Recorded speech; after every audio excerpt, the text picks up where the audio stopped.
Parallel world. The water blue planet. The northernmost reaches of Huaxia, deep in the Xing'an Mountains. My name is He Tian. 3 days ago, I was still a mercenary. After the last bullet of a mission, I opened my eyes and became the owner of this body, a 15-year-old boy. Same name, completely different fate. From the fragments of memory left behind, I pieced together this body's past. September 1966. My parents died in the line of duty on the North Korean battlefield years ago, and I was raised single-handedly by my grandfather. 3 days ago, the old man passed away. The boy, overcome with grief, couldn't catch his breath, and just like that, he was gone. Then I arrived. Slung across my back was that Soviet-made Mosin Nagant. Huaxia folks called it the water pearl, the keepsake my grandfather left me, along with 43 rounds. In my hand, I gripped a slingshot. This trip into the mountains was to hunt some game, a way to thank the villagers who'd helped bury Grandpa. The pine trees towered overhead. A branch quivered above me. A gray dog, a squirrel. I didn't let on. Quietly, I pulled the rubber band taut. This slingshot's band was made from a scrapped bicycle inner tube, stretched drum tight. Thwip! The stone tore through the air and struck the squirrel square in the hind leg. The little thing tumbled down from 10 feet up, still trying to crawl after it hit the ground. A few steps later, it was in my grip. Under a pound. The pelt would fetch $1. A thought stirred in my mind. The gray dog vanished in an instant. This was the secret I discovered only after crossing over. A portable space that traveled with me, thousands of miles across, complete with mountains, rivers, everything. Better still, time inside flowed 10 times faster than the outside world. Seeds I'd carelessly scattered 3 days ago now stood tall and lush. With it, these mountains were my granary. 20 meters ahead, a gray shadow flashed through the grass. A jumping cat, a wild hare. My stone missed, but I wasn't worried. I quietly trailed it along its escape route. Half an hour later, at the base of a small dirt slope, I found its den. Circling the slope, I counted 7 or 8 burrow entrances. A crafty hare with 3 dens? This rabbit had some tricks. I checked the wind direction, gathered some stones, and sealed off every hole except those at the upwind and downwind ends. Then I cut some dry grass, set it ablaze, and tossed in a few dried chili peppers. Acrid smoke poured into the burrow, carried by the wind. I pulled out a damp towel to cover my nose and mouth, rushed to the downwind opening, and suddenly threw open the entrance to my space, sealing the hole shut with a perfect fit. 30 seconds later, a commotion sounded from within the burrow, and a thick plume of smoke drifted out first. Then, a plump rabbit shot out and dove headfirst into my space. Then a second, a third, one after another, filing in like fish through a stream. When there was no more movement, I closed the entrance. 37 of them. The largest buck was 6 or 7 pounds. The smallest was barely the size of a fist, probably just learning to walk. I put out the fire. Hey, reopen all the burrows. There'll be other days. I'll come back next time. This den's still full. Time to wrap up. I instinctively raised my left wrist to check the time. Nothing there. Right. This was the 60s. Where would I get a watch? Another half hour of walking, and a foul stench drifted in on the wind. I was about to curse whatever animal had relieved itself out here when a chill shot down my spine. This was deep in the mountains. The only thing that could give off a smell like this was. I scrambled up a big tree in a couple of quick moves. From up high, 500 or 600 meters out, a cluster of dark shapes was on the move. The size, the numbers, a pack of wild boars. I slid down the tree and, using the downwind cover, closed in without a sound. The dumb beasts had no clue.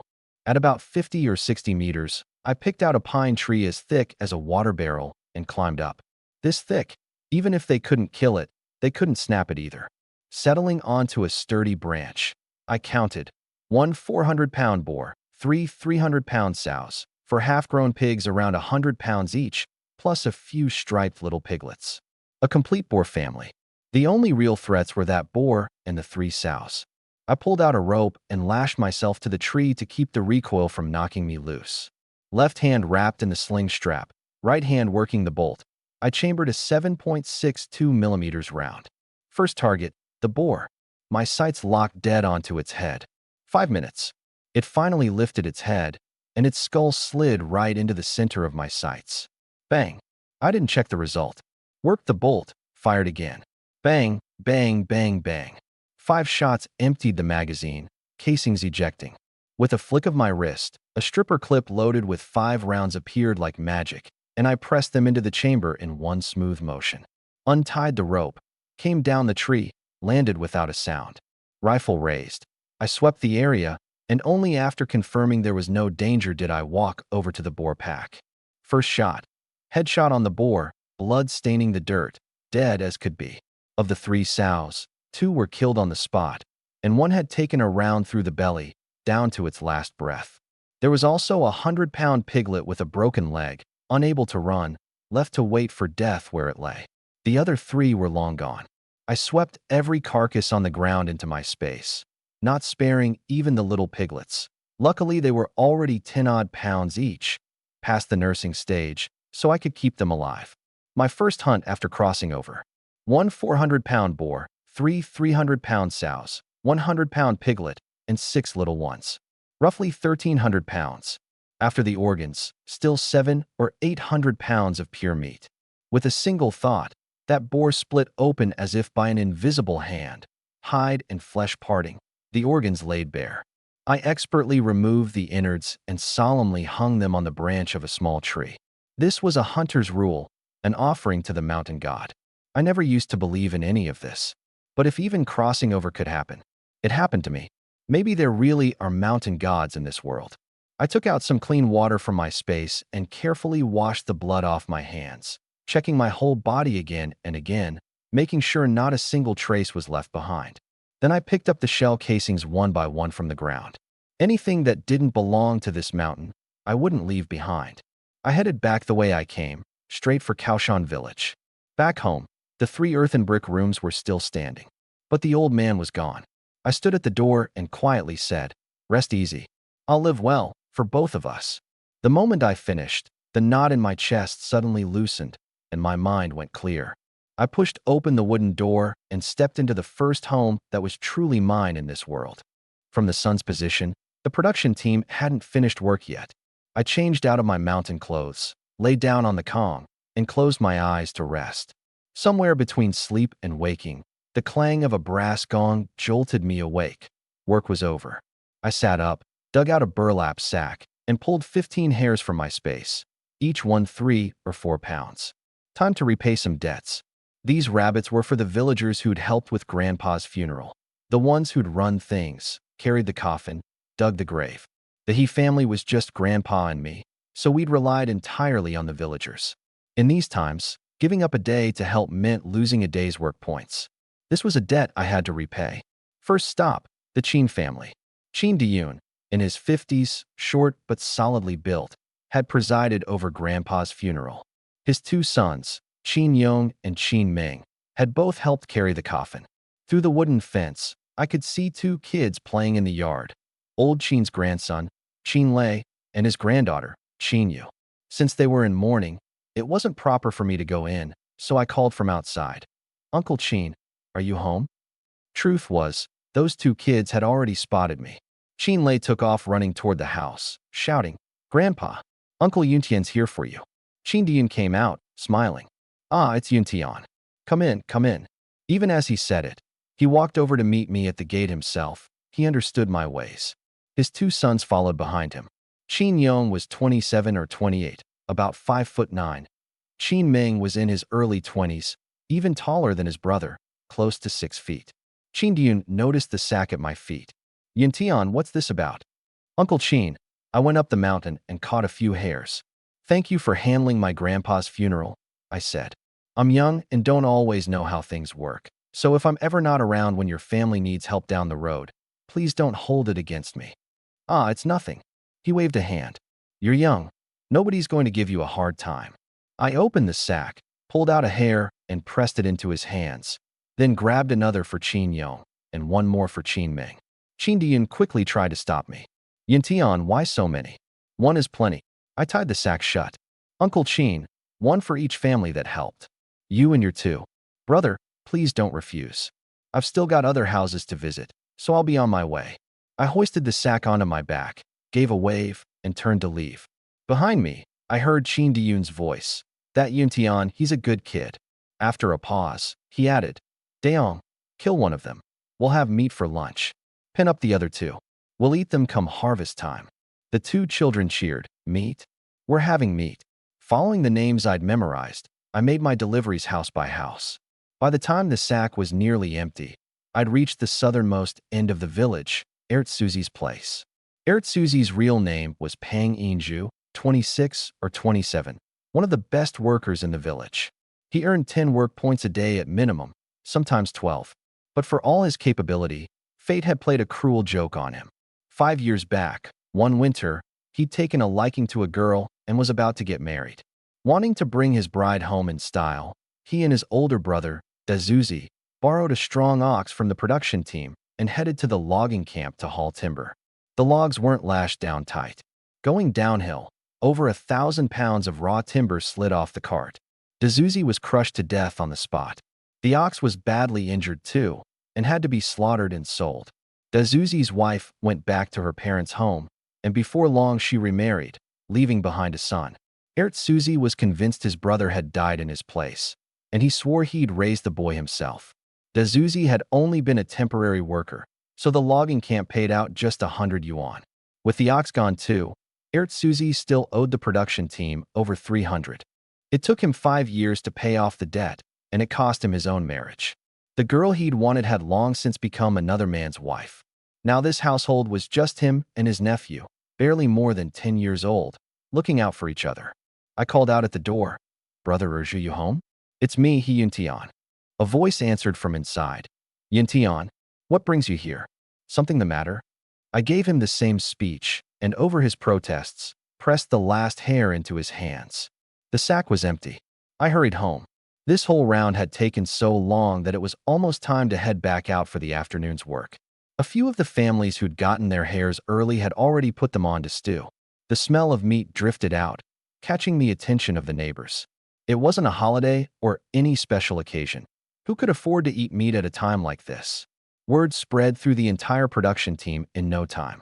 Anyone with sense understood right away. I was thanking the folks who'd helped bury my grandfather. They marveled at how well I knew how to treat people and regretted not lending a hand back then. But there were always the lazy freeloaders and troublemakers who figured that since I hadn't brought them a hare, I must be looking down on them. They made up their minds. After work that evening, they'd come find me and demand an explanation. A few of the village's good-for-nothings couldn't even wait that long. Right then, 3 of them were headed toward my house. And I had no idea. I was crouched in my space, happily stewing a pot of pork ribs. The ribs I was cooking came from that young wild boar. A half-grown pig is the tastiest, rich with fat. #translation. The meat was rich and fragrant, the aroma hitting my nose. Lard as the base, 3 simple ingredients, scallions, ginger, and garlic, with a ring of cornmeal cakes stuck around the edge of the pot. That's simple, yet so delicious I couldn't put my chopsticks down. In an era when even the smell of grease was scarce, this pot of meat was practically a blessing from heaven. Halfway through my meal, the courtyard gates started pounding. Asterisk bang, bang asterisk, one after another, endless. I frowned. Who was this? With no manners at all. I stepped outside and saw 3 people standing beyond the wall. The original owner's memories surfaced, the village loafers, good-for-nothings who spent their days idling about. The young man in front had a side part and a face full of pimples. He yelled at me. Yin Tianhe, open up, we've got business with you. His name was Wei Zhang, nephew of the production brigade accountant Li Zhang. Li Zhang had no children of his own and spoiled his nephews rotten, raising this pack of local troublemakers. I asked through the gate, what do you want with me? Heard you delivered rabbits to a bunch of families, Wei Zhang said, craning his neck. Why not us? I sneered inwardly. These days, all game in the mountains belong to the collective. In remote mountain villages like Kaoshan Hamlet, when villagers poached small things, everyone turned a blind eye. So when I repaid favors, I gave wild rabbits. That wild boar I didn't dare mention at all. I'd figured the first ones to come stirring up trouble would be the village cadres. Never expected it to be these hoodlums. The corner of my mouth curled up as I said lazily, well, if it isn't Jun Zhang's third little mutt. Come to my place to romp around, have you? Wei Zhang's father was the second son, nicknamed Second Dog. My third little mutt, line dragged 3 generations of his ancestors into it. His face turned the color of pig liver. Without another word, he lifted his foot and kicked the gate. Crash! The wooden gate shook violently but didn't budge. I pulled back the bolt. Wei Zhang thought I was caving. He puffed out his chest and was about to speak. I delivered a front kick straight to his chest. He flew back 6 or 7 steps and landed hard on his backside. Mouth opening and closing, the wind knocked out of him, unable to get out a single word. The 2 lackeys beside him were dumbstruck, running with Wei Zhang. They'd never seen anyone go this hard. I stared at the 2 of them. "What did you come for?" One named Feng Zhang stammered. We just wanted to ask for a few rabbits." He didn't dare tell the truth. I'd seen through their little scheme at a glance. Beat me into submission first, then force me to catch game for them every day. With meat, they could eat it or trade it for money. What a sweet deal. Too bad they'd miscalculated. The Zhang family had over 100 people in Kaoshan Hamlet, more than 40 able-bodied men, and had always thrown their weight around. But me? I wasn't having any of it. I sneered. "Am I your daddy, giving you whatever you want? Take that piece of trash off the ground and get lost." Feng Zhang and the other one had stayed silent the whole time. The young man, Li Jin, the team leader's distant nephew, quickly helped Zhang Wei up, and the 2 of them shuffled off one painful step at a time. News travels faster than the wind in a mountain village. In less than an hour, the story had spread all across Kaoshan village. 3 good-for-nothings had come to my house demanding a wildcat, only to get themselves beaten. Out in the fields, the villagers couldn't stop talking about it. Anyone who'd sold me a hare said those 3 had it coming. But there were others, the freeloading types, who got nervous when they heard I'd dared to hit even the accountant's own nephew. So instead, they cursed me for being vicious. In their eyes, not getting to take advantage of someone was the same as suffering a great loss. Let them talk. I latched the courtyard gate, went back inside, and bolted the door too. I laid down on the Kong, then vanished into thin air, dropping into my space. 3 days ago, when I crossed over into this body, I'd found several books here in this space. One was the Body Forging Manual, devoted entirely to physical cultivation. Legend had it that at the highest levels, you could lift 1,000 pounds and take an enemy general's head amid 10,000 troops as easily as reaching into your own pocket. There was a companion medical text as well, cataloging tens of thousands of medicinal herbs. And there was a third, the Spirit Forging Manual, which cultivated mental power. I sat down cross-legged and began practicing the Body Forging Manual, move by move, exactly as written. At first it was painfully slow. Every stance required repeated study. By the time I reached the 13th form, my stomach was already burning with hunger. This technique devoured the body. An ordinary person couldn't afford to practice it at all. I heated up the leftover pork rib flatbread from lunch, wolfed it down, and kept going. By the time I completed all 24 forms of the first level, the sky had nearly darkened to dusk. Coming out of the space, I figured it was almost time for the villagers to finish their evening work. To avoid drawing attention, I scooped half a bowl of cornmeal from the rice jar. Dinner would just be a pot of cornmeal porridge. Scrub the pot, add water, light the fire. Once the water boiled, I stirred in the meal, and when it bubbled up and thickened, the food was done. The same fire that cooked dinner heated the Kong nicely too. I'd just taken a couple sips from my bowl when someone showed up at the door again. 4 middle-aged women had come together. Every one of them a notorious troublemaker in the village, the kind who'd stir up an argument out of nothing. A woman with a large mole on her face called through the door. "Is he Yuntian home? I'm Annie Zhao. I've got something to talk to you about." I set down my bowl and went out. For faces, not a single one I could place. Kaoshan village had over 100 households, but really several hundred people. These 4 had probably married in from other villages. There wasn't even a shadow of them in my memory.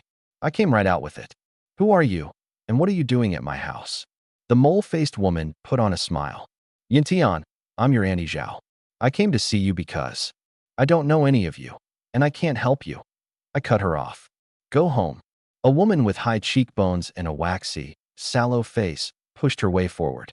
"Lu Mei, one look told you she was a spiteful one." "I won't beat around the bush," she sneered. "I hear you gave wildcats to all those other families. So why not us? Is it?" I couldn't be bothered arguing, so I just tossed out, "Yeah." I look down on you. What are you going to do about it? Lu Mei exploded right then and there, cursing at the top of her lungs. You little airless brat. You jinx that killed your own parents. You piece of... The moment those words came out, the memories in my head clicked into place. When the original owner of this body was a kid, he'd beaten up her son, and she'd shown up at the door cursing with these exact same words. Back then, old master he had given her such a beating with a wooden stick that she couldn't get off the Kong for days. Now that the old man was gone, here she was again. I turned and went into the kitchen. The hemp rope for tying firewood was still hanging on the wall, with a dead knot at the end as big as an egg, hard as a rock. I gave it a squeeze, then walked back out carrying the rope. Lu Mei was still cursing outside the door. The moment the other 3 women saw what was in my hand, they all backed away in unison. They were shameless, but they weren't stupid. One of them still tried to slip in while the courtyard gate was open. I raised my hand and slapped her across the face. Get lost. Who said you could come into my house? With hooligans, patience is worthless. Meeting violence with violence, that's the only thing that works. The woman who'd taken the slap felt half her face swell up fast, and she was too scared to make another sound. What she saw in my eyes was a bone-deep coldness. That look was like staring at a beast waiting for slaughter. She understood. If she kept this up, I really could end her life. Lu Mei, though, didn't have that kind of clarity. Seeing me come out, she planted her hands on her hips, tilted up her chin, and sneered, thinking I'd caved. Should have done that from the start, she spat. Making me curse you out, you shameless little wretch. Before she'd even finished, I snapped my wrist, and the hemp rope lashed out like a whip. The dead knot at the end flew like a meteor hammer and slammed hard into her body. It was so sudden that Lu Mei forgot to even scream.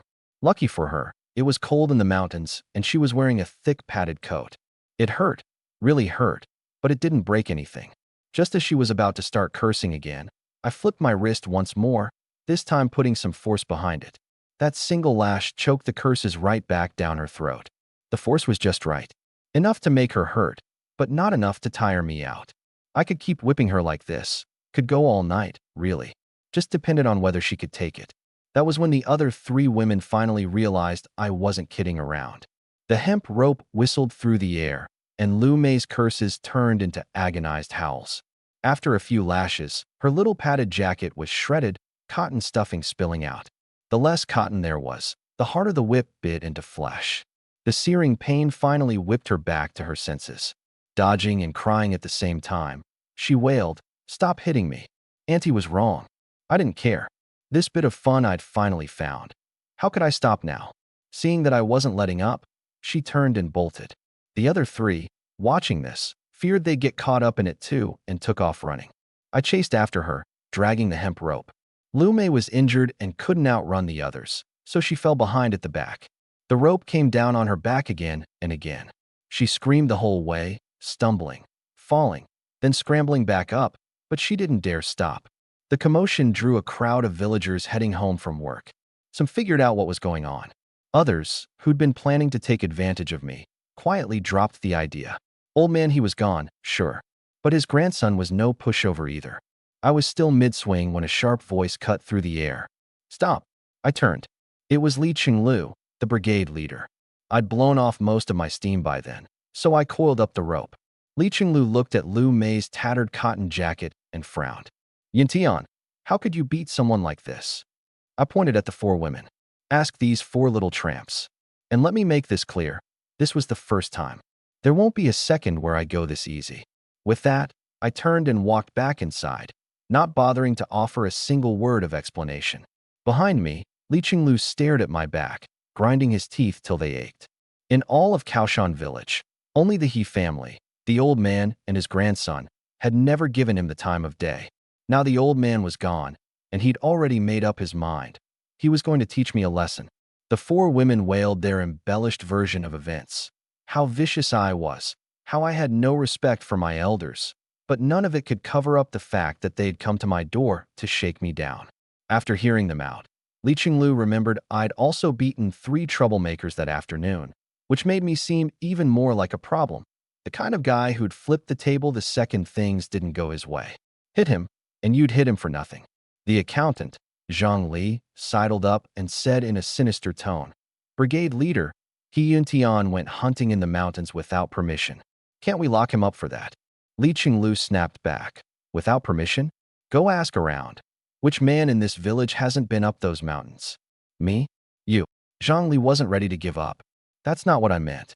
He gave away 15 wild rabbits today. I don't buy that he caught exactly 15 and not one more. Let's search his place, confiscate any extra game, and find him on top of it. What he really wanted was to throw me behind bars. But the He family was a martyr's household, and this was nothing you could pin a crime on. A fine was the most they could do. I went back inside, sipping on cornmeal gruel that had already gone stone cold. Footsteps sounded outside the door. Li Qinglu, the brigade leader, Zhang Li, the accountant, Chen Lihua, the militia captain, and Wu Xia, the women's director. All 4 village officials filed into my home together. They saw my bowl held nothing but a mouthful of watery gruel, not even a scrap of wild greens. Wu Xia, the women's director, spoke first. Yintian, this is all you're having for dinner? Not even a side dish. I couldn't figure out what they'd all come for, only that it couldn't be anything good. I said flatly, this bit of cornmeal is all that's left in the house. Zhang Li jumped in at once. Bullshit. You caught all those rabbits and gave away a whole pile. You're telling me you didn't keep a single one for yourself. I saw right through them. These people had come for nothing but get a share. They were cadres, sure, but their lives were only marginally better than the average villagers. Meat was a temptation nobody could resist. They'd probably forgotten one thing. Hunting in the mountains meant gambling with your life. Every year, hunters went into these deep woods and never came back out. Sanguzi, I said, staring straight into Zhang Li's eyes, spacing out each word. Don't think you can come raise hell at my house just because I smacked your nephew around. Yeah, I caught a few wild cats, but I already gave them away. Don't believe me? Search the place.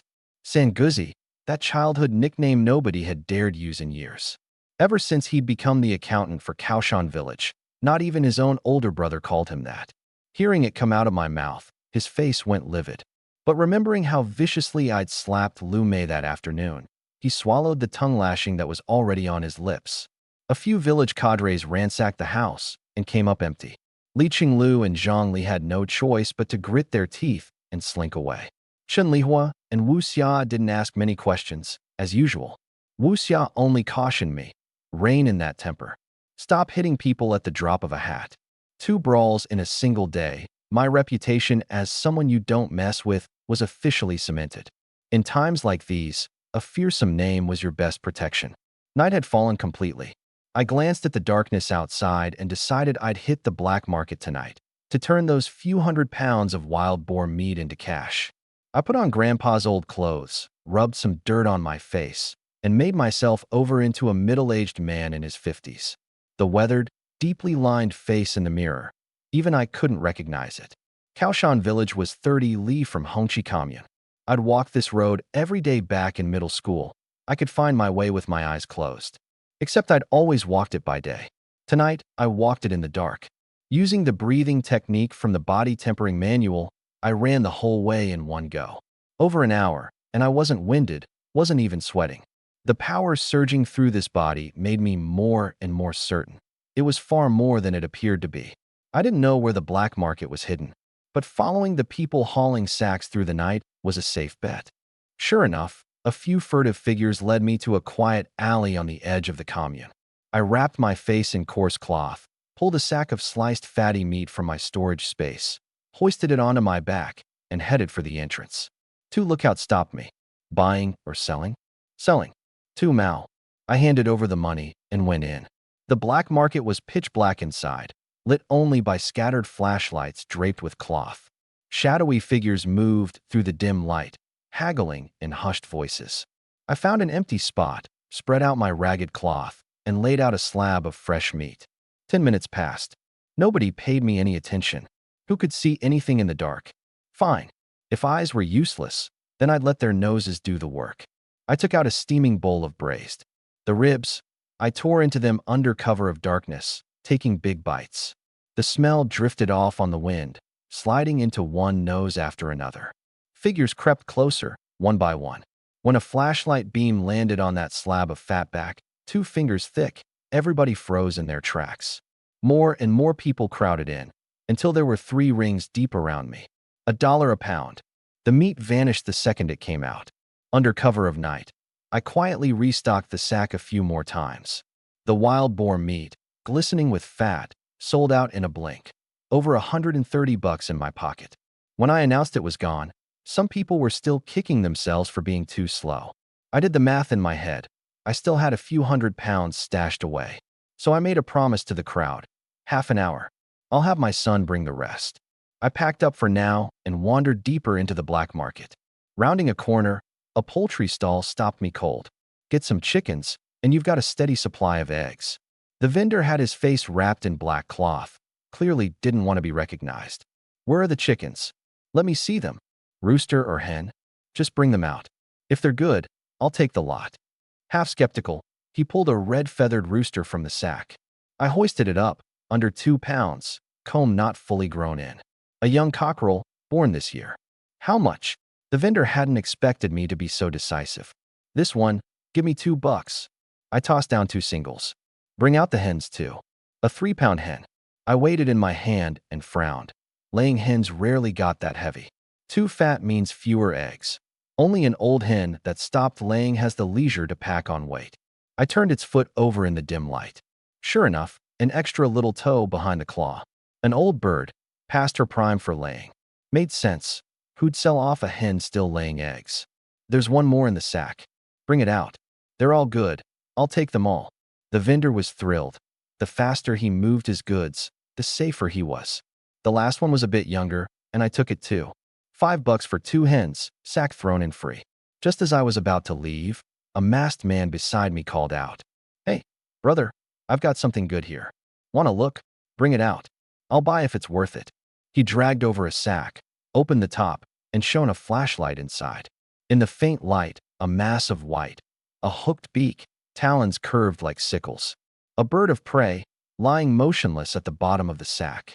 Something stirred in me. Dead or alive? Dead's worth nothing. Alive? Feel it if you don't believe me. I reached in through the sack. The thing gave a slight shudder, and warmth pressed against my palm. What's your price? A gerfalcon. Train it right, and it'll catch pheasants and rabbits, no problem. Give me a 10. $10. I smirked. This thing doesn't even weigh a pound, and you've got the nerve to ask for that. Boss, this is a gerfalcon. If it can hunt, why sell it? Keep it and get rich yourself. That shut him up. I couldn't see his face under the black cloth, but I could hear the guilt in his voice. It wasn't that he didn't want to train it. He'd asked around with the old falconers, and they told him you had to break the hawk. He'd stayed up 3 days and nights, but this bird would rather die than yield. Nearly wore him down instead. That's why he brought it to the black market to unload, terrified of getting stuck with it. So name a price. Too high and I'll pass. $3. I said it flat. That's enough to buy a laying hen. He didn't drag it out. In his hands, this hawk was as good as dead, and a dead one was worth even less. Fine, 3 it is. I pulled 3 singles out of my coat, really from my space, and grabbed the bound gerfalcon. It struggled, but it was barely breathing, unnaturally light. Starved and broken down. I stuffed it in a burlap sack and hurried out of the market. I found an empty corner and slipped the sack into my space. On a thought, I stepped inside too, releasing the 3 chickens onto 100-odd square meters of grass to run free. I untied the thin cords around the gerfalcon. The little guy was starving and hurt, couldn't even spread its wings. I caught a hare, cleaned it in a few quick strokes, cut it open, and set it in front of the bird. A pair of golden eyes locked onto me, fierce as ever. Interesting. The wilder the creature, the more useful once it's tamed. Confirming no one was around outside the space, one thought, and the 50-gene sack of pork dropped back into my hands. Tonight, I was going to clear out all several hundred gene of meat. I paid another 20 cents and re-entered the market. That was the rule. 1 out and 1 in counted as a round. I'd barely laid out the meat when 2 men planted themselves in front of me. From their clothes, they were cut from the same cloth as the 2 at the gate. It clicked in my head. Management had their eyes on me. Selling dozens of gene of meat the first time was bound to draw attention. Now I'd come and gone and come back. With a steady supply, they couldn't sit still anymore. We run this market. Brother Wu's got some business he wants to discuss with you. I had a pretty good idea what they were angling for. If the price was right, I didn't mind offloading all the meat to them. I packed up the sack and followed them deeper into the market. Along the way, I could hear the breathing of plenty of people hidden in the shadows. This crew was no small operation. Twists and turns. 8 or 9 minutes later, we reached a house. One of the underlings knocked, paused, then knocked again, a signal. The door opened. Go in. Don't look around. Someone's waiting for you. I stepped into the courtyard, and the door shut behind me. It was pitch dark, just the vague shapes of things piled around. The lit room's door stood open, waiting for me. They were right inside. I squinted as I burst from the darkness into the yellow lamplight. 3 men. Behind an 8 Immortals table sat a fat guy with a face full of nasty jowls. Had to be a good 180, 190 pounds of blubber. 2 burly men flanked him on either side, the kind who clearly had never gone hungry a day in their lives. The fat man didn't get up. The door swung shut behind me. Introductions. Name's Zhu Wu. I run this black market. Heard you brought in a nice haul of pork. How much you got left? We'll take it all. Then he started fishing around, feeling me out, where I was from, how many of us it took to bring down the wild boar. I'd had my story ready long before. Name's Jiao Ming. Found the boar at the bottom of a cliff, half dead from the fall. My son and I finished it off, figured we'd trade it for some cash. Zhu Wu figured he had me pegged. He drawled. You've got about 30 pounds left in that sack, right? 50 cents a pound. How's that sound? Before I could answer, the 2 big men closed in on either side of me. Their waistbands bulged. They were packing. My pupils shrank. This was no business deal. They'd sized me up as a nobody with no backing, and now they were going to rob me clean. Zhu Wu propped his feet up on the table and shot me a sidelong look. Your boy's still outside, huh? Take my 2 brothers here to go get all the meat, and we'll settle up together. The 2 men edged in another half step. Fine. I gauged the distance, then struck. Both hands shot out and clamped down on the backs of their necks. I threw my arms together. Crack. 2 skulls smashed together. Not even a grunt before they crumpled.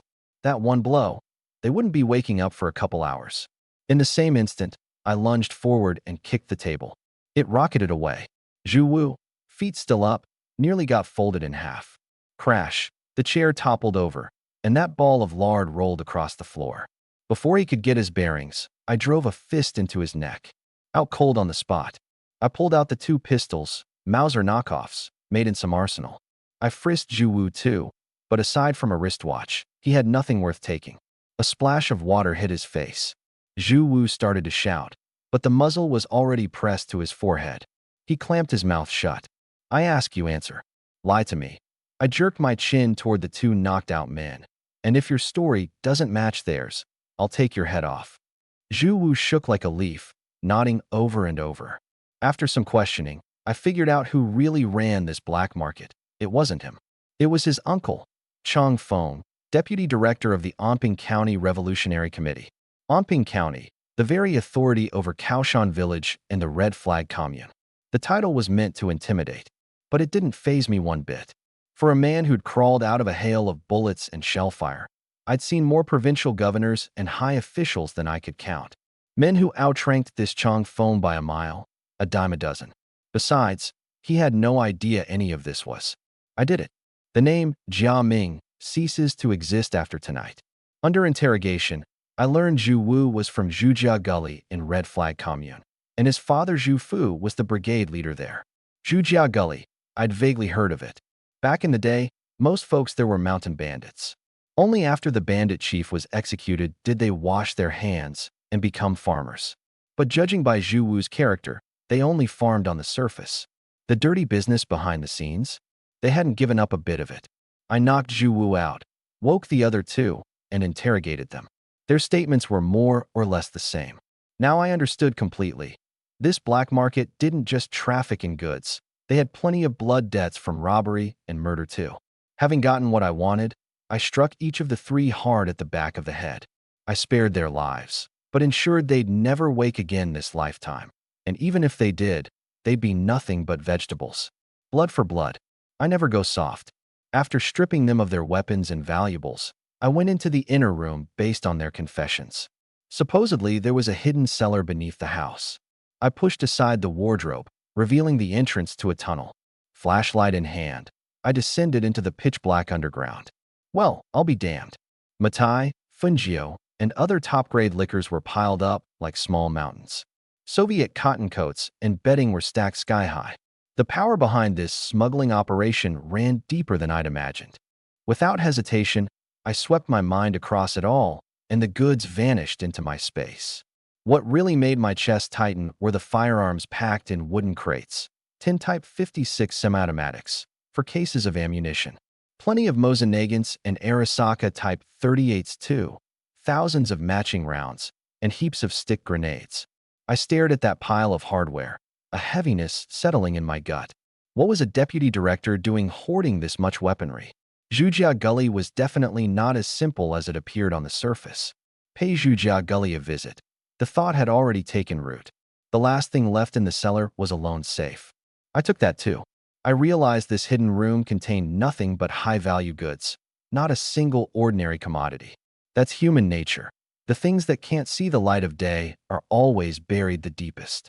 I dragged the three men, limp as dead dogs, into the cellar, then returned to the courtyard. With another sweep of my mind, all the goods in the yard vanished into my space. I didn't leave through the front gate.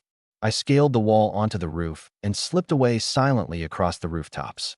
Once on the main street, I pulled out one of the flashlights I'd seized. By its faint glow, I recognized this as the edge of the commune, not far from the middle school the original owner of this body had attended. Now I had my bearings. To avoid being spotted, I killed the light and quick-stepped out of the commune from memory. The wilderness was black as pitch, yet I felt not a shred of fear. My space was well-stocked with gear. This run had netted me the Type 50 SIXS and topped off my Mosin ammunition. With this arsenal, even if I ran into a big paw, a tiger, or a blind bear, I could hold my own. More than an hour later, at this, amid the rising and falling roars of wild beasts, I made my way back to Kaoshan village. Except for a few hunting dogs, I didn't wake a soul. Back home, I barred the doors and windows and gave myself a quick wash. Without so much as glancing at the things in my space, I dropped into bed and fell asleep. Tomorrow, there'd be an even tougher fight ahead. When I woke, it was nearly 8. I'd slept soundly. The cotton quilt on the Kong had been in use for 5 years. The cotton had long since clumped into hard lumps. Time for a new one. The loot I'd cleaned out of the black market last night would come in handy. I sank into the space and started taking inventory.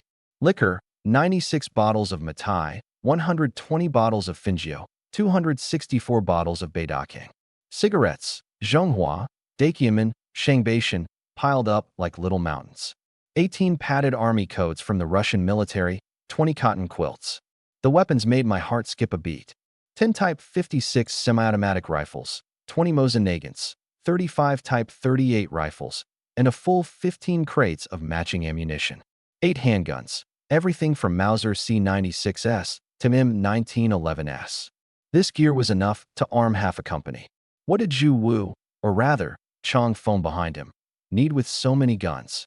The safe held over 13,000 in cash, 2 bicycle coupons, 3 sewing machine coupons, and 1 radio coupon, plus 34 small gold bars, 1 tael each, glinting coldly in the lamplight. The grain sacks were stamped XX Commune Warehouse. The public grain the farmers had turned in was being resold on the sly. The cloth and canned goods were all black market goods siphoned from the supply co-op. A tangled, deep-rooted network of corruption, and I'd only cut through a single link. I grabbed a can of meat for breakfast. Before heading out, I stashed that wristwatch along with all the spoils into my space. There was no safer place in this world than my space. The village was unusually lively today. After asking around, I learned why. Tomorrow was the rush to bring in the autumn harvest, so everyone had the day off to rest up and store their strength. Once October passed, the heavy snows of the northeast could come at any moment. It might be clear the night before, and by dawn the drifts could be knee-deep. The autumn harvest was a race against the heavens, and not just against the weather. Wild boars and black bears would come down from the mountains as the crops ripened. Every year at harvest time, the Red Flag Commune saw people gored by boars or bitten by bears, countless bloody lessons. So every year at this point, each team organized a farm guard patrol, with hunters and militiamen standing watch over the fields, rifles in hand. In the afternoon, 3 bicycles rode into the village. People from the Red Flag Commune come to investigate who had shot any wild boars these past few days. My heart sank. Cleaning out the black market last night, Chong Feng must have caught wind of it. Better to kill by mistake than to let anyone slip through. He'd put every single person who'd hunted a boar on his list. The villagers answered honestly. No one in Kaoshan village had shot a wild boar. Only He Yuntian had bagged a few raccoon dogs. A few of the women I'd taught a lesson wanted to sick those guys on me. But the moment they heard I was just a 15 or 16-year-old kid without so much as a hunting dog, they shook their heads and walked away. In their eyes, a kid like that running into a wild boar was as good as feeding it dinner. The truth is often hidden in the most overlooked places. Chong Feng cast his net far and wide, yet missed the only prey worth catching. Back home, I started prepping meals for the harvest. During crunch time, we only got half an hour for lunch, so I had to get everything ready ahead of time. Inside my space, I steamed 6 pounds of rice in a big pot, then braised a dozen-plus pounds of meat from the young boar. I'd be busting my back these next few days. I needed the extra nutrition. Ever since I started practicing the body refinement manual, my appetite had shot up and my strength had grown right along with it. These days, hoisting a 300-pound rock was nothing. I put the food in the little cabin inside my space. That cabin seemed to freeze time itself. Whatever you put in came out exactly the same. The boar I'd killed earlier kept this long only because of it. I discovered that I knew everything happening inside the space with perfect clarity. Those cat-sized creatures bred at an astonishing rate, already close to 100 of them. The 6 little flower carp had grown bigger too. Of the 3 chickens, 2 hens had started laying eggs. But what interested me most was that gerfalcon. Its injuries weren't serious. It had just been worn down and weakened by its former owner. After several days of rest, it had mostly recovered. It kept sending me one message: hungry. I skinned one of the critters and tossed it over. Without flinching from me, the bird tore into the flesh with its sharp talons and beak in a few quick motions, wolfing it down. I sent a thought: I'm your master. Maybe because we were inside the space, it understood quickly. It circled around me, then landed in my palm. From today on, I'm your master. I studied its snow-white feathers and talons like black jade, and recognized it as the finest of gerfalcons, a jade-taloned white. I'll give you a name. You'll be Feiyu, Flying Feather. I granted it the freedom to fly and hunt at will within my space. At the rate those critters bred, it would never catch them all in its lifetime. I spread out a fresh cotton quilt and fell into a deep sleep. I headed out before dawn. In front of the warehouse, the team leader was dividing up the work. I got assigned to carrying loads. Skeptical looks came at me from all around. Carrying loads was work for the strong. Only those who could haul a full sack on their shoulders counted. And me? I was obviously just a half-grown kid. The good carrying poles had all been taken. What was left for me was an oval wooden pole, 8 feet long and thick as a bowl's rim, the kind 2 people use together to haul rocks. No choice. I grabbed it, and the second it hit my hand I knew it was locust wood, over 20 pounds. Hard-grained. Good stuff. When I got to the field, I stuck out like a sore thumb. Everyone else's poles were about 5 feet. Mine towered over theirs and was frighteningly thick besides. The field was already buzzing with activity. The women were pulling. Seedlings. The strong laborers dug up the sweet potatoes. The half-grown kids loaded them into baskets. And finally, the carrying crew hauled the full baskets over to the ox cart. Militiamen with rifles stood at the edge of the field. Their guns could have stocked an entire antique firearm expo. Type 38s and Chiang Kai-shek rifles were the decent ones. Most were homemade blunderbusses forged by the village blacksmith, with a safety rating of roughly 0. I threaded the long carrying pole through the hemp ropes, dropped my shoulder, and the 2 baskets of sweet potatoes lifted off the ground. Nearly 200 pounds. A few days ago, I couldn't have budged them. At first I staggered, but slowly I found the trick to using my strength. So I went ahead and worked the static breathing from the body tempering manual into every step, cultivating while I worked. By the end, I could hold up the entire pole with one hand, the weight barely pressing on my shoulder. So this was how strength grew, little by little. At noon, every family brought food to the fields. I slipped into the cornfield, made sure no one was around, and flashed into the space. A pound of rice, 2 pounds of red braised pork, wiped clean. A morning of static cultivation had left me completely hollowed out. Only 5 minutes had passed on the outside. When I walked out of the cornfield, the fields were full of people eating. The better-off families gnawed on cornmeal and flour buns. The poorer ones had nothing but thin gruel. With the new harvest not yet in, only a handful of households could eat their fill. Yintian, Yintian, Qin Yong was waving at me. The Qin Diyun family was gathered around a big bowl of wild rabbit stir-fried with potatoes, eating corn buns, a spread that ranked in the top 5 in Kaohsiung village. His wife, old lady Qian, stood off to the side, her back to the cornfield. Yintian, come have a bite? You're the one who gave us the rabbit, Qin Yong called. No thanks, I've already eaten. Qin Diyun feigned anger. There's nobody home to cook for you. What did you even eat? I mumbled something about bringing dry rations and managed to slip past it. Just as I turned to leave, a familiar rank stench shot up my nostrils. My head snapped up. In the cornfield some 20-odd meters away, a black shape burst out, charging straight at old lady Qian's exposed back. A wild boar. Old lady Qian, look out. Before the words were even out, the long carrying pole had flown from my hand. The pole struck the boar dead on. It stumbled. I'd already dashed past the Qin family, snatched up the pole, and swung it down at its head. Only then did the Qins react. Grab your weapons. Qin Dian dropped his rice bowl and seized a hoe. Qin Yong and Qin Meng grabbed shovels. The boar lunged, jaws snapping. I flipped the pole around and rammed it into its mouth. It clamped down hard. The locust wood was tough, but it wouldn't let go. Fine. Won't let go, huh? I gripped the other end of the pole with both hands and heaved. 150-some-pound boar, and I actually swung it into the air like a toy. The field erupted. What's the militia even doing? How'd a boar get into the field? I ignored them. After a few swings, it still wouldn't let go, so I gritted my teeth and slammed it hard into the ground. Thud, all four. Short legs plunged into the soft mud. The wild boar finally let go, blood dripping from the corners of its mouth. It wasn't stupid. It knew it couldn't beat me.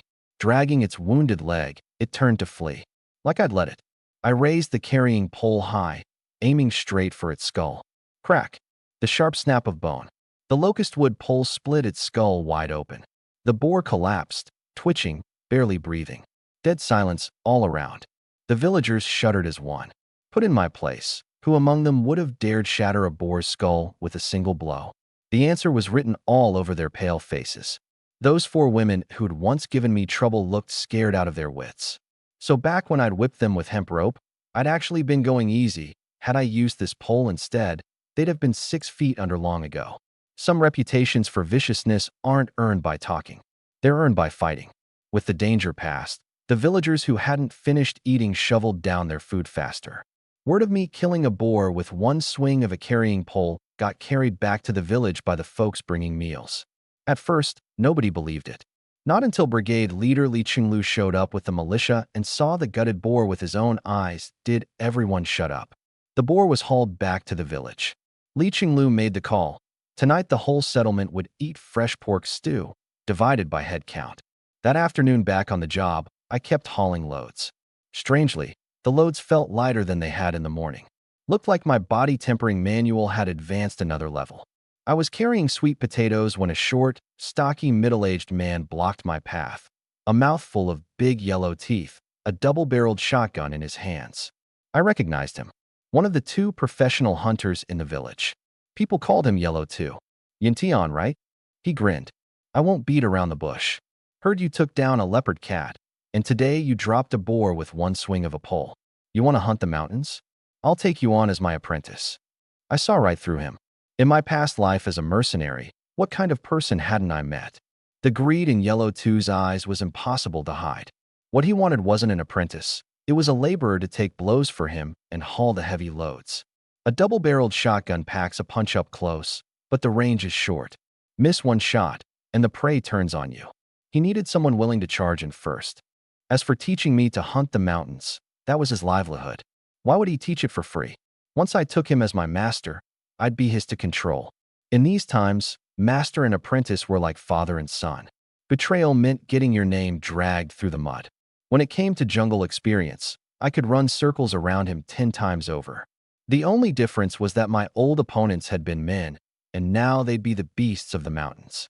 Besides, I'd heard that 10 years ago he took his nephew into the mountains to hunt wolves. The man never came back. Not even a body was ever found. Something was rotten there. If he could let his own nephew die in those mountains, how hard would it be to sell me out down the road? I couldn't be bothered to go back and forth with him. I just shook my head. I don't want to hunt the mountains. Find somebody else. Yellow too hadn't expected me to refuse. He gave in so easily, then his face darkened. Humph, don't know a good thing when you see it. Kill one little wild boar, and suddenly you forget who you are. You'll regret this. That set me off. I yanked out my carrying pole and held it across my hands. The name's he. You want to try me? His expression changed in an instant. The kid standing in front of him wasn't some soft-handed scholar. He was the kind of guy who could beat a wild boar to death with one swing of a pole. He had a rifle in his hands, but he didn't dare point it at a person. If he actually fired, he could kiss his hunter's position goodbye. Huang Er slunk off, muttering, and headed for the brigade headquarters. I didn't think much of it. Some petty men can't accomplish anything, but when it comes to causing trouble, they're second to none.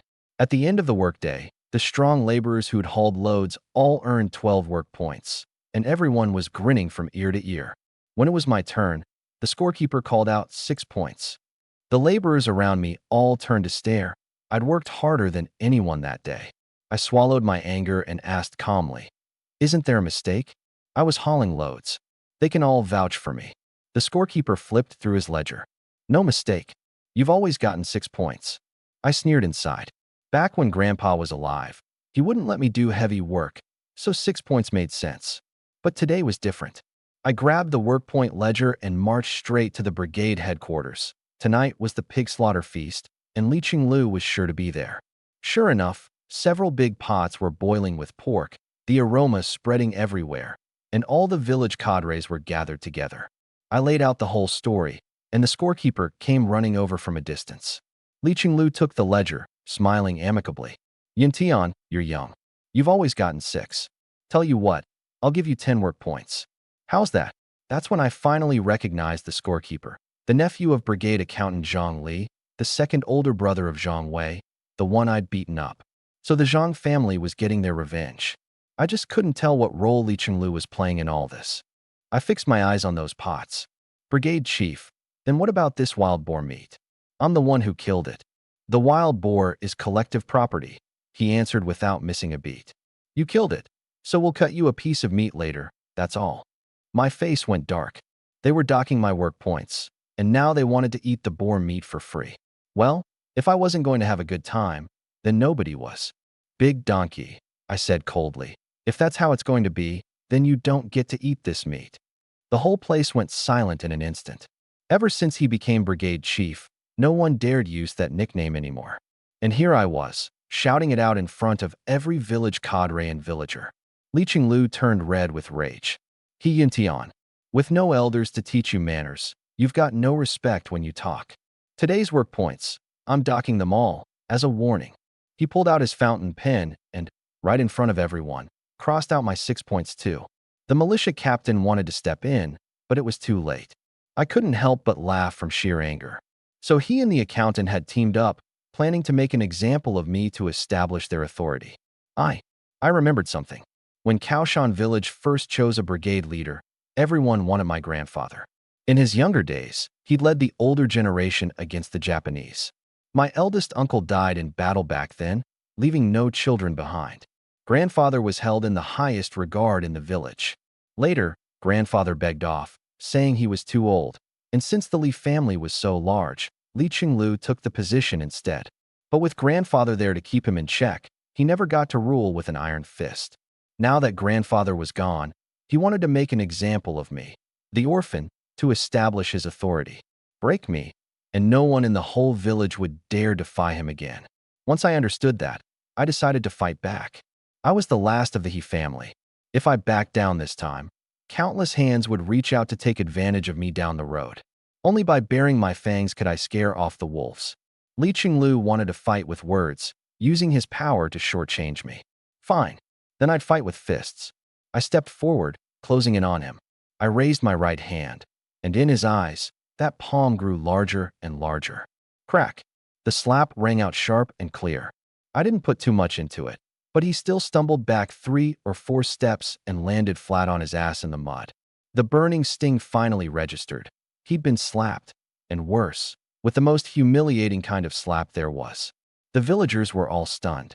The 3 troublemakers and 4 shrews I'd roughed up before all shrank their heads down at once. Li Qinglu sat there in the dirt, his finger trembling. He and Tian, you've got some nerve. I couldn't be bothered with his nonsense. I took 2 steps forward and planted my foot on his chest, pinning him down in the mud. Big donkey, I said coldly. Exactly how many work points am I getting today? And this meat in the pot, you planning to eat it for free? He struggled a few times, but couldn't budge. That one foot felt like it weighed 1,000 pounds, crushing the breath out of him. Yin Tian, Chen Lihua, the militia captain, hurried over. Let the brigade leader go first. We can talk this out. Cool your temper. She never would have guessed that this seemingly frail, pretty-faced kid had such a fierce streak, throwing hands at the slightest provocation, and against the brigade leader, no less.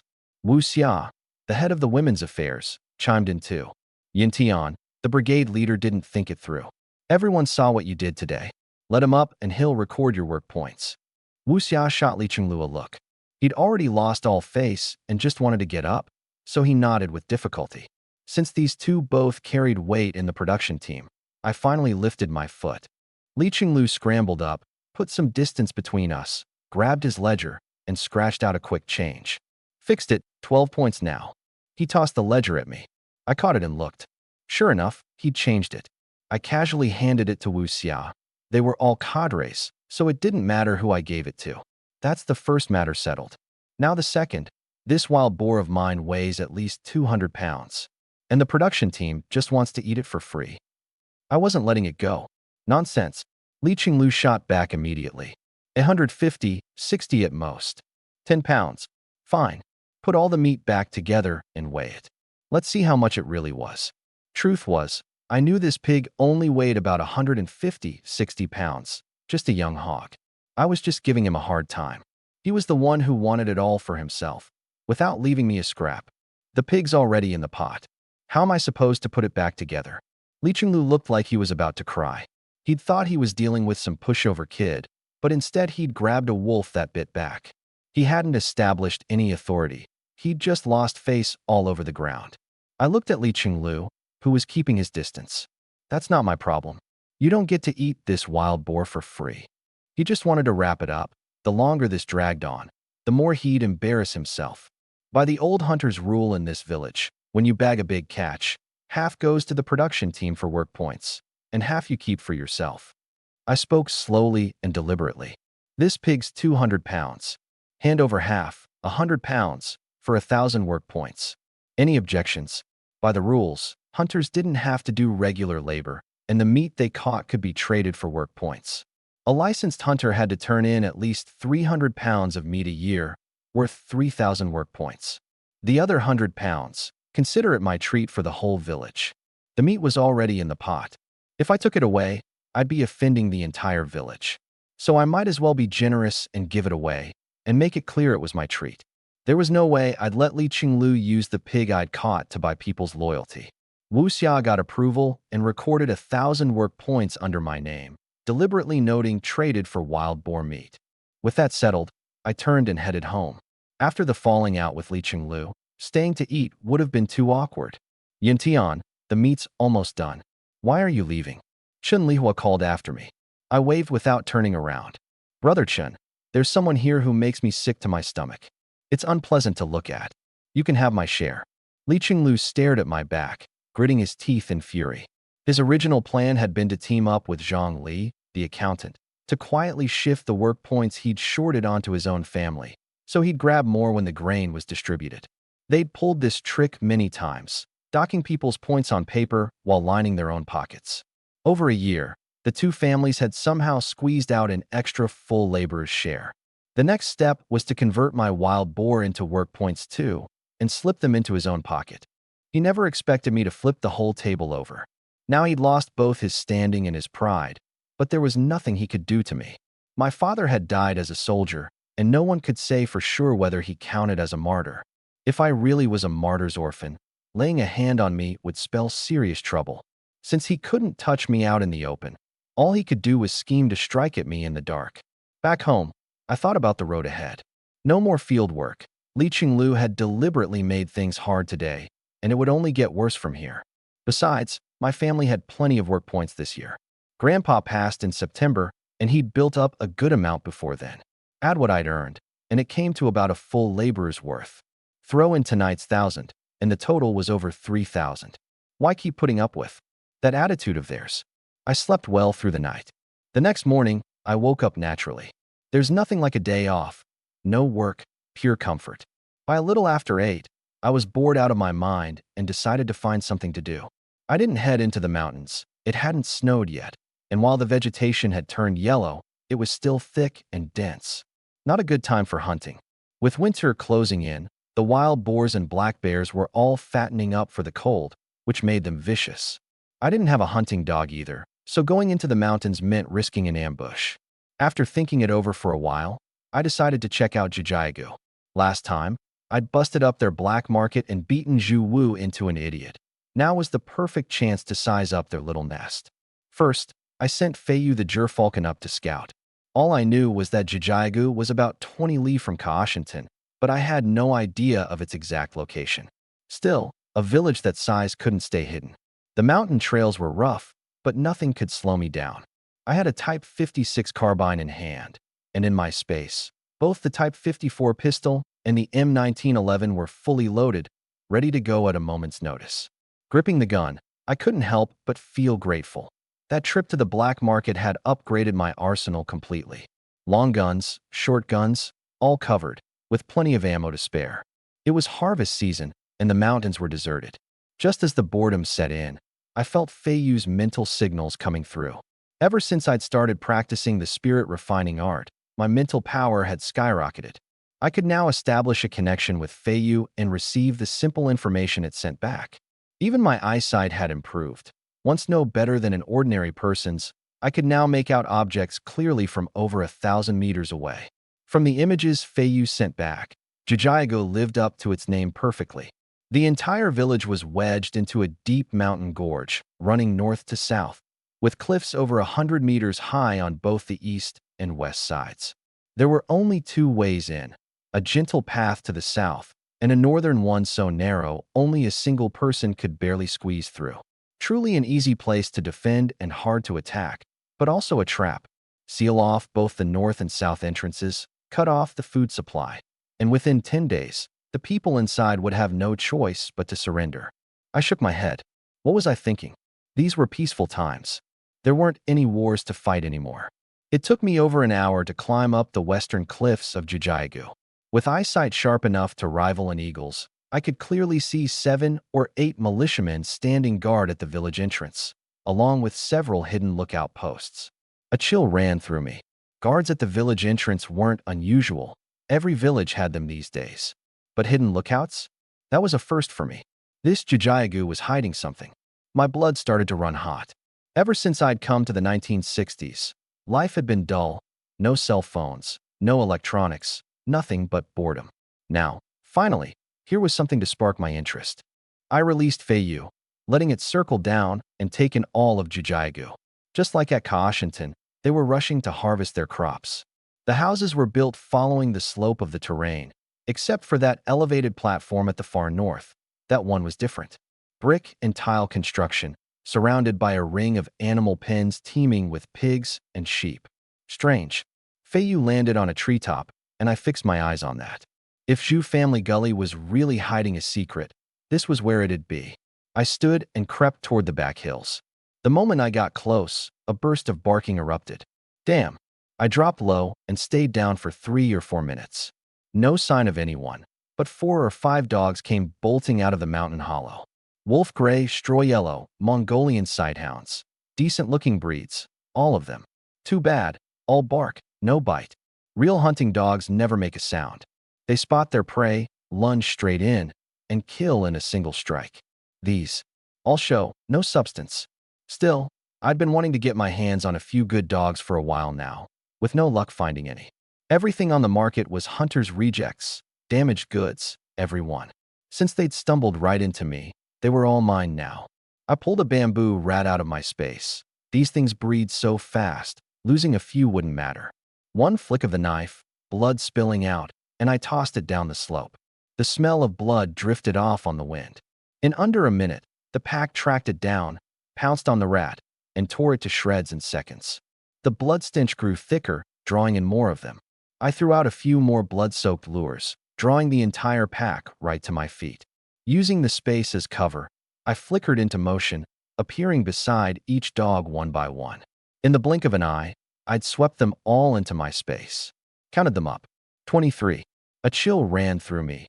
Those 100-odd bamboo rats in my space probably wouldn't be enough to fill the gaps in these hungry dogs' teeth. Whatever. Lock them up for now. As for the rest, I'd figure it out once I was clear of Zhu Family Gully. With the watchdogs cleared out, I moved in on that raised platform. From the north side, it was a 20-some-meter cliff, nearly vertical. Climbing up wouldn't be hard, as long as there was no gunman waiting at the top. Otherwise, even if I didn't die, I'd lose a layer of skin. I sent Feiyu ahead to scout first, and only after confirming there was no one up there did I let out a breath. Watching the images Feiyu sent back, a thought suddenly struck me. What if I entered my space and attached it to Feiyu's back? Could it carry me up there? I called it down at once. A single thought, and I slipped into the space. Feiyu spread its wings, burst up through the treetops, and shot straight into the clouds. The sky is a raptor's battlefield. It flew, and I rose right along with it. It worked. At this speed, breaking 100 kilometers an hour was effortless. In an age where you got around on your own two legs, this was fast enough to feel like cheating. Feiyu landed on the platform, and a rough growl rang out. I recalled it, and the barking cut off instantly. Peering through the space, a massive white dog, shoulder height over 80 centimeters, for canine teeth nearly as long as a wolf's fangs, weighing 150, 60 pounds, yet without a trace of clumsiness. A dog like this could take on 2 or 3 wolves single-handed, no problem. There were plenty of livestock pens up on the platform too, though the big animals were all out working the fields. Only a single white mare was left in the stable, her belly swollen. She was in full. Half an hour passed since the barking, and still no one showed. I stepped out of the space. The white dog caught the scent of a stranger and came charging, snarling. I flip my wrist, and a 2-meter iron birch staff appears in my palm. I hold it horizontal. The dog clamps its jaws onto the staff.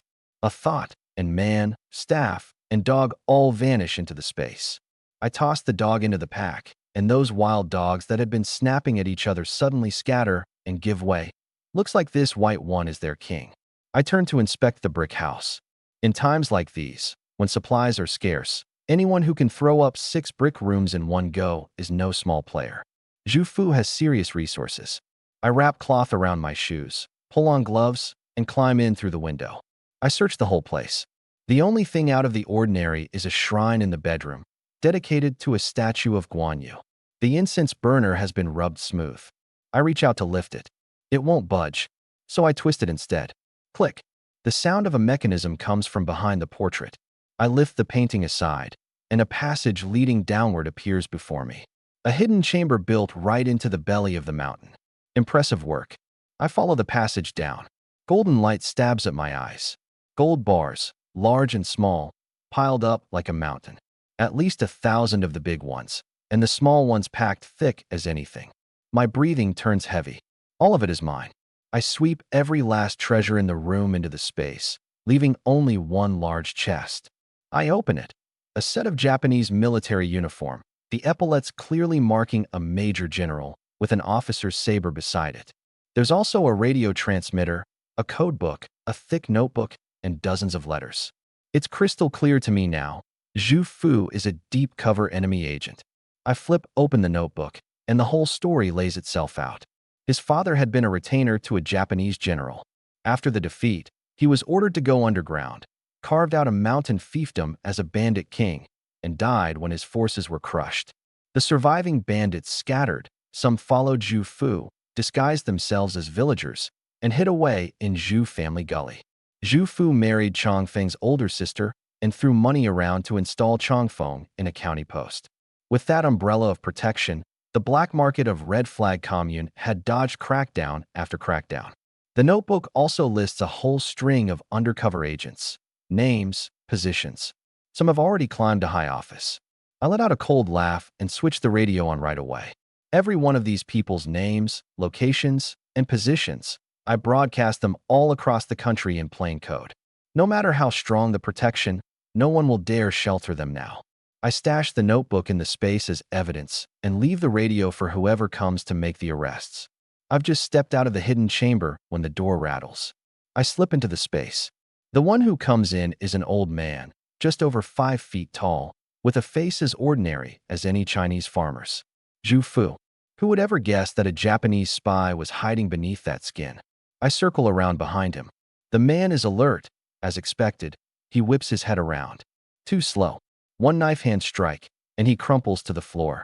I'll keep him alive. Maybe I can wring more out of him yet. Outside it's pitch black. Only in the livestock shed is a groom still adding hay. I sneak up behind him and lay him out with one blow. For cattle, 5 horses, 3 mules, 2 donkeys, all into the space. The pigs and sheep go in too. Looking at those few. A big black-haired fat pig, I swallowed hard.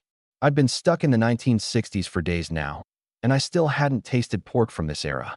I summoned Feiyu, slipped into my space, and headed straight for Kaoshan village. Why crawl through mountain gullies in the old forest for an hour when there was a shortcut? Less than 10 minutes later, I was home. Time to tally the haul. On top of mountains of gold and silver, I had 15 pigs and over 20 goats, both males and females. I sorted the animals, pinned them up, and collapsed into bed. What an exhausting day. The next morning I slept in and skipped work. Ever since I'd given Li Qinglu that beating, he hadn't come around to bother me. But that only made me more wary. A dog that bites never barks. After eating, I noticed we were low on firewood, so I grabbed my axe and headed into the mountains. Winters in Kaoshan village regularly hit 30 or 40 below zero. Without a fire in the Kong, a person could freeze to death. I went for the dead trees. 3 swings of the axe per tree, and with no one around, one wave of my hand stored them away. No hauling required. The efficiency was ridiculous. I got to a dead pine, and after 2 swings, pine nuts, chestnuts, and hazelnuts came tumbling out of the gash. A sharp chit-chit-chit cracked overhead. A big squirrel was up there cursing me out. I laughed. This was its pantry, and I just cleaned it out. I chiseled open the hollow, and the dried nuts spilled to the ground. About 3 pounds. Into the bag they went. The squirrel was so furious it leapt to another tree and scurried off. Now that I knew the trick, I grabbed a stick and knocked on every tree I passed. Whenever I heard that hollow sound, I chiseled right in. By the end of it, all the squirrels' stashes were mine. No need to worry about starving them. Squirrels are born anxious. They hoard their whole lives, with so many caches they can't even remember where they've hidden them all. And whatever they choose to tuck into a hollow is always top grade, handpicked stuff. So picky about food, not a bad way to live, honestly. By the end of the day, I'd cleared a dozen plus dead trees and gathered 50 or 60 pounds of dried nuts. At dusk, I even stumbled onto a small ginseng plant. Too young, wouldn't fetch much. I scooped it up, roots and soil and all, and planted it in my space. Time flowed 10 times faster inside my space than out. If this little ginseng could grow naturally, it would one day become countless aged, high-value roots. Whether it worked out was up to fate. Over the next couple of weeks, I transplanted just about every wild fruit tree in the mountains. Blueberries, crabapples, wild grapes, all of it. I dug up 3 more small ginseng plants and moved them all into my space. 400 or 500 pounds of dried nuts, countless dried mushrooms, and I even snagged a litter of wild piglets. The Xing'an Mountains in autumn were an absolute treasure trove. As long as you were willing to reach out, there was food all over the hills. By mid-October, the harvest was wrapped up and the heavens smiled on us. No early snowfall. With the new grain in, it was time to distribute it by work points. The distribution wasn't supposed to happen until year's end, but Li Qinglu was worried the new grain would get damp, so he just handed it out early and let each family dry and store it themselves. Because we had to hand over the grain quota. All the fine grain went to the state granary. What we actually got was nothing but coarse stuff: sweet potatoes, sorghum. The moment the announcement went out, everyone in the village who could still walk rushed to the warehouse. In front of the warehouse, this year's harvest was piled up like a small hill. Brigade leader Li Qinglu and a group of cadres sat behind a table, several workpoint ledgers spread out in front of them. Quiet, everyone. Li Qinglu slapped the table. A lot of families are about to run out of food. Today we'll divide up the sweet potatoes, and sorghum according to work points first. When your name is called, come up and verify your points. Li Qinggong, 8,400 points. Zhang Erxi, 9,400 points. I waited for over an hour, stamping my feet against the cold. He Yuntian, for 1,200 points. I stepped forward and glanced at the ledger. Grandpa had worked from the start of the year through August 2004. My schooling was on and off, so 800. Plus 1,000 for that wild boar. That was right. I signed my name. My points hadn't been tampered with. I actually thought Li Qinglu had turned over a new leaf. But the second the grain was set in front of me, my nose nearly twisted with rage. Every sweet potato was smaller than a palm, half of them broken in two, all damaged rejects that would rot within 2 days. The top layer of potatoes was passable, but underneath they were all the size of quail eggs, the kind kept for feeding pigs. The corn cobs were under 4 inches, kernels sparse and scattered. The sorghum was so shriveled it could float on water. Swallowing my anger, I asked the squad leader in charge of distribution, "This stuff, how do you divide it?" His face went red, and he lowered his voice. "Yintian, this is the brigade leader's doing. Don't put me in a tough spot." I understood now. Li Qinglu had teamed up with all the village cadres to dump the worst of the worst on me alone. If I made a fuss, he could rile up the whole village against me. After all, nobody wanted to be stuck with this pile of garbage. So all that patience of his was just him holding out to screw me on the grain distribution. I pointed at the heap of trash and sneered. "Big donkey, 3 dogs, this is the grain you're giving me?" Hearing his nickname called out, the smug look on Li Qinglu's face went dark in an instant. "He Yuntian, I'm your elder, at least. Would it kill you to call me uncle? Your grain's all there, down to the last ounce. I even gave you extra. Don't be so ungrateful." The villagers around me, not knowing the whole story, started shouting for me to get lost and stop holding them up from going home to cook. Half a month ago, when they were eating my meat, every one of them had nothing but good things to say. Now they'd all forgotten. I kicked over the basket, sending sweet potatoes and potatoes rolling across the ground. The sharp-eyed villagers spotted it right away. Wasn't this pig feed? I walked up to the table, only an 8 immortals table separating me from Li Qinglu and Zhongli. "This is the grain the brigade gave me." I swept my eyes across all the cadres. Several of them bowed their heads in shame. Li Qinglu looked contemptuous, making trouble over nothing. "It's all there, down to the last ounce.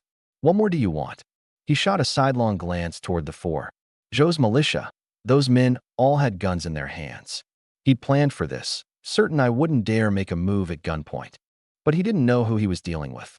In my past life, I'd survived through hails of bullets, facing down machine guns and artillery.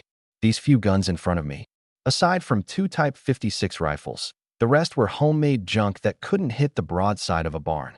I lifted my foot and slammed a heavy kick into the octagonal table. The table shot forward, ramming hard into Li Qinglu's big belly, and half his body sprawled across the tabletop. Even worse off was Zhongli beside him. The corner of the table caught him square in the crotch. He let out a blood-curdling scream and rolled on the ground, clutching himself.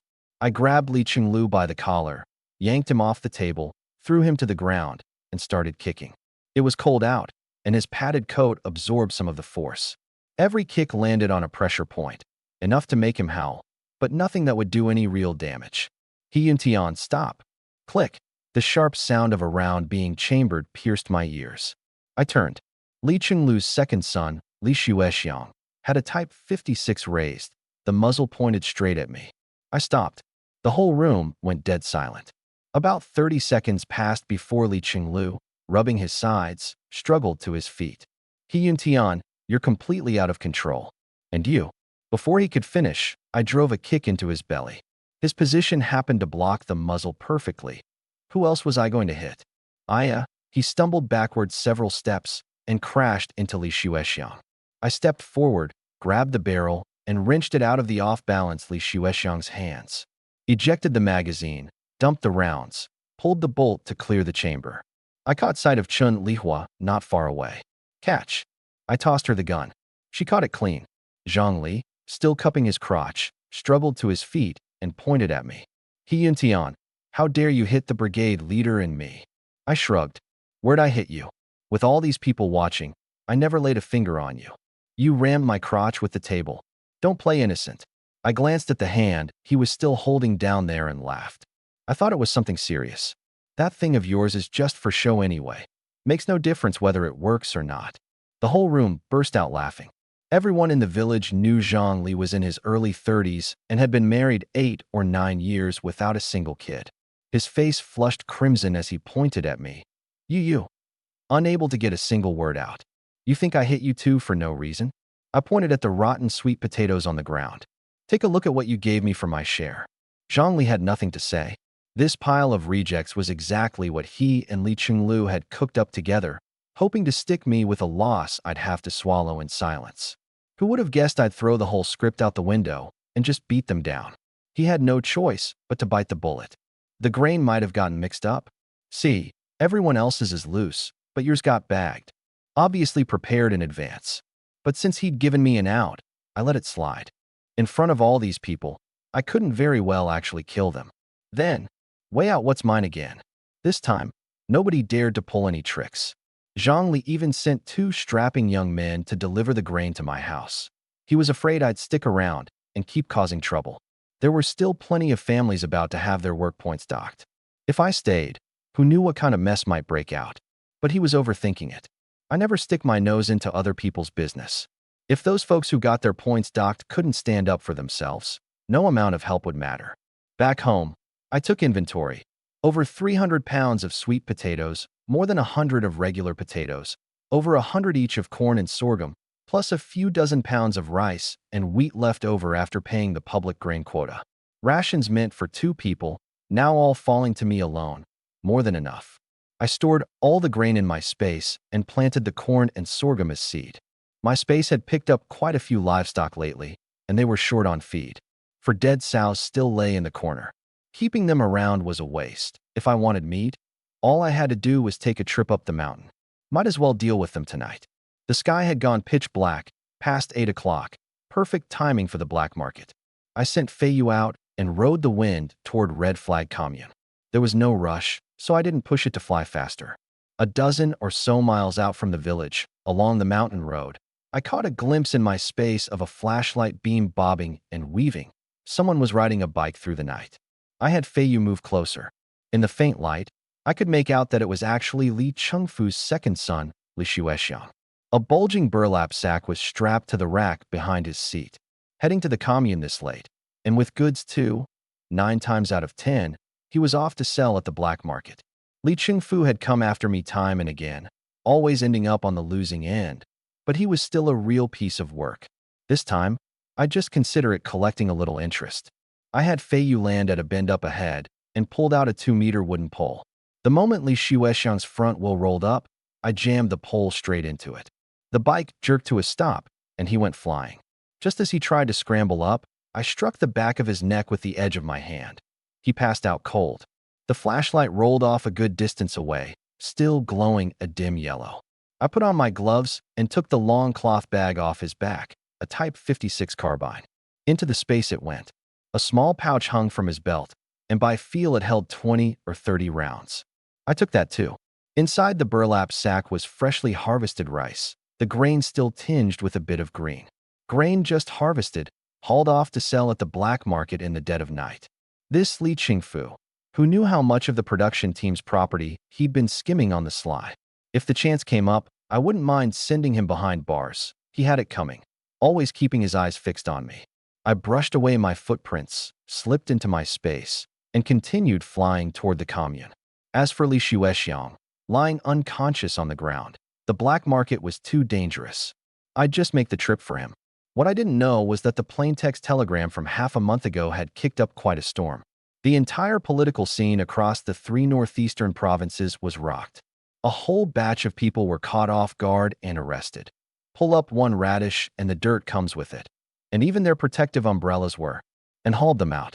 But even with all that commotion, it somehow never reached Kaoshan village, and no one had any idea that the person behind it all was just a teenager. The old boss of the Red Flag Commune black market, Chong Feng, had been thrown in jail. The market shut down for a few days before a man named Brother Qian Jiu took it over. It had only reopened 3 days ago. I followed the crowd to the entrance. The 2 guards were still there. Before they could say a word, I pulled out a pound of wild sow meat. "Tell your boss I've got merchandise. Ask if he's interested. Here's a sample." One of the underlings weighed it in his hand. "Hold on, I'll go pass the word." He turned and slipped into the dark alley. The other one kept his eyes on me, hand resting on his waist. 10 odd minutes later, the underling came back, a hulking guy who had to be over 6 feet tall trailing behind him. "You've got wild boar meat? How much?" "A few £100, I said flatly. "Not sure if you can handle that much." The big guy started, clearly unsure whether I was telling the truth. He stuck out his right hand. "Name's Tu Lei." I gripped it. His hand bore down hard, testing me. I immediately matched him, pressing back. We held there for about a minute. His hand started to shake, his grip weakening. I let go. Strong grip, Brother Tuesday impressive. He knew I'd held back and cupped his fists in respect. "You're the one hiding your true strength, big brother. This is no place to talk. Come inside." After winding through a maze of turns, we reached a room. Inside sat a young man, maybe 27 or 28. Tu Lei came in and stood behind him, another big guy with similar features already at his side. I sat down casually. "I'm Qian Jiu, the boss of this black market." The young man smiled. "And who might you be, my friend?" "Nya Feng. A hunter." "You really have a large stock of wild boar meat, brother Nya? How much, and what's your price?" I ran a quick mental scan of my space. "Over 500 pounds. $1 a pound. Keeps the math easy." Qianzhou started, then laughed. "You must be joking, brother Nya. $1's the retail price. Where's our margin if we buy at that?" 70 cents, and I'll take it all." "How's that?" "Take a good look, boss Qian." I pointed to the sample. "This is all wild sow meat. The fat's a finger thick, sturdier than any farm pig. For wild sows, every one of them over 200 pounds, fattened up all autumn long. They really were plumper than a 100-pound farm pig." We went back and forth, finally settling on 85 cents, each side giving a little ground. Qianzhou sent someone pushing a handcart out with me. Once we reached the woods outside the black market, I loaded the wild boar meat onto the cart myself. Back inside, we weighed it. 648 pounds. "Brother Nya, I'll count it as 650. That's 552.50. Let's round it up, 555. Qianzhou handed me a cloth bag. "Next time you've got good stuff like this, don't forget your buddy Qianzhou." I readily agreed. With a connection like his, moving product would be a whole lot easier from now on. Inside the bag were 55 big bills, bundles, and 5 yuan notes. The count was correct, so I said my goodbyes and left. Outside the black market, with no one around, I summoned Fei Yu and flew home. Back at the house, Li Qinglu and his wife hadn't slept a wink. He smoked one hand-rolled cigarette after another. Their son had gone to the black market plenty of times, but never this long. Yet Li Qinglu didn't dare gather people to go looking, head into town in the dead of night. How would he explain that? He could hardly admit his own son had gone to sell grain on the black market. These days, everyone was tightening their belts. Who had grain to spare? The villagers weren't fools. One look and they'd figure it out. The brigade leader was reselling public grain and lining his own pockets. If word got out, losing his position would be the least of it. He'd probably catch a bullet. As for Li Shuexiang, he was only just now slowly coming to. After lying there a while, he suddenly shot up to check himself over. His neck still ached, but thankfully he wasn't hurt. He barely breathed a sigh of relief when he reached behind his back, and cold sweat instantly broke out. The Type 56 was gone. So was the ammo belt at his waist. That rifle belonged to the County Armed Forces Department. If it went missing and an investigation followed, both he and his old man would be in deep trouble. Dejected, he kicked the bicycle beside him, still there. Only then could he breathe again. It was the bike the commune had awarded to the village, which Li Qinglu, as brigade leader, had claimed for himself. Li Shuexiang lifted the bike upright and was about to climb on when, thud, he crashed face first into the dirt. It was too dark to see anything. He felt the front wheel with his hand. Several spokes were snapped. The thing was wrecked. The sack that had been strapped to the back was gone. The flashlight had died long ago, probably out of batteries. He figured the robbers had taken it all, so he had no choice but to hoist the bike onto his shoulder and stumble his way back toward Kaohsiung village, one uneven step at a time.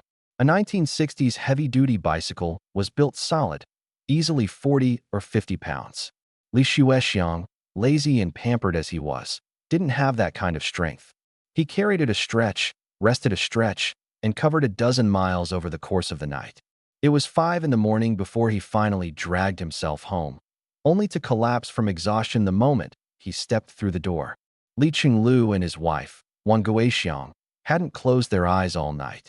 Seeing their son return, they felt a wave of relief. But one look at his sorry state and the ruined bike, and their hearts sank. After finally rousing him, they got their answer. He'd been robbed. The rifle and the grain were both gone. Li Qinglu panicked. The grain had been stolen anyway. No one knew about it, so losing it was no big deal. But the rifle was another matter. Kaohsiung village had only 2 Type 56 rifles, issued by the County Armed Forces Department to fend off wild animals coming down from the mountains. He'd been holding one of them, and now it was gone. If that rifle ended up killing someone, he'd be the first one they came after when they traced it. And even if the rifle caused no trouble, the county did a weapons inventory and audit at year's end. One missing rifle couldn't be hidden. Get it back? No one knew who'd stolen it. There was almost no hope. That left only one option: buy another one and gamble that they wouldn't cross-check the serial number during inspection. After all these years he'd been there. Captain, I can scrape together that much money. While Li Qinglu was scheming how to bluff his way through, the sky gradually brightened. I slept in as usual until I woke up naturally. When I threw off the blanket, a wave of cold air rushed at me. I hadn't gotten the hang of heating the Kong last night. The fire went out around midnight, and I'd made it to morning on nothing but my own body heat. With the autumn harvest over, there wasn't much work left for the team, so not everyone had to report for duty. Plenty of folks in the village were heading into the mountains to gather wild goods before the snow fell. Once it did, the mountain's bounty would be hard to come by. My place sat at the northernmost edge of the village, so anyone going into the mountains had to pass by my door. Seeing so many people heading up, I grabbed my Mosin-Nagant rifle and followed along. With my legs, how could that pack of women keep up? Within a few strides, I'd left the whole crowd far behind. Yintian, you're heading up the mountain today too? And you brought a gun. You going hunting with a party? The one calling out was a young woman under 30, Zhao Ting, Qin Yang's wife. I was on good terms with the Qin family, so I stopped. Sister Deong, it's not a hunting party. Just wandering around nearby, maybe bagging a few squirrels and birds. The gun's just for protection. A hunting party means hunters moving in a group with dogs, driving game into an enclosure to take it down. Me, going it alone without even a dog, that's hunting at best. Yintian, you're going up too? Why not come with me? I turned around. It was Huang Er, holding a double-barreled shotgun with 2 yellow dogs at his side. Decent frames on those dogs, but he'd ruined them. Thin as skeletons. Forget a wild boar, they couldn't even hold down a 100-pounder. I'm not going deep into the mountains. The gun's just for protection. I flatly refused. This guy was a notorious deadbeat. Getting mixed up with him never ended well. Huang Er's eyes darted around. Then how about you lend me the gun? I knew exactly what he was after. This Mosin-Nagant was a standard-issue rifle, long range, held 5 rounds, way better than his double barrel. Lend it out, and he'd stall on returning it. Given enough time, that gun would just become his. I poured cold water on the idea. No way I'm lending the gun. Give it up. He still wouldn't quit. I know where there's a bear den. I'll take you to raid it. Lend me the gun, 1 shot to kill the bear, sell it, and we split 50-50. The women nearby chimed in to egg us on. Yintian, go on, go. Then we can get a share of the bear meat too. I shot Huang Er a look. Did he really take me for a fool? Even though the greater Xing'an mountains were cold right now, the snow hadn't fallen yet, and there was plenty of food in the mountains. What kind of dumb bear would be denning up this time of year? Trying to starve itself to death? Not interested. Go raid it yourself. I picked up my pace and in the blink of an eye, left the whole crowd out of sight. Behind me, the pack of women closed in on Huang Er again, pushing him to go raid the bear den so they could get their share of meat.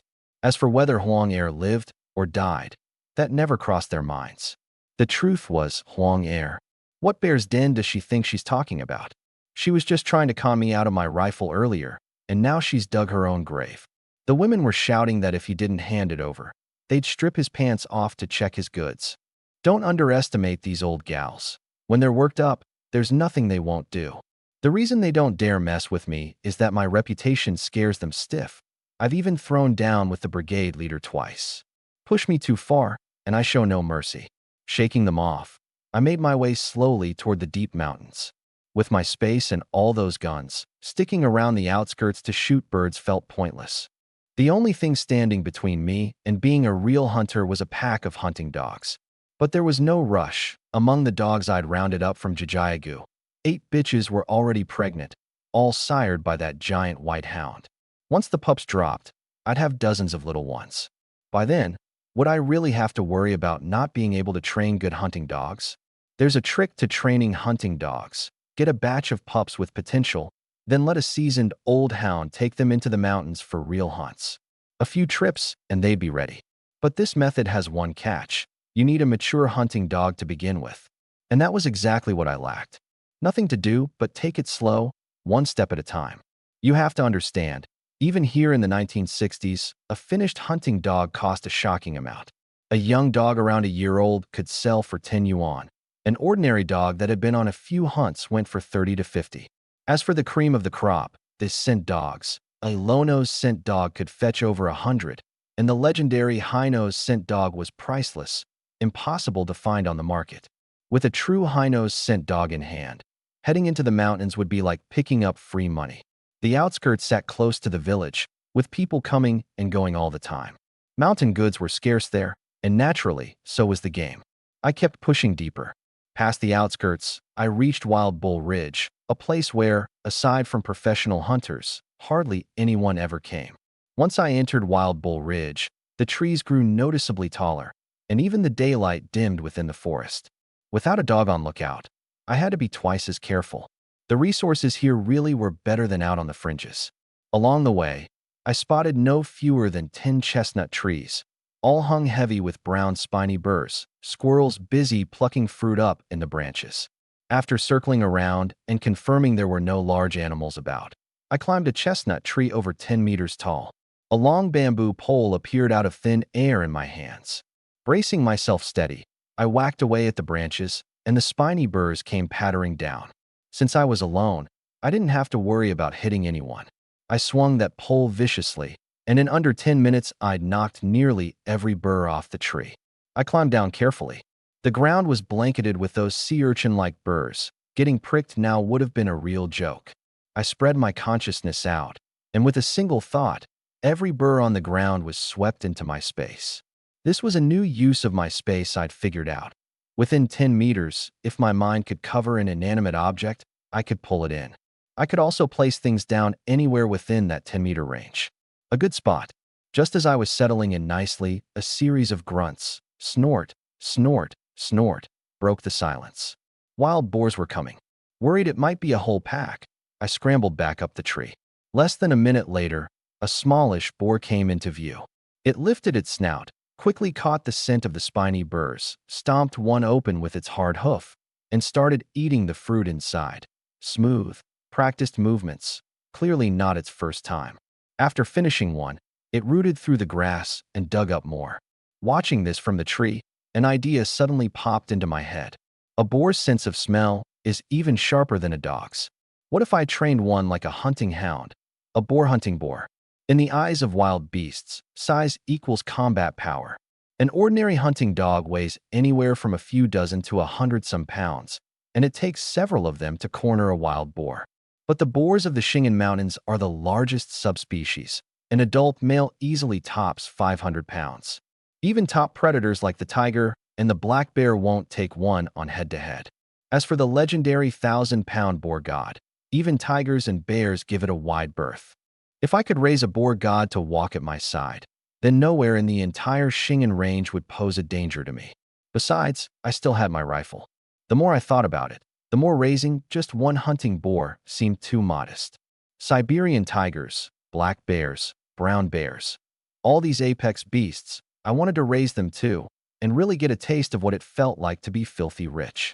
Watching the boar below me, head down, rooting for food, I pulled out my Mosin Nagant, worked the bolt, chambered a 7.62 round, and gently squeezed the trigger. Bang! The boar's body went rigid, then crashed to the ground. Headshot. Dead as dead could be. Raising them has to start young. I still had 10 little striped piglets in the space, perfect for practice. This grown boar would just become a pile of meat and earn its keep. I waited another 2 minutes in the tree. Seeing nothing unusual, I climbed down and stored the boar in the space. Once inside the space, I bled it first, then skinned it. Boars are always rubbing against pine trees and rolling in mud, so their hides are thick and tough, hard to strip. I took out the intestines and hung them on a tree as an offering to the mountain god, then butchered the rest of the meat into chunks to feed the dogs I'd borrowed from Jijagu. That pack of dogs had been in the space for over 10 days now and had long since settled in. I had no plans to let them out. Their mission was to help me breed my own pack of hunting hounds, one I'd keep expanding down the road. Once the snow came, I even wanted to catch a few wolves and bring them in, cross them with the dogs, and breed even fiercer wolf dogs. Done with the boar, I kept wandering around Wild Ox Ridge, gathering a few fruit trees the space didn't have yet along the way. As I walked, I came across a strange tree. It was thick enough that it'd take a full arm span to wrap around. Nothing rare in the Shingen Mountains. What was rare was that half of it had already withered and died, while the other half was still lush and green. I circled the tree once and finally understood. It had been struck by lightning, but not all the way through, leaving it in this half-dead, half-living wonder. I pulled out a length of over a meter. I tapped this strange tree with a stick. Below 2 meters, the sound was solid and dense, real wood. Above 2 meters, the sound changed, hollow, like something had been scooped out and stuffed with something else. Stranger still, as I kept knocking, it seemed like something alive was about to come pouring out of the tree. Curious, I climbed up and peered into the bowl-sized hole the lightning had blasted open, pitch black. I shined my flashlight inside and couldn't help sucking in a sharp breath. The whole space was dark and crawling, packed with bees. Wild black bees. Black bees are the finest breed, and their honey is a rare delicacy. Right away, I got the itch to stash them in my space. In the greater Shingon Mountains, when they say it's going to snow, it snows. Once the temperature drops, factor in the long, brutal winter, and only a scattered few of this whole hive would survive to spring. Better they end up mine than freeze to death. The black bees were already half in hibernation. One sweep of my mind, and I collected them into my space, hive by hive, without a sound. All that remained in the tree hollow were combs crawling with larvae and honeycomb overflowing with honey. All good stuff, so I took it all. The honey was clear as amber, giving off a sweet fragrance that made my mouth water. I fought down the urge to taste it, cleaned everything out, and decided then and there to head home. Today's haul was huge. The one thing a hunter must never do is get greedy. Quit while you're ahead. Besides, I still had to build a few beehives for this swarm of black bees. The original body's grandfather had known some carpentry before he passed, and the original had helped out since childhood, picking up a thing or two. The skills were rough, but good enough to knock together a beehive. Nothing pretty, but the bees could live in it just fine. This batch of honeycomb had to be at least 140 or 50 pounds. Going by quality, it could yield over 50 pounds of honey. Wild honey is precious anytime, and in these lean years when everything's scarce, the collection station paid over 3 yuan a pound for it. In other words, just this one trip was a conservative 150 yuan in the bank.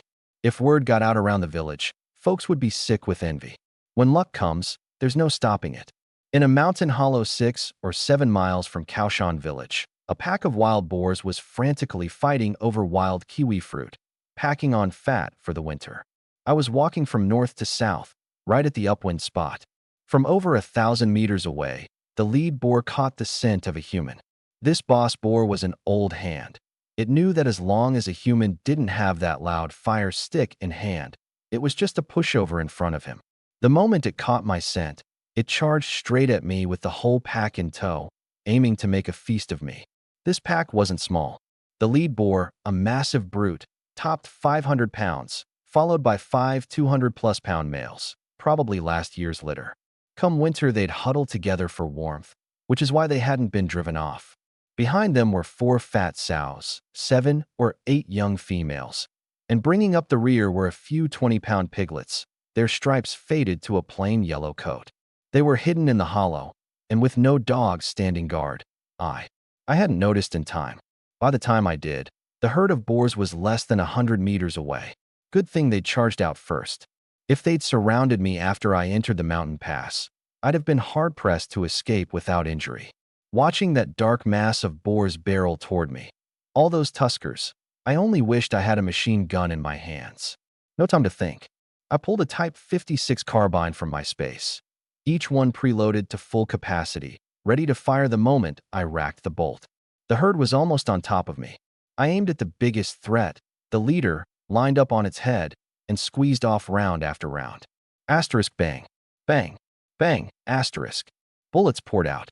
When one mag ran dry, I instantly swapped rifles, racked the bolt, and fired again. In the chaos, there wasn't even a second to reload. Good thing I had plenty of rifles, plenty of ammo, and a steady aim. After 30 rounds, down went the lead boar, 3 males, and several sows large and small, 8 in all. I raised a hand and wiped the sweat from my forehead. That one was close. I'd nearly capsized in a ditch. Close call or not, the haul wasn't bad. 12 wild boars, big and small, not one under 200 pounds. And while I was blazing away, a kilometer off, Huang Er, a hunter from the village, was out wandering with his 2 dogs. That morning a pack of women had cornered him. He'd only gotten free by promising them a cut of meat. The moment he heard that rapid gunfire, he could tell it was a Type 56. Firing that hard, someone had to have run into big game. Huang Er's eyes lit up. He decided to head over and lend a hand, paving the way for his share of the meat. A deal like this, he couldn't afford to miss. Big Wolf, Second Wolf, let's go. He carried a double-barreled shotgun, ready to fire at any moment. He'd named his dogs Big Wolf and Second Wolf, hoping they'd be as fierce as wolves. Unfortunately, he'd raised the 2 to be just like him.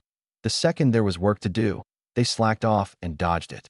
He'd gone barely 100 meters when the brush ahead shook violently. Huang Er raised his gun and barked, "Who's there? Come out or I'll shoot." A tusker suddenly burst from the brush, the very one that had escaped my rifle earlier. Over 200 pounds, with tusks jutting from its mouth like a pair of daggers. Its sudden charge startled Huang Er so badly his hands jerked, and the double barrel went off with a boom. A few steel pellets sprayed across the boar's head. Lucky it was a double barrel, the pellets scattered wide, or that shot would have missed clean. Peppered with a few pellets, the boar twisted its body and bolted again. It had already tasted the sting of that fire poker. Huang Er raised the shotgun again, one last round left in the chamber. The boar had been spooked twice now and shot on top of it, running for its life so fast he couldn't find an opening to fire. A single round cost a bit over 10 cents. The casing could be recovered, but the powder and shot were gone for good with every trigger pull. As Huang Er hesitated, reluctant to waste it, his hound Big Wolf finally worked up the courage. It charged forward, planting itself right in the boar's path. Too bad the old wolf had never gone up against a boar. In a single instant, the fleeing beast slammed into it, and those razor-sharp tusks tore open its throat. The old wolf hit the ground and never got back up. With nothing left in its way, the boar grew even more reckless. Gritting his teeth, Huang Er fired a shot straight at its rear.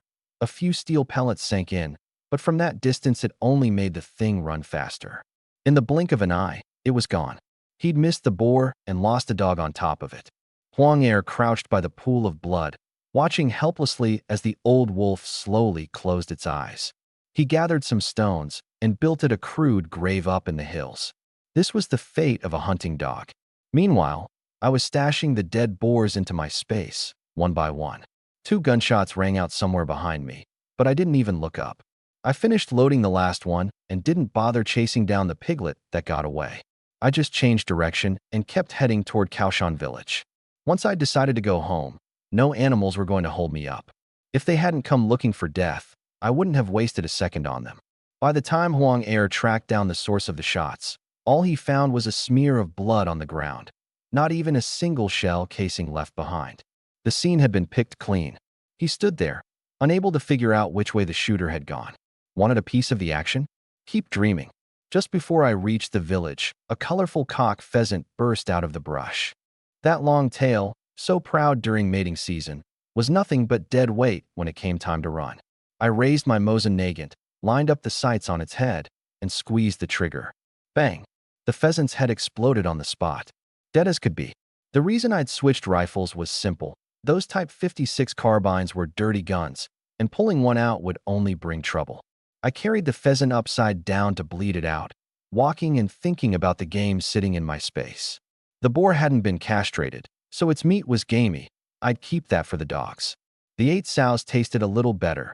Sold off, they'd fetch a good 1,000 yuan or so. A crowd of women had gathered at the village entrance, all foraging for wild mountain goods. Everyone trying to stock up before the heavy snows sealed off the mountains. Doors in the northeast open inward, and once the snow piles up, you can't even push them open. A few of them smiled and called out to me when they saw me, and I greeted them back. Some praised me for bagging a pheasant on a single trip up the mountain. They knew better than to ask for a cut, at least. But there's always someone who can't take a hint. One woman blocked my way. "Yintian, how about your auntie sets you up with a wife?" I recognized her. Her maiden name was Wang, married into the Li family. Word was that half a year after her wedding, her husband was dragged off by wolves while out hunting the mountains. They never even recovered his body, and after that came the whispers that she was a husband killer. In my past life, I didn't believe in any of that. But since something as absurd as being reborn had happened to me, I figured I'd better play it safe. "I'm still young. I'm not thinking about that stuff yet," I said flatly. Having lived 2 lives, I understood. Heaven. There's no such thing as unprovoked kindness in this world. She wasn't family, wasn't even a friend. The only reason she was cozying up to me was because she wanted something. Widow Wang was about to say more, but then she caught my eyes. It was a cold, empty stare, the kind you'd give a farm animal you were sizing up for slaughter. A chill ran through her, and she suddenly remembered. This was the guy who'd punched the brigade leader in front of everyone. Twice. Push him too far, and he might just start swinging right then and there. Between her life and her scheme, she chose her life without hesitation. As for whatever she was plotting, I couldn't be bothered to dig into it. I found out later that she'd wanted to pawn off her daughter, Li Zhaodi, a girl who'd worked the field since she was little, never spent a single day in school, malnourished, skinny, dark-skinned, and barely over 5 feet tall. Where she got the nerve, I'll never know. Back home, I gathered up my carpentry tools, grabbed a few pieces of lumber, and slipped into the space to start building beehives. With the space helping me along, I split the wood, cut the boards, and assembled everything in one smooth run. 3 beehives, combs and all, came together fast. Using my mind, I squeezed the honeycombs of the black bees, and golden honey trickled drop by drop into a wine jar. The jar had originally held 10 pounds of liquor. Filled with honey now, it had to be 13 or 14 pounds. I filled a mason jar with another pound. I didn't have enough containers, so I stacked the leftover combs in the hives for now. I'd deal with them after buying more jars tomorrow. The space stayed at a constant 77 degrees. The black bees, which had just been settling in for their winter dormancy, were all roused awake, swarming around in search of nectar. That's just how bees are. Live a day, work a day. Dinner was fresh pheasant soup with white rice, made right there in the space, and I cracked open a bottle of Erguo-2 to go with it. I've got to say, times might be poor, but the stuff back then was the real deal. I finished the whole bottle and didn't feel the least bit dizzy. Just to test out this body's tolerance, I downed the entire thing in one go and barely felt a thing. Looks like I've got deeper reserves than I thought. Early the next morning, I got up and headed out, making a beeline for the Red Flag Commune Supply Co-op with one clear goal: to buy jars for the honey. The second I stepped outside, a shiver shot through me. The temperature had plummeted, and the clouds overhead were thick as lead. A heavy snow could dump down any minute. After checking the stove and the Kong bed, making sure there were no open flames, and giving the doors and windows a once-over, I threw on my roe deer coat, put on my hat, tucked my hands in, and hit the road. The wind was blowing from the north, and the commune was straight south, so the wind was at my back, practically shoving me forward. I couldn't have stopped if I'd wanted to, and my pace quickened without me even noticing. I knew this road like the back of my hand. I'd walked it every day for 3 years of middle school. Which tree bore fruit in which month, Whether it was sweet or not, I had it all memorized. Tailwind and quick steps got me there in just an hour. I pushed open the door, and the few clerks in the co-op all looked up at once.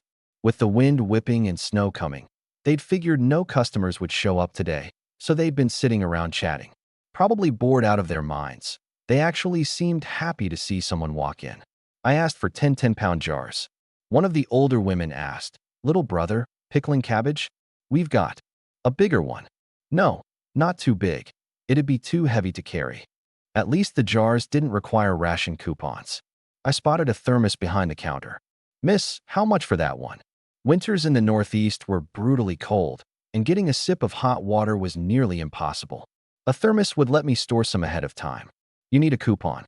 "Got one." I reached into my space with my mind. Among the ration coupons I'd swiped from Zhu Wu's black market stash, there was a thermos coupon. Making a show of it, I fished one out from my coat and handed it over. She took one look. "Small one's 5 yuan, big one's 10. I'll take the big one." Then I waved my hand and went on a shopping spree. Towels, toothbrushes, toothpaste, soap, a pile of each. New iron woks, bowls, chopsticks, all of it. No telling how many years the ones at home had been in use. The wok I planned to keep in my space so I wouldn't have to lug it back and forth. After all that shopping, I'd only spent 83 yuan and 50 cents. Money really went a long way these days. Under the sales clerk's astonished stare, I hauled the goods out the door in batches, just saying I had a handcart waiting outside. Believe it or not, that was their business. But knowing that bunch, they'd lied down before they'd sit up. Who'd bother running out to check? Once outside, I felt so good I could have hollered. Having money was damn great. The wind had been at my back on the way in, but going home was pure misery. Even with everything tucked away in my space, fighting against the north wind, my frail body could barely manage. Screw it, I stopped walking. I summoned the red horse from my space, the one I'd borrowed from the Zhu family village. With a heavy snow coming, I wasn't worried about them finding out. I set the saddle and swung up. I'd ridden a few times in my past life, so it came back quickly, and I picked up speed. But the wind whipping at my face stung. I pulled the new towel up to cover it, leaving just my eyes to see the road, tears streaming from the cold. I was only halfway there when snowflakes began drifting down, falling harder and harder. A mile from the village, I reined in the horse. The horse hadn't come by honest means. I couldn't lead it into the village. I sent it back into my space and walked the last stretch on foot.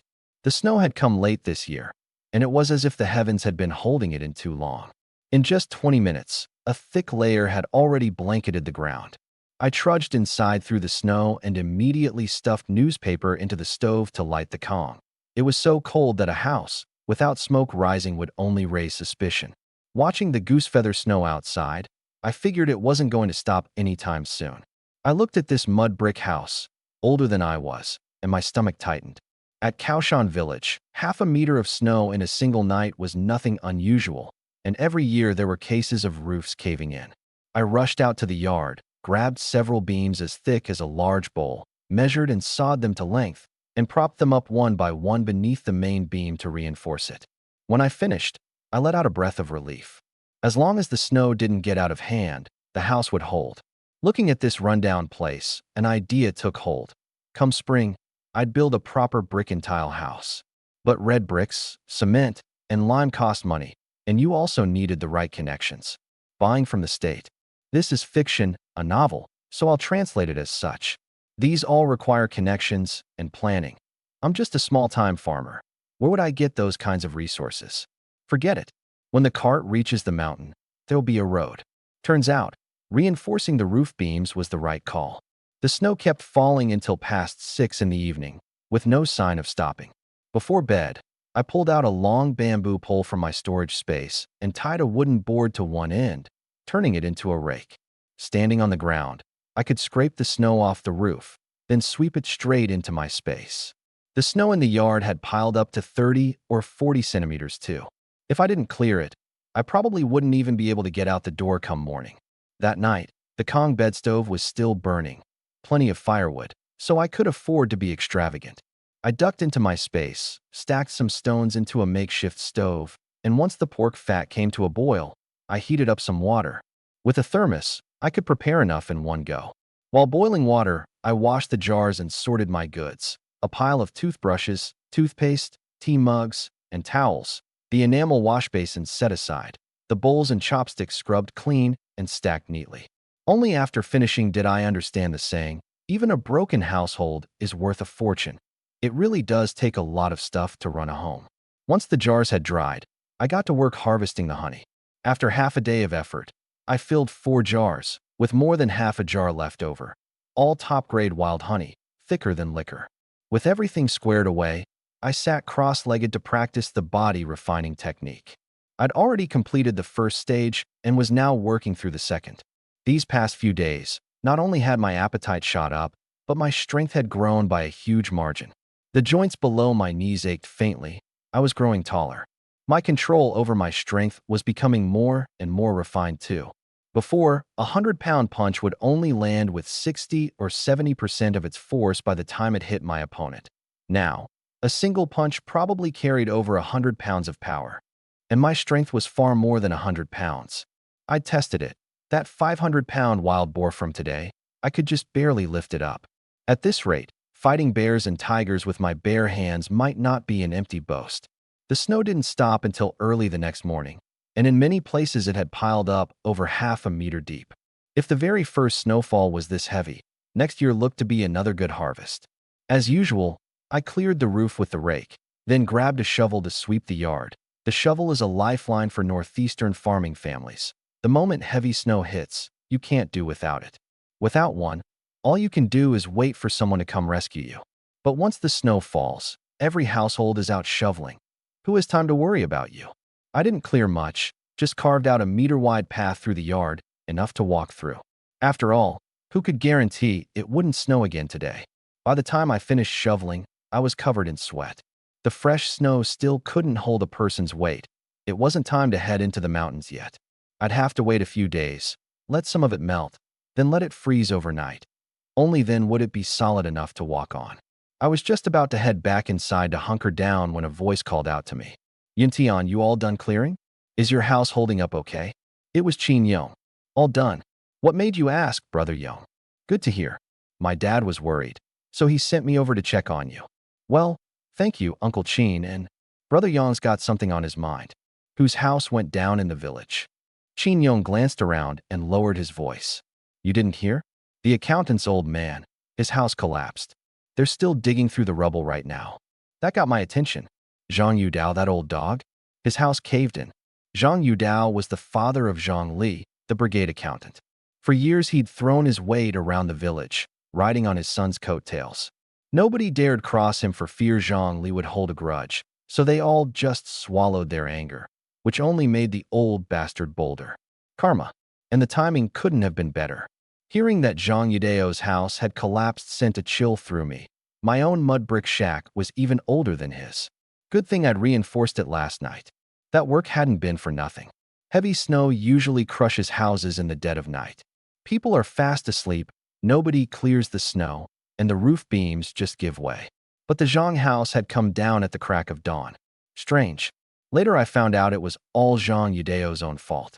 The old goat had 3 sons and a whole brood of grandsons. The night it snowed, he couldn't be bothered to get up, figuring his kids and grandkids would clear the roof for him. But he never said a word to anyone, and every one of them just assumed somebody else would handle it. The whole night passed, and no one lifted a finger. The snow piled higher and higher. At dawn, the beams came down with a thunderous crash, burying the whole sleeping family beneath them. Qin Yong had brought this news to my doorstep first thing in the morning. I'd figured I was in for another dull day. Well, now there was a show to see. By the time I got there, all the snow clearing had stopped. Everyone was crowded around the Zhang place. The old man had bullied plenty of people with his sons backing over the years, and now that disaster had struck, hardly anyone was willing to help. Only a few uncles from his generation stepped up, holding their noses. Family was family, so they had no choice. The thatched roof had already been cleared away, and several men were carefully hauling out the beams and purlins. Zhang Li, in his glasses, was circling the wreckage, not so much helping as searching for something. Once things were cleared out, they dug out Zhang Yudao and his wife. A purlin had come down square on Zhang Yudao's head, crushing his skull, dead on the spot. His wife still had a breath left in her. The earth in Kong had collapsed and buried the old couple in ashes. When they pulled them out, both were black from head to toe. Nothing to be done for the dead, but the living had to be rushed to the hospital. Yet the three brothers, Zhang Bing, Zhang Jun, and Zhang Li, just froze in the doorway. Zhang Bing, the eldest, had never had a mind of his own. He did whatever he was told. But Zhang Jun and Zhang Li kept shoving the job onto each other, each wanting the other to take their mother to the hospital while he stayed behind to sort through the ruins. Zhang Jun figured their parents had valuables stashed away and wanted to find them first.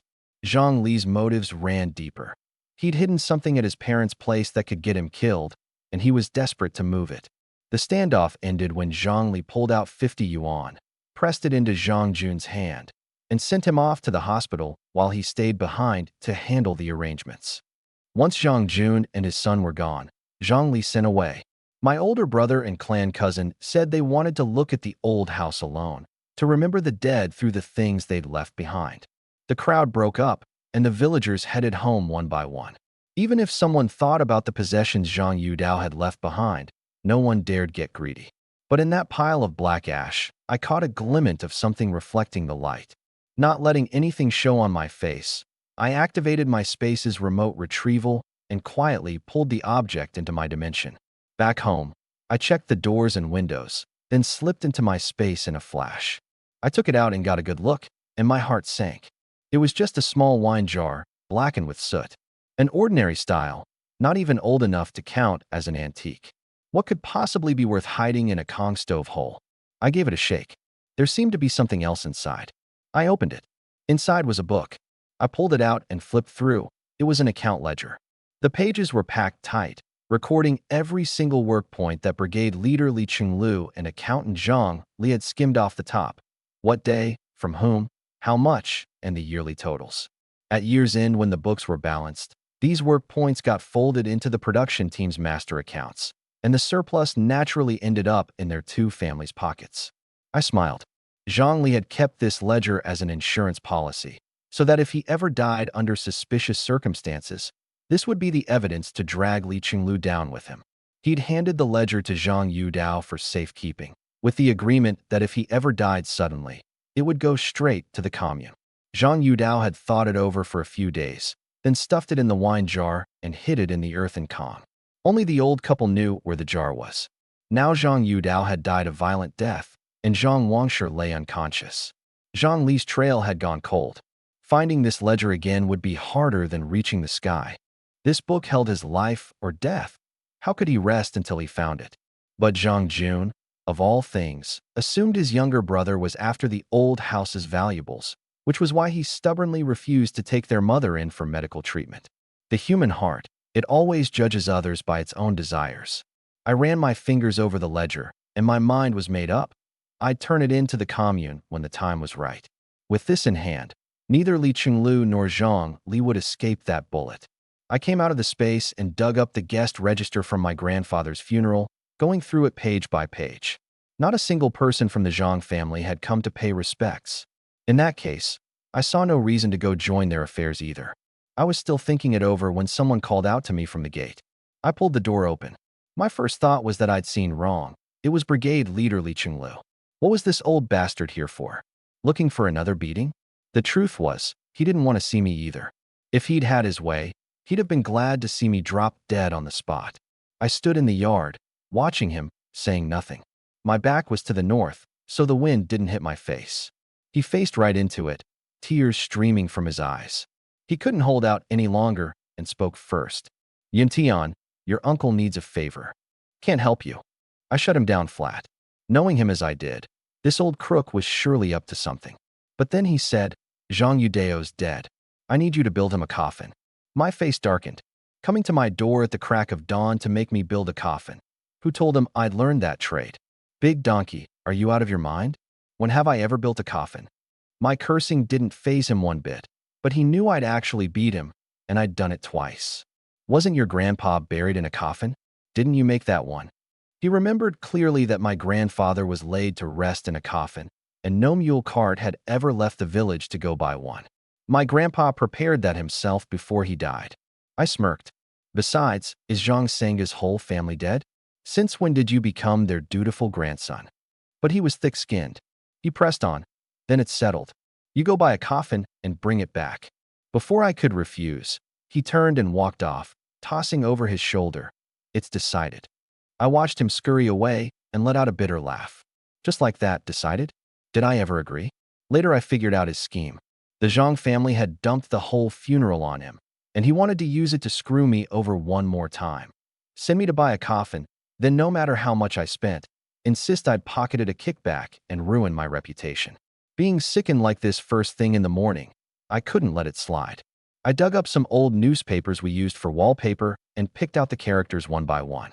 2 reports, one accusing Li Qinglu and Zhang Li of skimming work points and lining their own pockets, and one accusing Li Qinglu of trafficking firearms. The county had issued 2 Type 56 carbines, and one of them was in his hands. As long as the gun stayed with him, it was as good as vanished. The moment the Armed Forces Department came to check and couldn't find it, the charge would stick. In the 60s, buying or selling guns wasn't a huge deal, but trafficking a state-issued weapon, that was a crime that could cost you your head. I summoned Feiyu and had it carry me to the commune post office to buy envelopes. When no one was looking, I dropped the 2 letters into the report boxes at the commune and the Armed Forces Department. The rest was up to how fast they moved. Back in the village, I deliberately made a few rounds where people could see me, putting on the perfect show of never having left. Even if someone came investigating, they'd never trace it to me. Around 9 the next morning, more than a dozen soldiers in uniform rode into Kaoshan village, some on bicycles, along with 2 3-wheeled motorcycles. The officer in charge produced documents demanding an inventory of the weapons cache, with all members of the brigade leadership required to be present. Li Qinglu, Zhang Li, Chen Lihua, Wu Xia, not one was missing. Chen Lihua opened the armory door, and the soldiers counted every item against the list. 1 Type 56 carbine was missing. The officer questioned militia captain Chen Lihua. She shot Li Qinglu a glance and pulled out the registry. That gun had been borrowed by Li Qinglu over a year ago. All the pressure landed squarely on Li Qinglu. He stammered and hemmed. He'd been planning to buy a new one to cover it. But before he could, the inspection had come down. He wasn't stupid, and it clicked pretty quickly. Someone was working an angle behind the scenes, and 8 times out of 10, it was right here in Kaoshan village. Even that gun his son Li Shuexiang had lost was probably in this person's hands.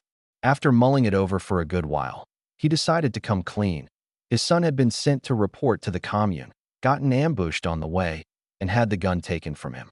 The tip the Armed Forces Department had received accused him of trafficking in firearms, and now he was telling a completely different story.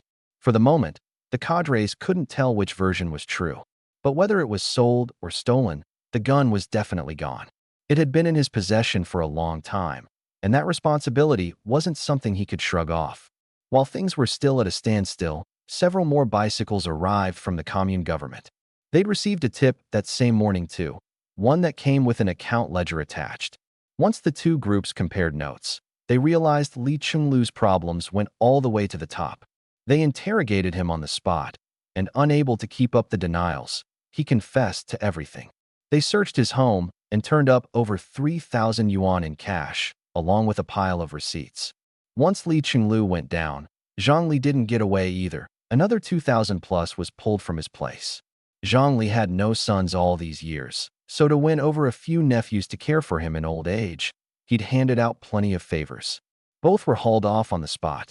Word was that Li Qinglu's eldest son, Li Shuefei, was in the military, so the Armed Forces Department immediately contacted his unit for a full investigation. Zhang Li couldn't even attend his own father's funeral before being taken away. News that the brigade leader and the accountant had been embezzling together spread through the village in no time, and everyone was outraged. With Zhang Li gone, no one in the Zhang family would put up money for the funeral. Zhang Yudao was simply wrapped in a reed mat and hastily buried in the family plot. What goes around comes around. Back when he was throwing his weight around, bullying people on his master's coattails, did he ever imagine this day would come? Losing 2 key cadres, Kaoshan village carried on all the same. Luckily, winter was setting in and there wasn't much farm work, So Chun Lihua temporarily took over as both brigade leader and militia captain, handling everything herself. The verdict came down fast. The embezzled amounts were enormous, and with no one willing to vouch for them, each man got a single bullet. The village had been buzzing for days, but I stayed pretty much out of it. I was too busy being a dog dad in my space. The dogs I'd borrowed from Zhujia Gully had gone on to have 38 puppies, another step closer to my goal of building a dog pack. That pregnant mare had also given birth to a bluish-gray little mule, a mixed-breed baby. With so many new lives suddenly on my hands, I was thrilled and treated them all to a feast. The cattle and horses were easy. The space had plenty of top-grade pasture, and every one of them was fat and thriving. But those 24 grown dogs were a bit much to feed, all big breeds, the lightest of them 60 or 70 pounds. Only 7 or 8 days had passed on the outside, but inside the space, over 2 months had gone by. Otherwise, the puppies wouldn't have been born. After that long of feeding them, the 4 wild boars I'd caught earlier, over 1,000 pounds of meat, were nearly gone. And that was even after I'd mixed sweet potatoes and potatoes into the dog food. And, thanks to the sorghum, otherwise we'd have run out of food long ago. No wonder most hunters only keep a few dogs. They simply can't afford to feed more. Hunting dogs need to stay strong, so even on off days they have to be fed meat. In times like these, when people themselves go hungry, who could afford it? I also had these dogs to thank for keeping the number of civet cats in the space under control. To preserve their wild instincts, I'd toss them the cold civets so they wouldn't forget how to hunt. The next morning, I threw on my roe deer fur coat, put on my hat, grabbed my Mosin Nagant, and headed into the mountains. After so many days of melting snow re-freezing into ice, walking through the mountains was no longer a problem. Besides, I was almost out of wild boar meat. Time to restock. A few villagers who'd risen early to forage saw me climbing up with my rifle and came over to greet me, saying they'd be happy to trade for anything I caught. Nobody asked outright for meat. They all knew I wasn't one to come out on the losing end. After exchanging greetings, I pushed deeper into the mountains. The foragers all stuck to the outer edges, close to the village. There'd only been one snowfall so far, so there were still some mountain goods to gather nearby. A few more snows and everything would be buried, impossible to find. Among the crowd was a group of 6, 4 men and 2 women, dressed more neatly than the villagers, clearly out of place among the locals. These were the sent-down youth, the educated city kids assigned to work in the countryside. One of the female youths watched my retreating figure. "Can we go hunting with him? I haven't had meat in ages." Another laughed. "It hasn't been that long. Didn't we have wild boar back during the autumn harvest? That meat was delicious. That guy who just left is the one who caught it. His name's Hiyuntian. I heard he killed that boar with a carrying pole." A pimple-faced young man, about 5'7", scoffed. "Total nonsense. Killed a boar with a carrying pole? I've heard this. Hiyuntian goes into the mountains all the time and only ever brings back small stuff like pheasants and hares. Never seen him haul back anything big. I could bag pheasants and hares in my sleep. Give me a gun and hunting boar would be child's play." This young man was Li Xiang, from Hunan province, young, cocky, and thought he answered to no one. Another male youth chimed in. "Exactly. With a gun in hand, you could eat whatever meat you wanted." This was Qi Ji, from Sichuan province. He and Li Xiang both loved spicy food and had become close buddies. As for the 2 female youths from before, one was named Su Ya and the other Tang Lily, both from Nanjing. There were 2 others who hadn't spoken, Zhou Jianyun, from Suzhou, and Su Xiang, from Fujian province. 6 sent-down youths, all of whom had come to the countryside meaning to help build up rural China. Once they arrived, they discovered they were useless, worse at the work than children, and weren't welcome in the village. I trod over the snow, leaving only shallow footprints. If I didn't deliberately hold back my strength, I'd have sunken much deeper. After more than 2 months of grueling training in the space, I'd already completed the 2nd level of the body refining manual. My strength had grown another notch, and I could control it far more freely. Reaching a snow hollow, I found a covey of pheasants huddled together for warmth. The sight made me grin. This is reckless. If they all huddle together with their heads in the middle, one predator could wipe out the whole bunch in a single sweep. For their own safety, I decided to bring them into the space and add a new species. I crept closer.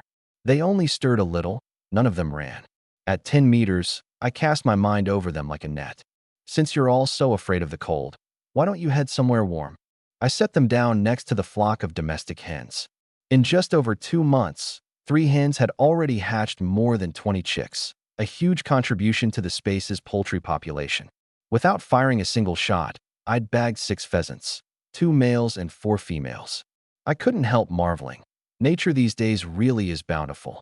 Once I'd put some distance between myself and the village, I called out the big white dog I'd borrowed.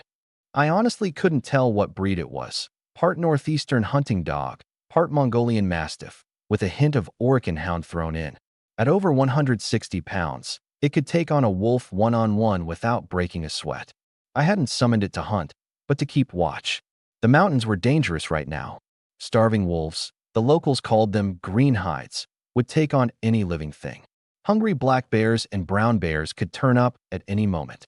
Not to mention the wild boars running rampant. Those things would charge straight into a village. Maybe the 6 pheasants had used up all my luck, because the entire morning brought nothing else. I only caught a few squirrels for the space.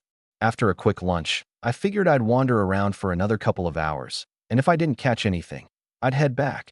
Today really wasn't a good day to be up in the mountains. As I walked, I actually caught myself humming a nursery rhyme. 1, 2, 3, 4, 5, up the hill to hunt a tiger. Didn't catch the tiger, caught a little squirrel instead. When I finished, I corrected myself. No, that's not right. I grabbed a little squirrel. I was still amusing myself, about to turn back, when gunfire echoed in the distance. A chaotic mix of standard-issue rifles, hunting guns, and homemade blunderbusses. That many shots in a row meant someone was probably in trouble. There's an unwritten rule in these mountains. If you come across a hunter in danger, you help if you can. Of course, it's ultimately up to you. Some people save a fellow hunter and are rewarded for it. Others save the wrong person and get killed for their trouble. That kind of thing happens all the time in the greater Shingon Mountains. Kindness has always been a double-edged sword, but I still decided to get a clear look before doing anything. First, I sent Feather up high to scout, while I slowly closed in. A few minutes later, Feather relayed the scene. A large pack of dholes had surrounded several hunters. Dholes are even more vicious than wolves. I picked up my pace. Ever since forging a mental link with Feather, my eyesight had grown much sharper. Even from 1,000 meters away, I could tell the trapped group was 4 men, with several hunting dogs. They weren't climbing the trees because they didn't want to abandon their dogs. Without the dogs, being stranded up a tree was still a death sentence. Fighting alongside the dogs, they might still carve out a sliver of a chance. I tightened my grip on my gun. I closed in on the battlefield without a sound. No one noticed a thing. I stopped 500 meters out. In my sights, red dogs, dholes, swarming everywhere. Just the ones I could see numbered 20 or 30. The 4 men they'd surrounded were nearly finished. I raised my rifle, worked the bolt, chambered a 7.62 millimeters round. A Mosin Nagant, Soviet factory-made. My grandfather killed Japs with this rifle. Effective range, 2,000 meters. Whether you hit anything depends entirely on the man behind it. And my eyes are sharper than a hawk's. Crack. In under a second, a red dog 500 meters out took the round through the skull. Bolt back, casing out, chamber again. The 4 men froze, then heard the shot. The youngest, 18, maybe 19, gripping an old homemade musket, shouted to the middle-aged man leading them, "Boss, someone's helping us from behind." A headshot from hundreds of meters.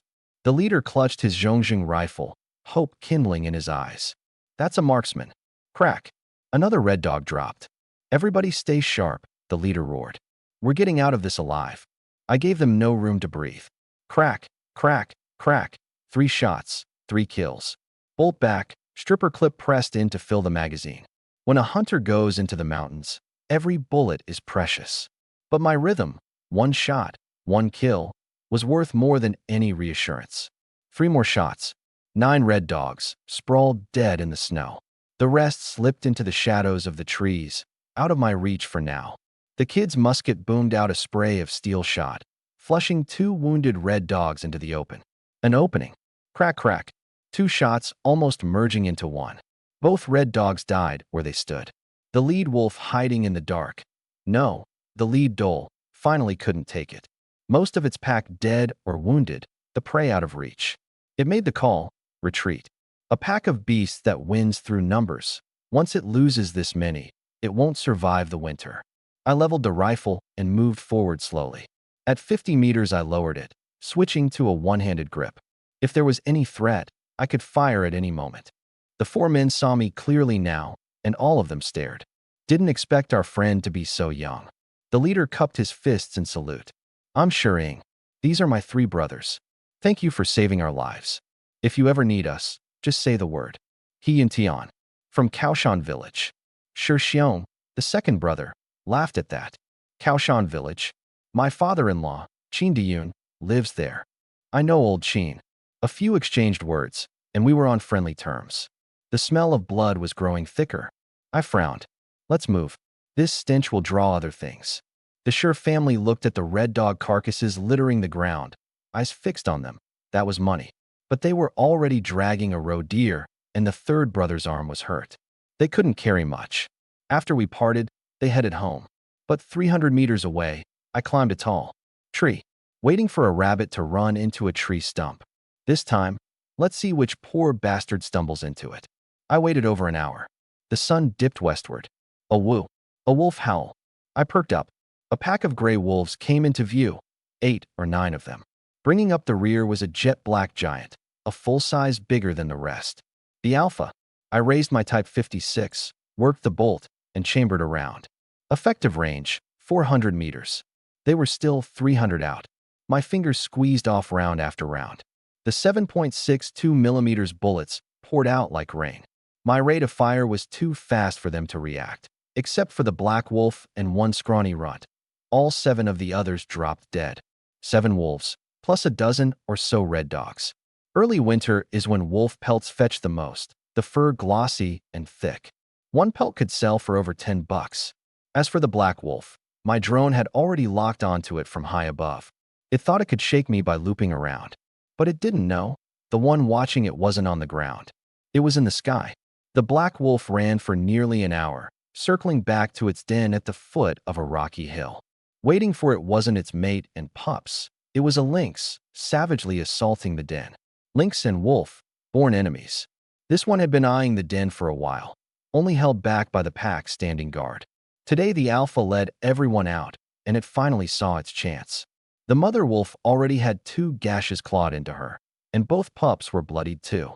Just as the lynx was about to go in for the kill, the black wolf returned. Having lost its entire pack and now finding its den under attack, the black wolf's fury boiled over and its power surged. The lynx knew it was outmatched. It kicked off the rock wall, bounded a few times, and vanished in the blink of an eye. I closed in slowly, unhurried, conserving my strength. But while I was still nearly 1,000 meters from the den, the black wolf came bolting out. Something clicked in my mind. This thing might just be a legendary nose-to-the-wind hound. A hunting dog that can lock onto a target by scent alone. It's born with the gift, not something you can train. A wolf like that was worth an incalculable amount. I made up my mind, take it alive. Even if I couldn't tame it, I'd keep it for breeding. More offspring meant a better shot at getting another nose to the wind. The black wolf snarled and lunged. Bang, bang. I put 2 rounds right at its feet. No matter how vicious the beast, it fears that sound. It backed off 2 steps. 2 more shots drove it back into the cave. I walked up to the cave mouth, quietly opened the entrance to my space, pulled out a few double-bang firecrackers, lit them, and tossed them inside. Boom, boom. Blast after blast echoed through the cramped cave. The black wolf, the mother, and the 4 pups all came bursting out. Right into my space. I separated the pups from their parents. With nothing left to worry over, and the warmth of the space around her, the mother wolf would go into heat soon enough. Mission accomplished. My drone carried the space back through the air. It wasn't even dark yet, and I had already got home, skinned it, took the meat, mixed the wolf meat and the red dog's meat with sorghum, ground it all into dog feed, and fed that pack of dogs in my space. Early the next morning, before I could even head into the mountains, someone was pounding on my door. 4 guys and 2 girls, educated youth sent down this year. I didn't recognize a single one of them. You're He and Tian, right? One with a face full of pimples spoke up, his tone cocky. We're the educated youth. Heard you've got a gun. Let us borrow it. I almost laughed out loud. Didn't even know each other, and he wanted to borrow my gun? No. Go home. The kid's face darkened. You son of a. Before he could finish, I planted a kick right in his chest. He flew backward, knocking down the two behind him, and all three tumbled into a heap. What were you about to say? The pain in his chest and the cold seeping up from the ground doused the fire in his head. Only then did he remember. This kid in front of him had the guts to beat down even the brigade leader. And nothing. Didn't say anything. He scrambled up, shaking, then turned and bolted. Some people just don't know how to talk, I said, deliberately raising my voice. A good beating fixes them right up. All 6 of them heard it.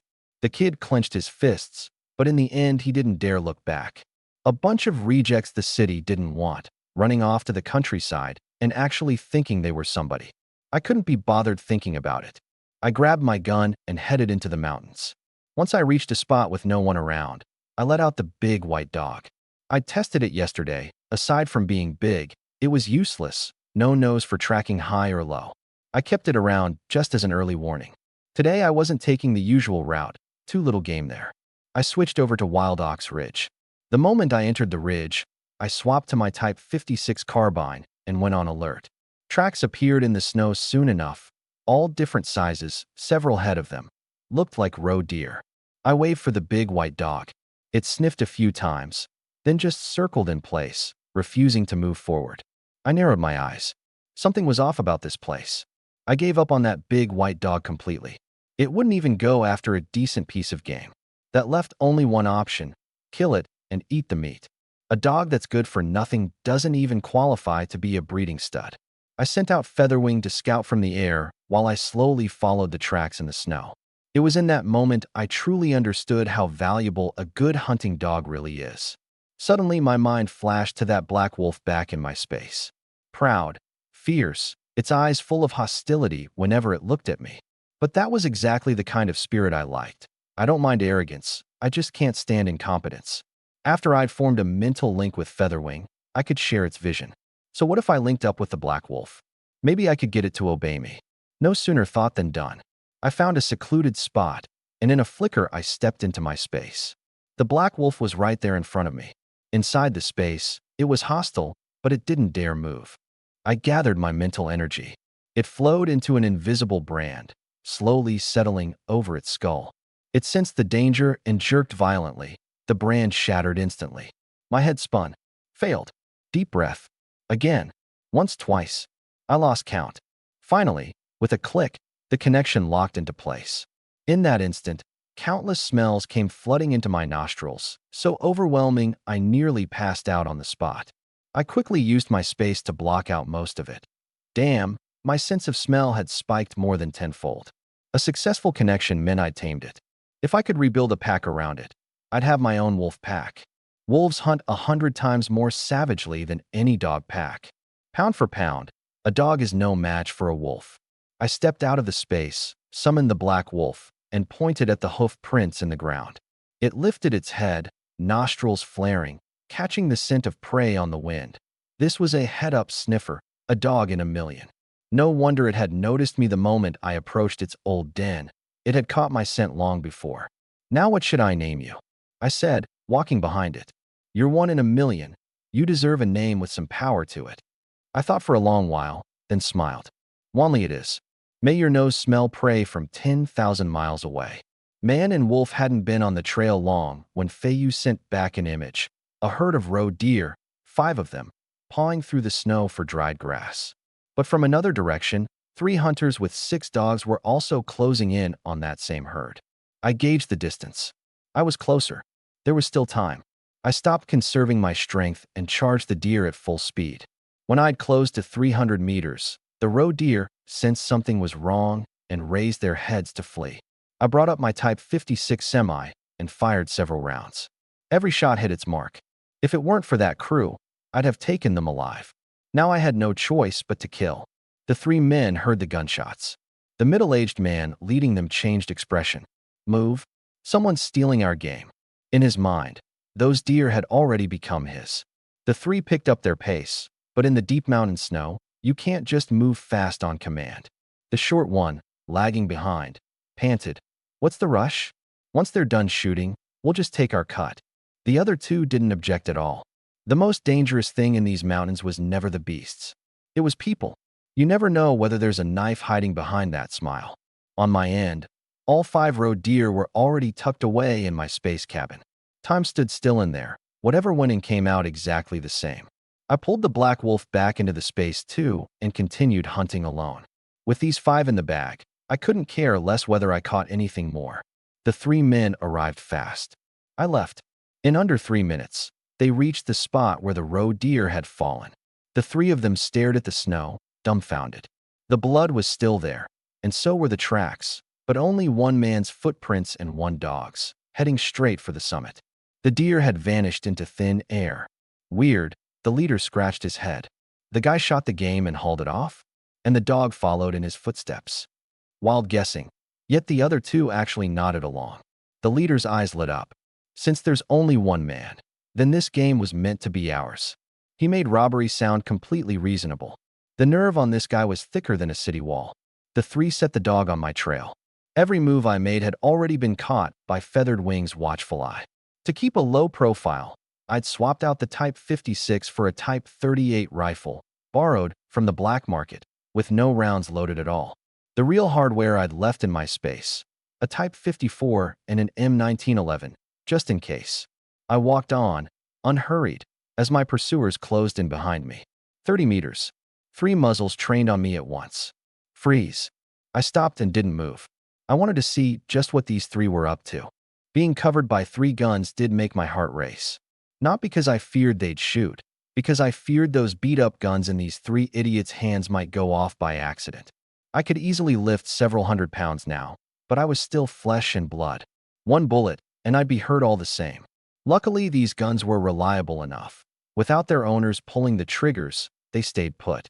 A man with a scar at the corner of his eye stepped up quickly and grabbed my Type 38. Let go. I let go. He hefted the nearly new rifle and clicked his tongue. Nice gun. Then he casually slung his own single-barrel shotgun onto his back. Robbery. Bold as brass. Seeing I was unarmed, the other 2 lowered their guns too. The middle-aged leader sauntered over. Kid, those roe deer just now, you shoot them? Those are our game. I played dumb. What roe deer? I haven't fired a single shot with this gun today. Scarface leaned in and sniffed the muzzle. Sure enough, no smell of gunpowder. He nodded. Boss, he's not lying. Then did you see anyone else? Nope. I just heard the shots and came to check it out. The leader frowned. We followed the track straight here. So where's the man? Kid, don't tell me your partner hid the game. He waved his hand. Big Yellow, search him good. The yellow dog circled me, sniffing all over, and locked onto the scent in an instant. It was only a matter of time before I was exposed. Strike first. I kicked Big Yellow flying and lunged forward. Before the leader could react, his gun was in my hands, a half-new Type 56. My left hand clamped around his neck and the stolen. The gun barrel pointed straight at the short guy. I remembered clearly that Type 38 rifle in Scarface's hands wasn't loaded, so I figured this one was empty too. The short guy sneered. Chung Dong, you're a real piece of garbage. Getting your gun snatched by some snot-nosed kid. My grip tightened. My voice went cold. Tell him to drop the gun, or I'll choke you to death. Chung Dong, pinned in my chokehold, shouted. Lai-san, put the damn gun down. But Lai-san didn't budge an inch. His eyes were pure venom. Chung Dong, I've hated your guts for a long time. You take an extra share when we split the loot, and you've got the nerve to sleep with my woman. Today you die, and nobody's gonna know a thing. This old bastard was a seasoned shooter. At 10 meters, that Zhongjing rifle of his could punch through 2 men with a single round. Killed Chung Dong. Pin the blame on me. None of it would touch him. As for Scarface, that was his cousin, Lai Fugaway. The scar at the corner of his eye came from a beating Chung Dong gave him years ago. He had no fear of ratting anyone out. But he forgot one thing. At this range, a bullet that went through Chung Dong could go right through me too. I pulled the trigger first. The gun cracked. A flower of blood burst open on Lai-san's chest. His body snapped backward, and the hand on his trigger fired too. And in that split second, I shoved Chung Dong forward with everything I had. Chung Dong's whole body lunged into the muzzle of Lai-san's gun. The bullet bored into his chest. Where it went after that, Who knows? In the blink of an eye, two grown men lay bleeding on the ground. Only then did Scarface snap out of it. He racked the bolt and swung the barrel at me. Click. Empty. His face went ashen. He dropped the rifle and reached for the hunting gun slung across his back. Too slow. One shot. Straight through his skull. Looking into his eyes, dead, still wide open, I said flatly, "Next time, don't go snatching other people's guns. Because sometimes, that gun's empty." In my past life as a mercenary, I'd killed my share of men. For these things, hunters on the surface, bandits underneath, I felt not a shred of guilt. The 6 dogs saw their masters go down and lunged at me. I called them out one by one, sending them off to their reunion below. 3 corpses, 6 dead dogs, all swept into my space. I stripped the clothes off them and dumped the whole lot into a deep ravine. No fear of being found. This was deep in the mountains, where few people ever came, and the smell of blood would draw the wild beasts. It was the dead of winter now, one heavy snowfall, and every trace would vanish. Come spring, when the snow melted, they'd be lucky to have a few bones left. I picked out whatever was worth anything and burned the rest along with the clothes. 6 dogs, just the right amount to feed the Wanley family. By the time I finished, it was still early. There were so many dogs in my space now, and they ate a fortune in food. I kept the females and picked 4 of the strongest males as chase dogs, the kind that could clamp down on prey at the critical moment and buy a hunter time. The rest were useless. I'd sell them on the black market. The money for the 9 dogs, plus I'd save on food. I'd raised this pack for over 2 months, and not a single one had the makings of a good hunting dog. None could even outcompete that big white mutt for breeding rights, which meant nearly all the pups came out just as dumb as he was. Talk about a disappointment.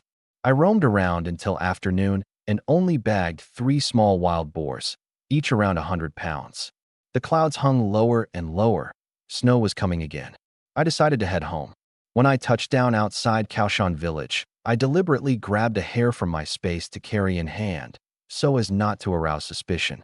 As I entered the village, the sight of my catch got the villagers talking again. One older woman chuckled. That Yuntian is a capable kid, bagged himself another hare. A sharp-tongued woman beside her curled her lip. Using a rifle to shoot a hare? What a waste of a good gun. Give my boy Maodan a rifle, and he'd bring down a big wild boar for sure. Enough meat to share with the whole village. Nobody paid her any mind. That woman was notorious for being stingy.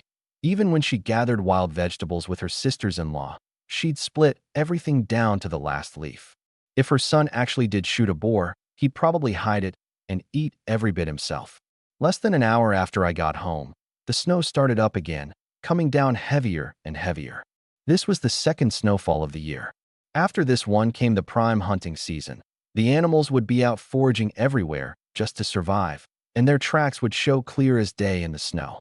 I went into my space and killed off all the dogs I wanted to cull. Together with the 6 from the bandits, I slaughtered 18 in all, yielding over 700 pounds of dog meat. The offal I fed to the wolves. For the wolves and dholes I'd caught earlier, I kept only the pelts. Early winter wolf pelts were the best quality and worth the most. Dhole hides, I'd heard, were even used as medicine. With the mountains snowed in, I had no plans to visit the black market. Time stood still inside my space, so the meat wouldn't spoil. Early the next morning, while I was still lazing in bed, shouts rang out from the yard. Yuntian, Yuntian, you in there? I scrambled up, got dressed, stepped out from my space, and opened the door to find Chun Lihua, the acting brigade leader, standing outside with 2 militiamen. The snow was still falling. Chun Lihua visibly relaxed when he saw me. Why haven't you got the Kong fired up, kid? Aren't you cold? I did fire it up. Then why's there no smoke from the chimney? I thought something had happened to you. I'd slept in my space the night before and hadn't lit the Kong at all, so I could only fudge it. Must have gone out during the night. You live alone. If you took sick, nobody'd know. Be careful. He paused. I came to check on your house. Last time it snowed, didn't Zhang Yudao get crushed to death when his caved in? A few of us cadres are going door to door. He glanced up at the thick layer of snow on my roof. Don't sleep in too much. Get up there and clear that snow off before it collapses. The village doesn't have a spare house to put you in. I turned back in. I looked up. Overnight, a heavy snow had piled more than 16 inches on the roof. If the beams hadn't been reinforced, the whole thing might have caved in. All right, everything looks fine here, so we'll head out. Still got other houses to check, Chun Lihua said, leading her people away. I grabbed a rake and cleared the snow off the roof in a few quick strokes. With no one around, I swept the snow into my space, shoveled out a path, and piled the rest into a big mound. That snow mound would come in handy. Hollow out the middle, bury the meat inside, and it'd keep for a long time. But it had to be hidden well, otherwise it'd draw wild animals. And then not only would the meat be gone, people could get hurt too. From here on out, winter had officially set in. The old folks and women hunkered down at home, while the men went to the production team looking for work, digging out tree stumps, hauling rocks, fixing up projects, only quitting when the cold got unbearable. Those with connections went to work as temporary hands at the logging camp. Winter was prime time for felling timber. The down logs had to be dragged out while the snow roads were still good, a job called pulling the harness. Without strong labor and big draft animals, nobody could move those logs weighing hundreds, even thousands, of pounds. Every year, some men who went to pull the harness never came back, crushed by falling trees, mauled by wild animals. It happened every single year. Over the next month, it snowed several more times. With Feiyu and Wanli helping me, I brought in a good haul. I sold all the wild game and dog meat to Qianjiu and traded for a big load of supplies, cotton, cloth, everything. I gave 2 flying squirrels as a thank you gift and asked Annie Chin and her daughter-in-law to make me 2 thick 10-pound quilts and a new cotton-padded outfit. Old man Chin sighed to his 2 sons that Yuntian's really got what it takes, living all on his own and still making a good life of it. Qin Yong and Qin Ming nodded along. The Shi brothers from Dashi village, the eldest, Shi Ying, and the second, Shi Xiong, came by specially to thank me, bringing 6 pups from their own hunting dogs. I'd been wanting to breed good dogs, so I happily accepted and gave them a few flying squirrels in return. Life was going smoothly, and then a bombshell piece of news reached Kaoshan village. The moment I heard it, my blood started to boil. In the logging camp's felling zone, a giant brown bear weighing over 1,000 pounds had appeared. It had injured plenty of people and killed some too. How many died, the camp kept under wraps. But people had definitely died. It all started 10 days ago. A crew of workers was felling trees when a wild boar suddenly charged out and gored several of them. The security team quickly shot the boar dead, and there, on its body, were the unmistakable claw marks of a wild animal. The camp didn't think much of it. But the next day, several more boars came tearing out of the deep mountains, all bearing the same claw wounds. The logging supervisor assumed a pack of wild boars had moved into the mountains and contacted the security division to go in and wipe them out. The security division sent 2 squads, 20 men, all armed with Type 56 semi-automatics. Deep in the mountains, they did shoot several boars. But they also, finally, we came face to face with it, the culprit that had driven the wild boars out of the mountains. A massive brown bear, well over 1,000 pounds. Only then did everyone understand where those wounds on the boars had come from. There was a young security guard in our team, born and raised in the South, who'd only ever seen brown bears in books.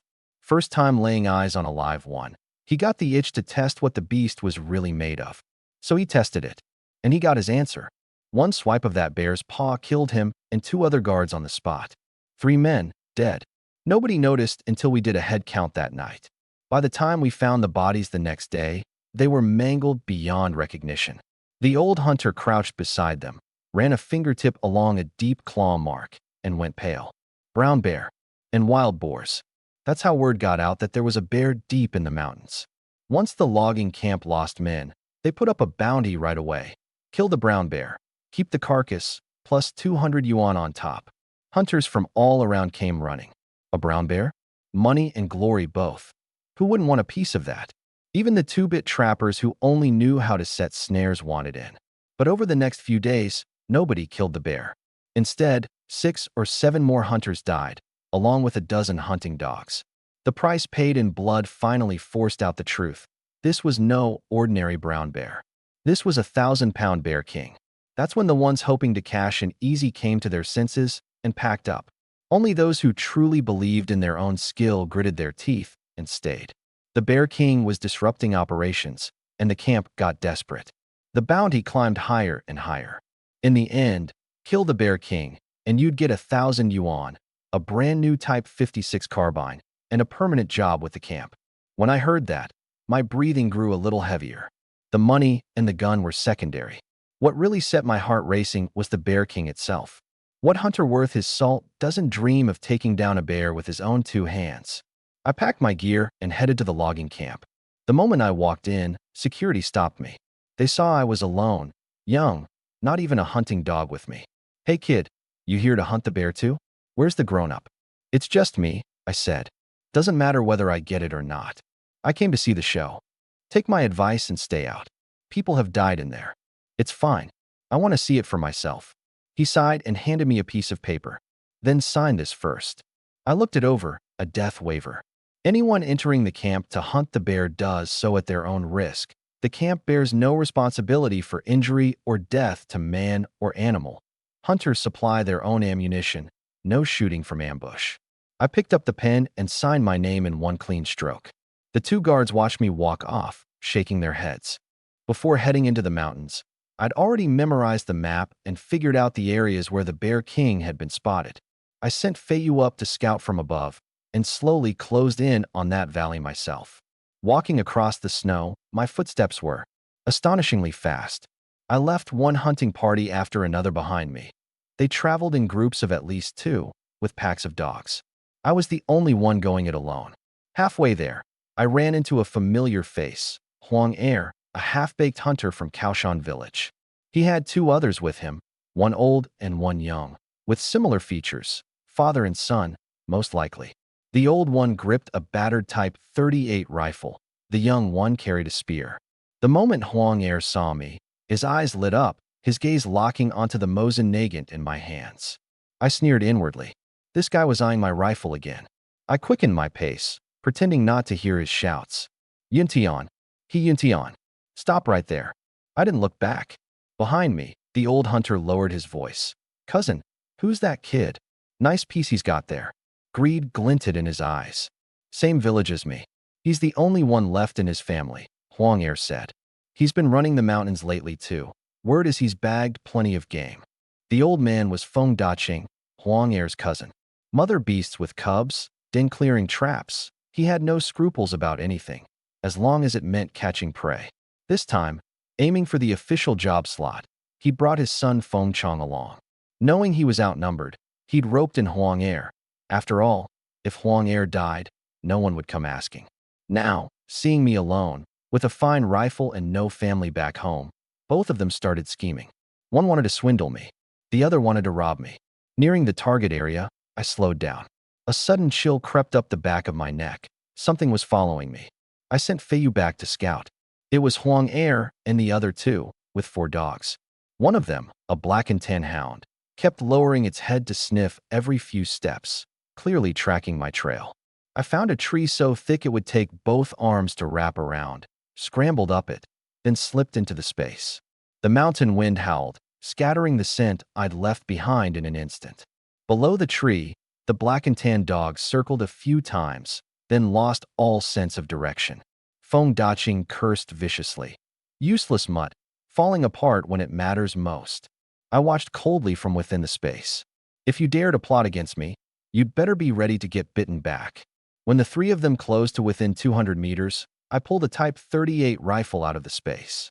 Not because it was a better gun, but to cover my tracks. Since you've got ill intentions, you can serve as my bait. The patch of ground beneath my feet was exactly where the Bear King had appeared the day before. I'd prepared other bait too, but now it seemed I could save it. I aimed at the black and tan dog first. It had tracked me all the way here, the biggest threat. To catch the thieves, take out their leader first. Bang, bang, bang, bang, bang. 5 shots rang out in a single burst. The first tore through the black and tan dog.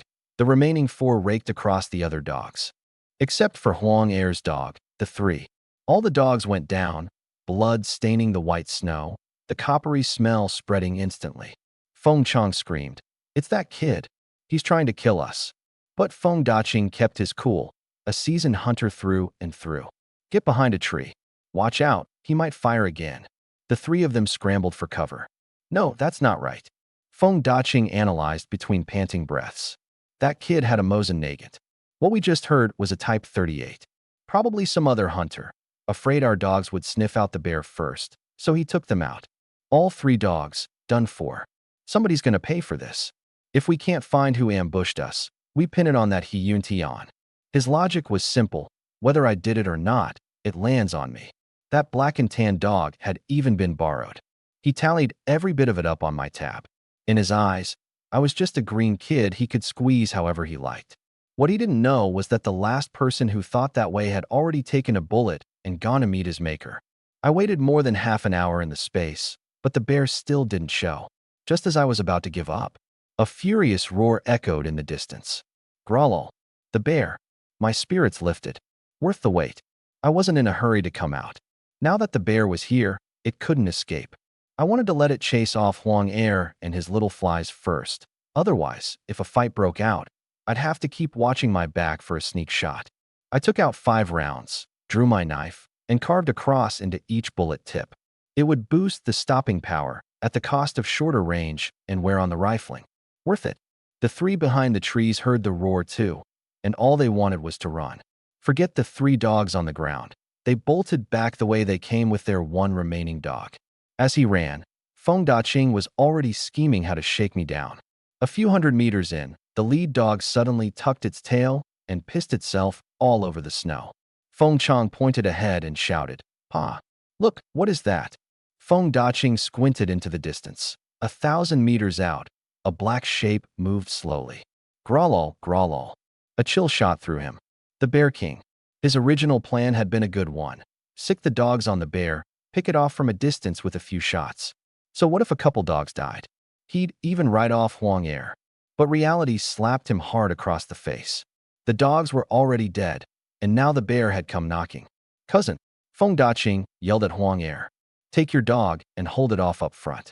I'll line up my shot from behind. 1 bullet, and it's down." He was just using Huang Er as a shield. Drop the Bear King with 1 shot? Even he didn't believe it.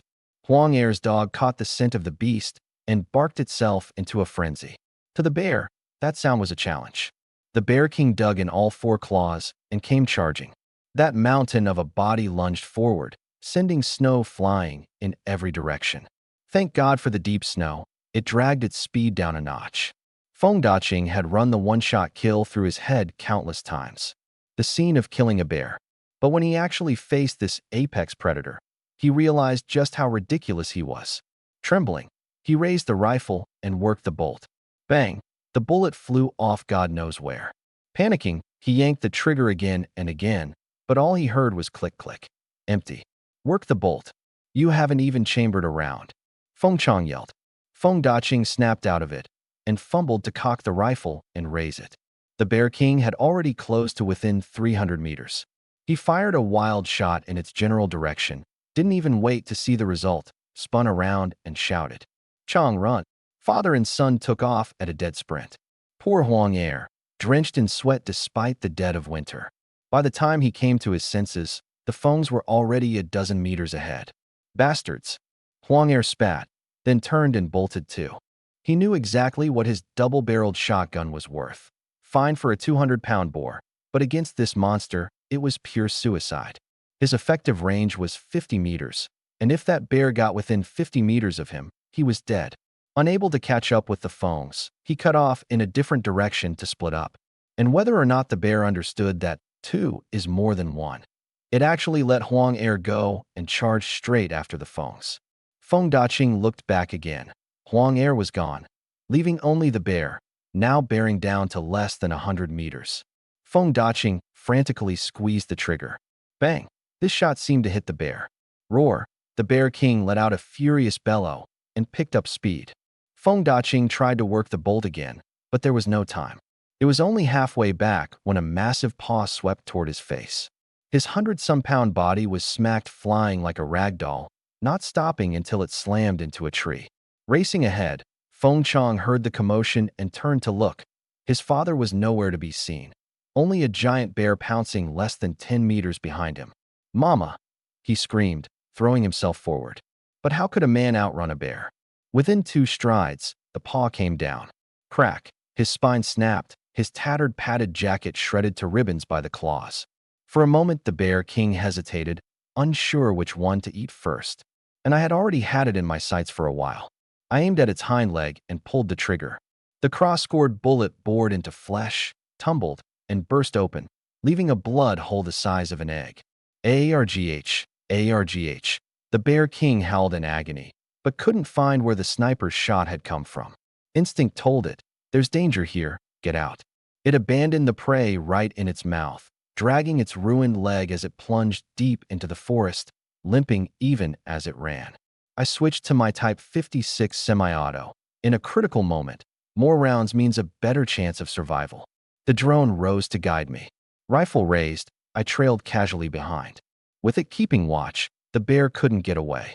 Thank God it was winter, the leaves all fallen, so the drone could lock onto it at a glance. Even without it, I could track the blood trail across the snow, my only worry being that the wound. It's a real problem once the blood freezes and the bleeding stops. I held back my strength, leaving only shallow footprints in the snow, moving as if walking on solid ground. The Bear King, though, had lost its balance from the leg wound, staggering unevenly with each step. Less than 3 miles off, there were 5 other hunters with a dozen dogs, a crew of grizzled old-timers who'd banded together. They heard the gunshots first, then the bear's roar, and immediately knew someone had run into a bear. Their leader was named Wang Tung. "Boys, this is our shot. We bring down that bear. I just want the workspace slot, the cash and the guns. You 4 split it 4 ways." These men had spent years running the mountains. Every one of them had taken down a dozen or more wild boars. They were all the kind who'd bet their lives without blinking. They loosed the dogs and gave chase. In 20 minutes, they reached the spot where the Feng father and son lay on the ground. The moment the dogs caught the bear's scent, they cowered, tails between their legs, trembling. Wang Tung frowned. Dogs like these would just be feeding themselves to the bear. Suddenly, his lead hound started barking wildly at the woods behind them. Wang Tung went on alert, raised his gun, and shouted, "Who's there? Come out." Before he'd finished, he fired a round into a tree. "Don't shoot. I'm coming out." Huang Er emerged with his hands up, his right hand still gripping that double-barreled shotgun. "Drop the gun." Huang Er obeyed at once. One of the hunters stepped forward and picked it up. Only then did Wang Tung lower his own gun. "Who are you? What happened to these 2 on the ground?" "I'm Huang Er. Those 2 were with me. We ran into a bear. They were useless, so I held it off for a while, and the bear ran off that way." He pointed, but his legs wouldn't stop shaking. If it weren't for those trembling legs, Wang Tung might have almost believed him. "You see anyone else?" "No. Just heard 1 gunshot. The bear took a round and bolted." One of the hunters examined the blood trail. "Wang, this bear's hurt bad. Took a shotgun blast at close range. 1,000-pound Bear King, and someone got that close to it. Either a real expert or a green fool. Probably an expert. A green fool would have pissed himself already." Another man shot a glance at Huang Er. "Enough talk, stay sharp. Loose the dogs, move fast." Wang Tung unclipped the lead hound's leash. His dogs were well trained, advancing at a steady pace as they searched. The 5 men followed slowly behind, keeping a dozen or so meters apart. I stayed locked in behind the Bear King the whole time. After more than half an hour of running, the Bear King finally stopped, panting hard, and dropped down onto its haunches in the snow. It lowered its head to lick its wound, then gulped down mouthfuls of snow. The frantic sprint had drained the last of its strength. I drew out the Mosin Nagant, chambered a cross-carved round, raised the rifle, and took aim. The wind blew south. Its back was to me, completely oblivious. I was sure I could hit it, but a clean, instant kill would be hard. It kept its head down, eating snow. I gave the command, my hawk dove, landing on a tree right above the Bear King's head, letting out a sharp screech. Sure enough, the Bear King looked up. That basin-sized back of its skull settled squarely into my crosshairs. I squeezed the trigger. Transformed. The bullet drove into its skull, tumbling and churning through brain matter. That mountain of a body crashed down onto the snow. I closed in with quick strides, 10 meters left. A flicker of thought, and the 1,000-pound beast vanished into my space. Stone dead. Another thought, and I sliced open its abdomen, going straight for the bare gallbladder. It was as big as the mouth of a bowl, glowing a translucent golden yellow in the sunlight. I couldn't gauge its grade, but that color. 8 out of 10, it was a gold gallbladder. I stashed the gallbladder and the carcass in the cabin inside my space, attached the space to Feiyu, slipped inside myself, and directed it to fly toward the edge of the forestry station. When I was still a dozen or so miles from the perimeter, I dropped to the ground, cut some branches, and rigged up a hidden cover. 1,000-pound brown bear. I could have dragged it out alone, but that would have been too shocking. Keep a low profile, and you live longer. I decided to go find help. First, I cut off the bear's tail. It was a good 30 centimeters, way longer than an ordinary bear's. I set off carrying it, using my lightness skill, fast as wind skimming over the snow. At the perimeter, the guard who'd received me that morning recognized me and grinned. "Hey, kid, back from seeing the big world. I killed a bear. Can't haul it back by myself. Looking for a hand." He thought I was joking. "If there's nothing wrong, head on back. We're busy here." I tossed the bear tail into his hands. The blood was still fresh. His expression changed. Years at the forestry station meant he could tell at a glance. This was a bear tail, and from no small bear. "Wait here. I'll report to the boss right away." In under 10 minutes, a team of more than a dozen men showed up. After some questioning, Deputy Chief Su of the security office gave orders. "Zhao Dong, take 2 men, hitch up the big sledge, get 2 mules pulling it, and drag that bear back." That was how I learned the guard's name was Zhao Dong. The sledge hit the road. I pulled out a pack of cigarettes and passed them around to the 3 men. Zhao Dong waved them off. "No smoking at the station. Get caught, and you're fined. You're about to start working here. Rules are rules." Having killed a 1,000-pound brown bear, the job at the forestry station was naturally mine. I smiled and put the cigarettes away. An hour or so later, we arrived. I pulled back the branches, and there in the snow pit lay the massive creature. "You 3, give me a hand." I looped some hemp rope a few times around the bear's neck.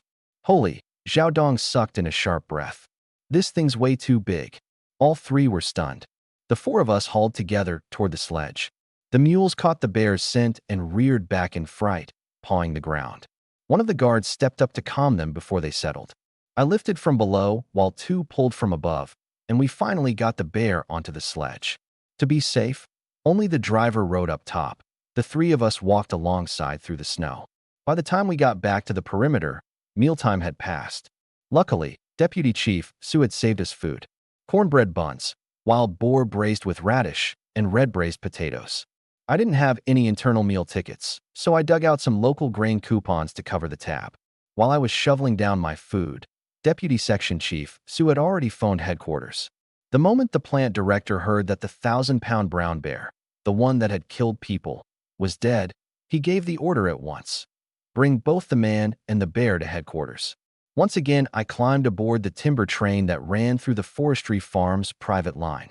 It didn't stop once along the way, going straight to headquarters. They called it headquarters, but it was really a small town, office buildings, a school, a hospital, a supply and marketing co-op, a brick and tile factory, everything. It reported directly to the provincial forestry department. News that the 1,000-pound brown bear had been killed spread through the whole town like wildfire. Workers and their families swarmed toward the train station, packing the platform so tight there wasn't room to breathe. The security office had to bring in a whole crew of men just to barely part the crowd. The bear was carried out to the square for everyone to see. I was led into a small conference room. Deputy Director Zhou, who handled personnel, finished the paperwork. First came a 1,000 yuan reward, counted out in front of me by the head of the finance department. I signed to confirm it.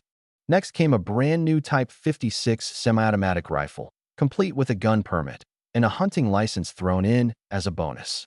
With that hunting license, I could hunt right out in the open in the forestry farm's logging areas, without ever worrying about someone reporting me.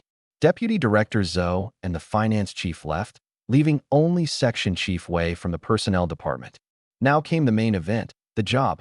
The forestry farm offered me 3 choices: security guard, log yard worker, or clerk at the supply and marketing co-op. From day 1, I'd be a permanent employee, earning 25 yuan a month. But I was stuck.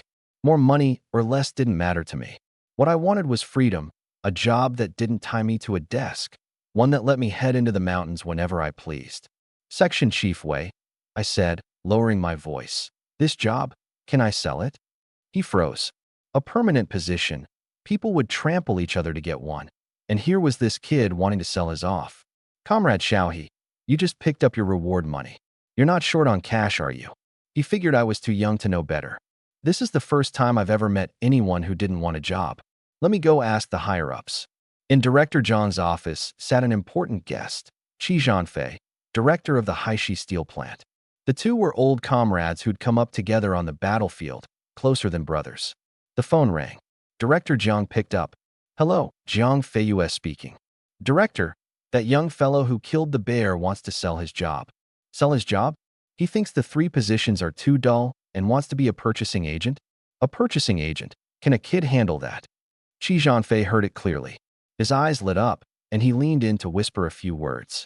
His own nephew was a headache to place. Putting him in the steel plant would only invite gossip. Why not trade a purchasing agent slot at the steel plant for a job at the forestry farm? As for this bear-killing kid, purchasing agents suited him perfectly. If he couldn't hit his quotas, he could just head into the mountains and bag some game to make up the difference. A boy who could take down a 1,000-pound brown bear. What was there to fear from? What? Director Zhang's eyes lit up. A win-win. Bring him to my office. Before long, I was led inside. Only the 2 directors remained. I kept my expression neutral. The 2 exchanged a glance, each silently raising their opinion of me a notch. You're He Yuntian? I'm Zhang Feiyue, director of the forestry farm. This is Qi Zhanfei, director of the steel mill. Good to meet you both. Just call me Xiaohe. There's no open purchaser position here at the forestry farm, but Director Qi's steel mill happens to need one. We'd transfer your slot over there. You willing? A purchaser at the steel mill. Does that mean I just have to hit my targets on schedule? No need to clock in every day? Qi Zhanfei jumped in. In theory, yes. There's a weekly purchasing quota. Miss it, and your pay gets docked. No problem then. I'll take it. Decisive. Zhang Feiyue handed over the transfer paperwork, and I signed. Qi Zhanfei smiled. Then I'll call you Xiaohe too. That bear you killed, what do you plan to do with it? I caught his drift and smiled back. Haven't decided yet. I'll let you make the call, Director Qi. You little fox. He burst out laughing. Bring the bear back to the steel mill. We'll count it as your first purchasing job. The mill will buy it at 1 yuan 20 cents a pound. And you come back with me too, learn the way, and get your onboarding sorted while you're at it. Old Qi, you think you're just going to haul that bear off for nothing? Zhang Feiyue feigned anger. My dear brother, I'll leave you the bear paws. The day you visit my mill, they're on me. Deal struck. The 3 of us headed to the plaza. The bear had already been skinned and butchered. Even Director Jiang hadn't expected the chef to work that fast. In the end, I kept only the hide. The meat and offal were all packed up and sold to the steel mill for 500 yuan. With no position open here, there was no way I was leaving today. Director Qi wanted me to report within 7 days and left me a letter of introduction. I hoisted the bear hide over my shoulder, grabbed the 2 rifles, and walked out of the plant headquarters. This trip had paid off big. 1,500 yuan in cash, a stack of ration coupons, a licensed new rifle, and a cushy official job with plenty of freedom. Once I reached a spot with no one around, I tossed the hide and rifles into my space and sent Feiyu winging toward home. When there's an easy way, who'd bother trudging it out step by step? It was so far that walking back would have taken me till nightfall. I made it home quickly. In all of Kaoshan village, only Huang Er knew I'd gone to the forestry farm. As for the fact that I'd already claimed the bounty, no one had a clue. Huang Er, meanwhile, had spent the whole day following Wang Tung around without so much as a glimpse of the bear.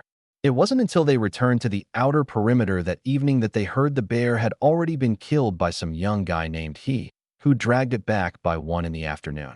The hunters were too spread out to get word in time, so everyone was told not to come back tomorrow. His cousin Feng Daqing and his cousin's son Feng Chang had both died in the logging area, their wounds too severe and treated too late. They'd signed the liability waiver. The loss was theirs to bear. A young man surnamed He. My name instantly popped into Huang Er's mind. Of everyone he knew, I was the only one with that surname. His cousin was dead, and he felt no grief, only relief. When Feng Daqing was alive, he'd always mocked Huang Er for being a bachelor, a man who'd never had a woman his whole life. But the thought of me claiming that reward stung worse than losing family. Why him? Why not me? Huang Er's eyes darted. and a scheme took shape. His cousin and cousin's son were both dead, leaving only that shrew of a cousin-in-law. Why not egg her on to come after me, then step in to mediate, and pressure me into handing over that brand-new Type 56 semi-auto? With a new rifle, he'd take on not just bears, he'd go after tigers too. That very night, he set out for the Feng house. It was almost 10 when he arrived, exhausted and drowsy. From inside came the sound of moaning. Huang Er had never married, but that didn't mean he was ignorant about men and women.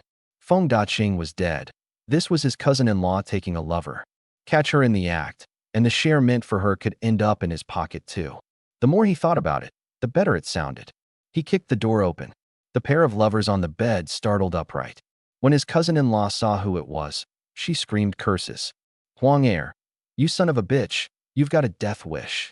Kicking down my door, Huang Er leveled his double-barreled shotgun at the man. Get out. I've got something to say to this slut. The man dressed in silence and slipped past him out the door. Huang Er lowered the gun and sneered. Never figured you for a cheater.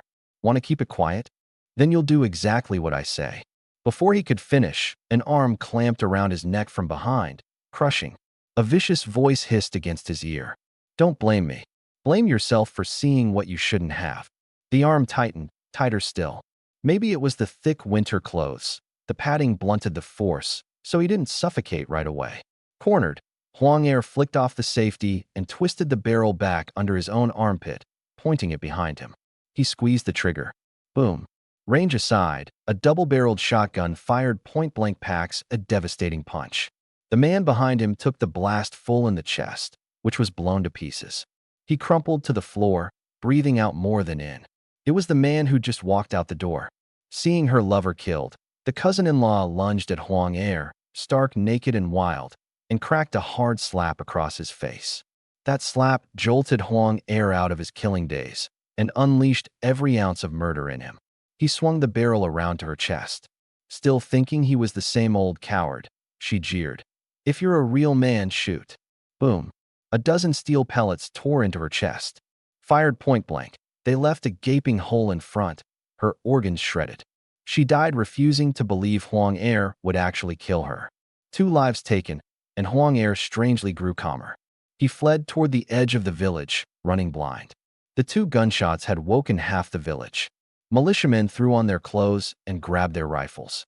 Just as Huang Er neared the village entrance, a roar came from behind. Don't move. Turn around, slowly. Then came the sharp click of a round being chambered. He knew that one more step, and the men behind him would open fire without hesitation. He turned slowly. Several beams of dim yellow flashlight swept over him, illuminating the glaring patch of blood red on his chest. The militiaman instinctively raised his rifle. Huang Er instinctively raised his hunting gun too. That single motion was his death warrant. Crack. 1 shot, and then the gunfire erupted all at once. Huang Er watched, wide-eyed, as the bullets tore through his body. He fell before he could get out a single word. Another squad of militiamen ran up. Did you catch him? Feng Dahu and Feng Daqing's wife have both been killed, murdered right inside Feng Daqing's house. This one tried to resist, so we shot him dead. Someone stepped forward to examine the body and, by the light, recognized him. Isn't this Feng Daqing's relative? Where are Feng Daqing and Feng Chang? Something this big happens, and they're nowhere to be found. They went to the forest station this morning to hunt bear. Not back yet. This guy probably took advantage of Feng Daqing being away to sleep with his wife. Feng Dao must have caught them, so he killed to keep it quiet, one militiaman reasoned. Everyone just wanted to wrap this up and get back to bed, so they all accepted that version of events. Poor Huang Er. He never got to eat the meat, and even in death he took the fall for a crime he didn't commit. After a long, exhausting day, I went home, finished my meal, lit the Kong, and slipped into the space to sleep. I slept soundly through the night. The next morning, as I stepped out of the space, I suddenly noticed something strange. Time inside the space seemed to have no effect on me at all. That discovery put my mind completely at ease. No matter how long I stayed inside, it wouldn't shorten my lifespan. Early the next morning, I took apart the Mosin nugget my grandfather had left me and cleaned it piece by piece. I threaded cotton on a string, soaked it in gun oil, and scrubbed until even the inside of the barrel gleamed. Once reassembled, I placed it back in its wooden box. From now on, this rifle was just a keepsake. When I'd first crossed over, I'd relied on it to survive. But now I had a new Type 56 carbine out in the open, plus a whole stash of weapons in the space. That was plenty. I took out the Type 56 carbine I'd been awarded by the forest station, disassembled it, and studied it carefully, familiarizing myself with every part. A weapon that jams at the critical moment could cost you your life. I serviced the Type 54 pistol and the M1911 as well. These two couldn't see the light of day, but they could save my life. Neglect them, and they'd be the ones to fail you when it mattered most. After putting the pistols away, I slung the new rifle over my shoulder and headed out to test it. There were still villagers on the mountain trail gathering wild goods. After several snowfalls, there was almost nothing left to find, yet they still dug through the mountains. Every bit of forage meant a few more days they could hold out through the winter. I greeted people all the way into the mountains.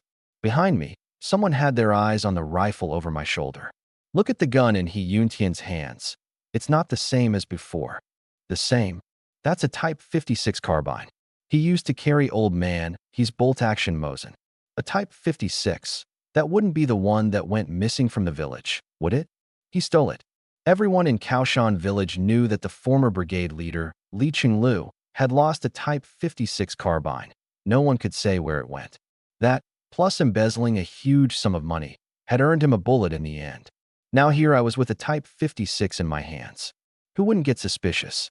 If I told them I bought it, they wouldn't believe me if their lives depended on it. One villager quietly slipped away and took off running back toward the village. He was going to report me to the new brigade leader, Chen Lihua, and collect his reward for a job well done. Me, I'd meant to test fire the gun, but then I spotted a line of tracks in the snow. Dear family, I sent Fei Yu up for aerial recon and called out Wanli, the black wolf, to guard my side. Fei Yu locked onto the target fast, a herd of sika deer. My breath caught. Wild sika deer. Every part of them was valuable, and deer blood was a real fuel tank for a man. About 5 or 6 miles of mountain trail away. I worked out the plan as I walked. I wanted to take them alive, not kill them. Too bad I didn't have a dog team. The wolves in my space had no hunting training. Turn them loose, and they'd just tear the deer apart. After a lot of hesitation, I released Wanli's mate and their 4 cubs. With Wanli directing them, it might just work. The 4 cubs had been raised to adulthood inside the space, each about 100 pounds, already big for Asian gray wolves. But they'd never seen blood. Whether they could pull it off, we'd find out today. The moment the 4 wolves left the space, they shivered. Coats grown in 20-some-degree warmth couldn't handle 20 below. And so, half-baked hunter that I was, leading an unprofessional wolf pack, I set out on my first hunt. The 5 or 6 miles of trail took me an hour, done on purpose, to let the cubs adjust to the cold. The herd was grazing on a slope where the snow was thin enough to paw away and nibble the dead roots underneath. Through Fei Yu's eyes, I could read the terrain. The deer were at the edge of a ravine, with a big buck standing watch at the crest. That was the herd king. Even in the dead of winter, he was fat and strong, his antlers branching into 7 or 8 points, dazzlingly beautiful. I slowed my pace and closed in bit by bit. At 400 meters, I suddenly sprang up and charged. The king spotted me, gave a warning bugle, yow yow, and wheeled around to flee down the slope. Quick as he wasn't quicker than a bullet. The 7.62 round punched through his hind leg, and the king, mid-leap, lost his balance and tumbled down from the crest. Below, the herd bolted in panic along the ravine. I climbed to the crest, set up my rifle, and waited for them to come back. Wanli and the 4 cubs were already holding the other end of the ravine, 2 kilometers off. Sure enough, the herd ran straight into the wolves, spun around in terror, and stampeded back, right into my line of fire. I lay prone on the high ground, watching the herd surge up the ravine. I lowered my muzzle, aiming. Deer legs, triggers squeezed in rapid succession. Bang, bang, bang. 10 rounds emptied. I pulled out the stripper clip and reloaded a full magazine. If I weren't trying to take them alive, not a single one would have escaped. Not with my aim right now. I found a gentle slope and made my way down to the bottom of the gully. The buck, the first one hit, tumbled down the hillside, 1 antler snapped off. I stored it away, broken antler and all, then walked toward the wounded deer sprawled in the snow. Two does, two fawns. The does went 150, maybe 160 pounds. The fawns just a few dozen. Took them all. The injuries I'd deal with later. A moment ago, there'd been another fawn up at the ridge that had bolted back into the gully. A family should stay together. I hadn't walked 200 meters before Wanley drove a 40 or 50-pound fawn back my way. Seeing I was alone, it came bounding at me and rammed straight into my chest. I caught it clean and stored it away. I entered the space and settled all 6 deer in one spot. Here, my word was law. I removed the bullets from their bodies, sawed off the buck's old, calcified antlers. The new ones that grew back would be prized velvet antler. Then I scooped up some spring water from the space and fed it to them to speed up the healing. 1 buck, 2 does, 3 fawns. The unharmed fawn was a young male, its antlers not yet grown in. Testing out a gun and running smack into a whole herd of sika deer. Some luck like this, you just can't dodge. Sika deer were worth far more than wild boar. Raised right, they'd be a steady, endless stream of income. With this herd as a foundation, I started wandering the mountains again. The wolves I recalled, and as for prey, I'd take what came my way. Whatever was truly meant for me would come to me on its own. I didn't come away empty-handed, either. Spotting mushrooms growing on a tree, I plucked them, stewed up with a little chicken back home. The flavor would be out of this world. Take what comes, and sure enough, something came. A lone boar appeared out of nowhere and charged the moment it saw me. A solo boar of any real size makes even the big cats back off. The thing's got a one-track mind, ramming anything it lays eyes on. What I didn't know was that a group of hunters had scattered its herd the day before. It had buelled its way out through the encirclement on the strength of its thick hide alone, ending up a loner. Now, seeing me carrying a gun too, it took me for one of that same crowd. I looked at this beast, easily over 500 pounds, and my eyes lit up. It wasn't the meat I was after. A build like that was a born breeding boar. I'd borrowed plenty of pigs from Zhujia Gully for the space, all unimproved local stock. Great flavor, but slow to grow and small in size. Breed this giant boar with the local sows and you'd get a second-generation hybrid on par with wild boar. Castrate them young, and the taste would rival farm pork. Seeing it charge, I scrambled up a big tree in a couple of quick moves. The dumb iron-headed brute actually started slamming the trunk. Thud, thud, thud. Killing it would have been easy, 2 shots to the head and done. But to take it alive, I couldn't touch anything vital. The instant it backed off to gather momentum, I put a round clean through its front hoof. Squelch. It squealed in agony. A scream. The pain snapped it back to its senses. It spun around to flee. The 2 balls swinging behind its rear were shockingly huge. If I hadn't needed it for breeding, I'd have blown them off with a single shot. I lowered the barrel and fired twice into its hind legs. The big boar dropped onto its haunches, its massive body no longer able to hold itself up. I jumped down from the tree, conjured an ironwood staff into my hand, and tapped it on the head, storing it away in my space. This thing had incredible vitality. All 3 slugs were lodged in its legs. I extracted them with my mind, and it howled the whole time. Once I was done, I pinned it up separately. Whether it ended up crippled was none of my concern. All I wanted was its seed. Once I'd caught the boar, I planned to head home. What I didn't know was that, at that very moment, dozens of people had already gathered outside my front door. Chunlihua stood guard before my house with a squad of militiamen, while curious villagers crowded around 3 layers deep. In just one day, word that He Yuntian stole a Type 56 semi from the village had spread everywhere. Some said former brigade leader Li Qinglu had died wrongfully, that I was the one who should be shot. Everyone saying this was a member of the Li family. The Li Qinglu case had left the entire Li clan unable to hold their heads up in Kaoshan village.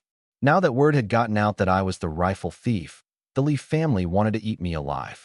A few people spoke up for me, saying this kid would never steal. Most, though, just wanted nothing to do with it and were content to watch the show unfold. As I neared home with the rifle slung over my shoulder and a flying squirrel dangling from my hand, I saw a crowd blocking my door. Before I could even open my mouth, Li Shuexiang leveled a single-barrel shotgun at me. He Yuntian, you stole that rifle and got my father killed. Give him back to me. I didn't let him finish. I tossed the flying squirrel to Qin Ming, gripped the barrel with my freed left hand, raised my right, and started slapping him across the face. Smack, smack, smack.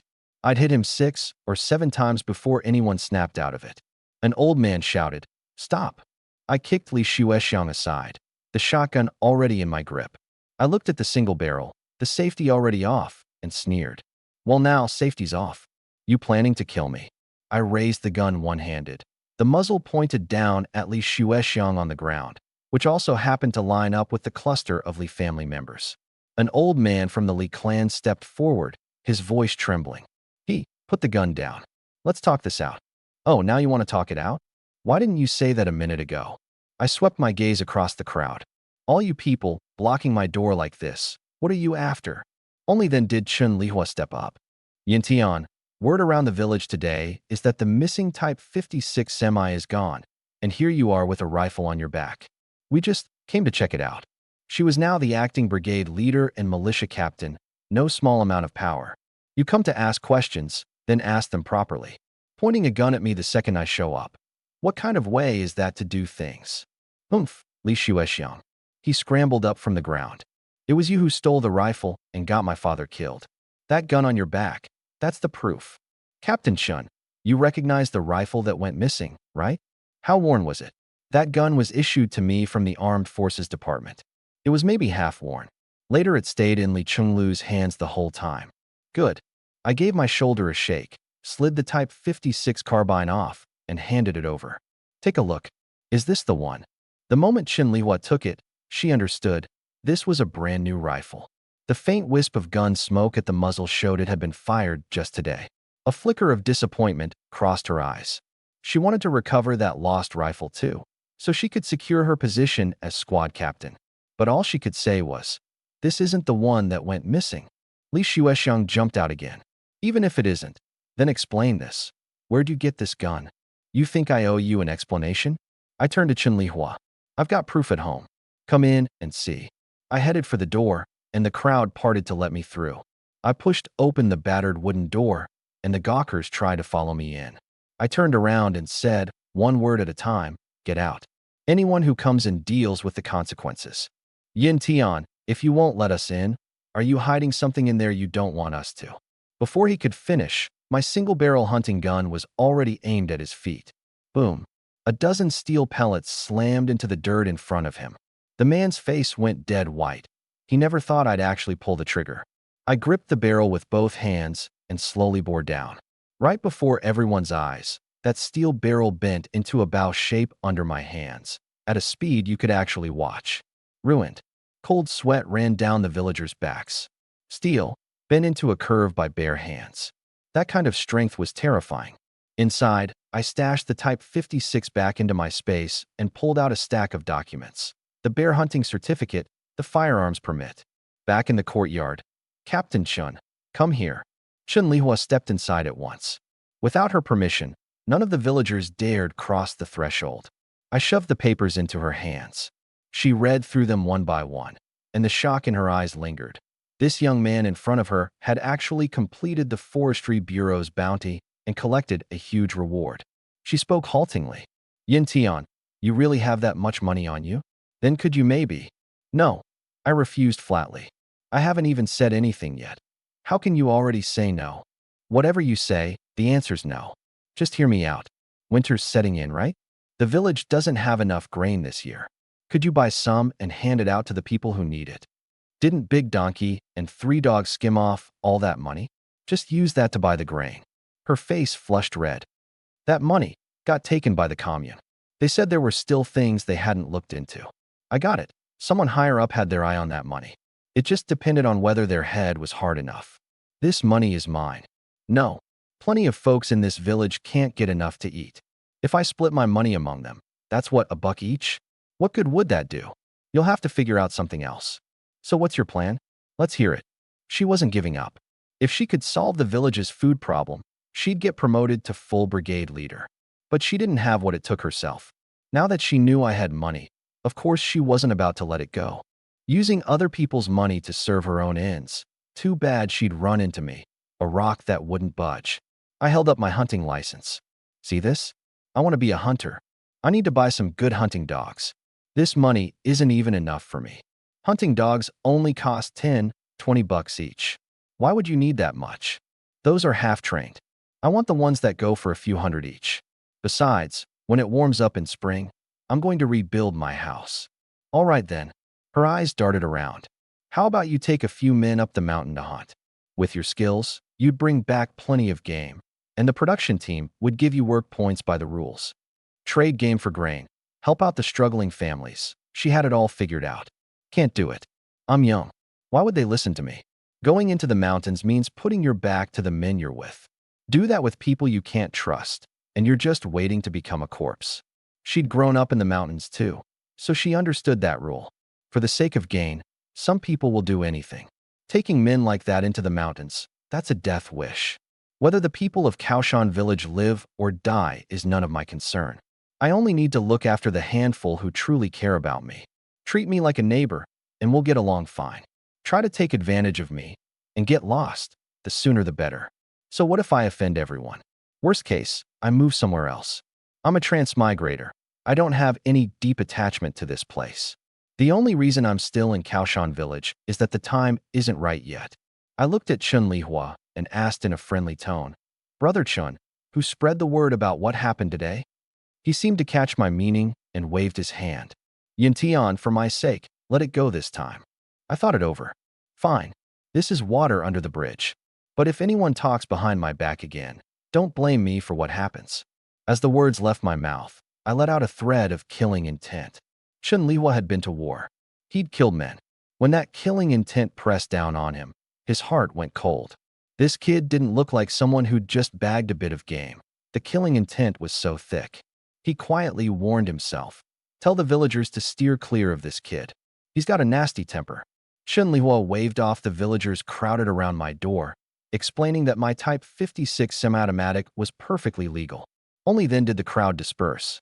Qin Ming held out the links I'd tossed him, trying to give it back. I pressed his hand down. Brother Eryong, this one's a gift for you. He was practically drooling for the meat. He grinned. Well, don't mind if I do then. Everyone headed home. That night, Chun Lihua and his wife, Lei Xiaowan, brought up what had happened during the day. After hearing it, Lei Xiaowan smirked. I think he and Tian did the right thing. When old man he was alive, how did he help everyone out? The moment he passed, hardly anyone showed up to pay respects. People keep score, you know. Not helping them now is only fair. Only then did Chun Lihua understand why I couldn't stand the folks in this village. Judging by the killing intent radiating off me, and my ability to take down a 1,000-pound brown bear, I'd probably bagged plenty of game. I just wasn't willing to share it with these people. Right now I was in my space, wrestling with slab after slab of elm wood. I was about to start at the steel mill, and I badly needed something to get around in. Given the road conditions at Kaoshan village, a mule cart was the best option. Mules I had no shortage of. The blue-gray mule in my space had long since grown up, standing over 5'7" at the shoulder, with astonishing strength. I needed to build it a cart, and I'd chosen elm, hard and dense, just right for the job. The original owner of this body had once assisted old man he, and those memories were still with me. Too bad. It all looked easy but fell apart the moment I tried it myself. I lost count of how much lumber I ruined, but at least it could still be used for firewood and heating the Kong, so it wasn't a total waste. My head still worked well enough. After several failures, a flatbed cart finally took shape. I even left slots around the edges for a cargo box. When needed, a hauling cart could become one for carrying passengers. The only problem was that the cart had nothing but a frame. The most important part, the wheels, was still missing. In the planned economy era, getting your hands on a pair of rubber tires was next to impossible. I thought about it for a long while. There was a broken cart in the brigade's warehouse, and maybe I could buy its wooden wheels. Early the next morning, I paid a visit to Chun Lihua to talk about buying the 2 wooden wheels. 3 yuan. Deal. With the wheels in hand, I hurried home and found a suitable piece of oak for the axle. After a good bit of work, the cart was finally finished. I led the blue-gray mule over and hitched it up. It was uneasy at first, but after pulling for a while it settled into it. The cart was ready. Now it was time to report to the steel mill. Shi Zhanfei had said to report within 7 days, but I didn't dare wait until the last minute. If something went wrong along the way and I couldn't start the job, I'd be devastated. I rested up for a day at home. The next morning, at 8 sharp, I set out riding Feiyu right on schedule. Following the address, I found the steel mill without any trouble. A massive plant employing tens of thousands. Its size really was staggering. With all the surrounding facilities, calling it a small city wouldn't be an exaggeration. I had Feiyu land on a patch of empty ground outside the plant, and only after making sure no one was around did I step out of my space. I brought out the mule and cart, then 2 black pigs, each over 200 pounds. These were piglets from the sow I'd borrowed from the Zhu family gully. With plenty to eat in the space, they'd still taken a full year to grow this big. Local pigs really did grow painfully slow. No wonder I wanted to crossbreed them with wild boar for improvement. I bound all 4 hooves of each pig tight, tossed them onto the cart, and covered them with a straw mat so they wouldn't draw too much attention. Driving the mule cart, I ambled along. My apologies, but I don't see any Chinese text before Sung Lu that needs translating. It looks like the content begins right there. Let me translate the story for you. Hit the road. It's not that I didn't want to go faster. Those 2 wooden wheels wouldn't have it. Squeaking and creaking the whole way, I half expected them to throw a fit and quit on me. Passing a row of staff dormitories, all the old folks, young women, and girls stared right at me. Once I'd passed, the chatter kicked up behind me. Who's this kid? Never seen him before. Just before I reached the main gate, 4 armed security guards stopped me. The squad leader barked, "State your business. Haven't seen you around." I reined in the mule and hopped down, pulling out cigarettes and handing one to each of them. "New purchasing agent. Starting today, here's my letter of introduction." The squad leader took it and looked it over. The signature at the bottom belonged to none other than their factory director, Qi Zhanfei. That mostly convinced him, but then he glanced at the shifting straw mat. "What's under there?" I pulled back the mat, revealing 2 fat pigs. "Live pigs, purchased for the factory. Go ahead and check." The 4 of them gave it a quick glance and waved me through. I handed the freshly opened pack of Great Wall cigarettes to the squad leader. "Hey, brother, question for you. I haven't officially started yet. Where should I head first?" He took the pack. "Tell you what, I'll take you there. This place is huge, easy to get lost on your own." "Much appreciated. If you don't mind the mess, hop on and ride with me." He eyed the mule cart, clearly brand new, clean and tidy. "Name's Lu Feng. Call me Brother Lu." "Nice, clean cart you've got." I drove the cart into the factory, following Lu Feng's directions toward the HR department. First, we passed the transport department. Car parts everywhere, especially those tires, which made my eyes light up. If I put those on my mule cart, the mule would drop dead before those wheels wore out. I made a mental note. Definitely bring it up with Qi Zhanfei. Lu Feng brought me to a 3-story building, the factory's administrative offices. I asked him to watch the cart while I took my paperwork up to the 2nd floor. I knocked. A voice called out, "Come in." I pushed the door open. 6 desks for people seated. A woman in her early 30s noticed I wasn't wearing a uniform and asked, "Young man, who are you looking for? You're not one of ours, are you?" "Hello, ma'am. I'm the new purchasing agent. Here's my employment confirmation and paperwork." I pulled the documents out of my messenger bag. She flipped through them, then suddenly looked up. "You're He Yuntian? The one who killed that 1,000-pound brown bear?" She studied my somewhat boyish face, unable to reconcile the two. I gave an awkward smile. "I did take down a brown bear a few days ago, yeah? Director Chi gave me this job because of it. You're a celebrity around here now. Half the factories heard how He Yuntian killed a 1,000-pound brown bear. Who'd have guessed you'd be so young?" She wasn't wrong. That bear had been hauled straight into the factory and handed off to logistics. Word about the bear meat hitting the warehouse, and about me being the one who killed it, had spread all over the place. She filled out an employment form and, along with the rest of the documents. The text cuts off at the end, "Lan Tongdu. Let me know if you'd like me to continue once you have the rest." Handed me the form. "My name is Su Ing. Just call me Sister Sue. Take this form to the section chief's office to get it stamped, and you'll be officially on board." "Thanks, Sister Sue. Where's the section chief's office?" "It's your first day? Let me walk you over." Suing took me to meet Jean Hui, the head of human resources. Jean Hui had already been expecting me. He grabbed the phone, gave a quick report, then led me up to the 3rd floor. First, he introduced me to Chung Dalei, director of the purchasing department. After the introductions, he went off to handle his own business. After some paperwork, I officially joined Purchasing Section 2 and met the section chief, Du Bing. Section 2 handled off-plan purchasing. Everything depended on your personal ability. Because that brown bear was credited to my name, I was a full-time employee from day one, entitled to administrative grade 30 benefits, 23 yuan a month, plus perks.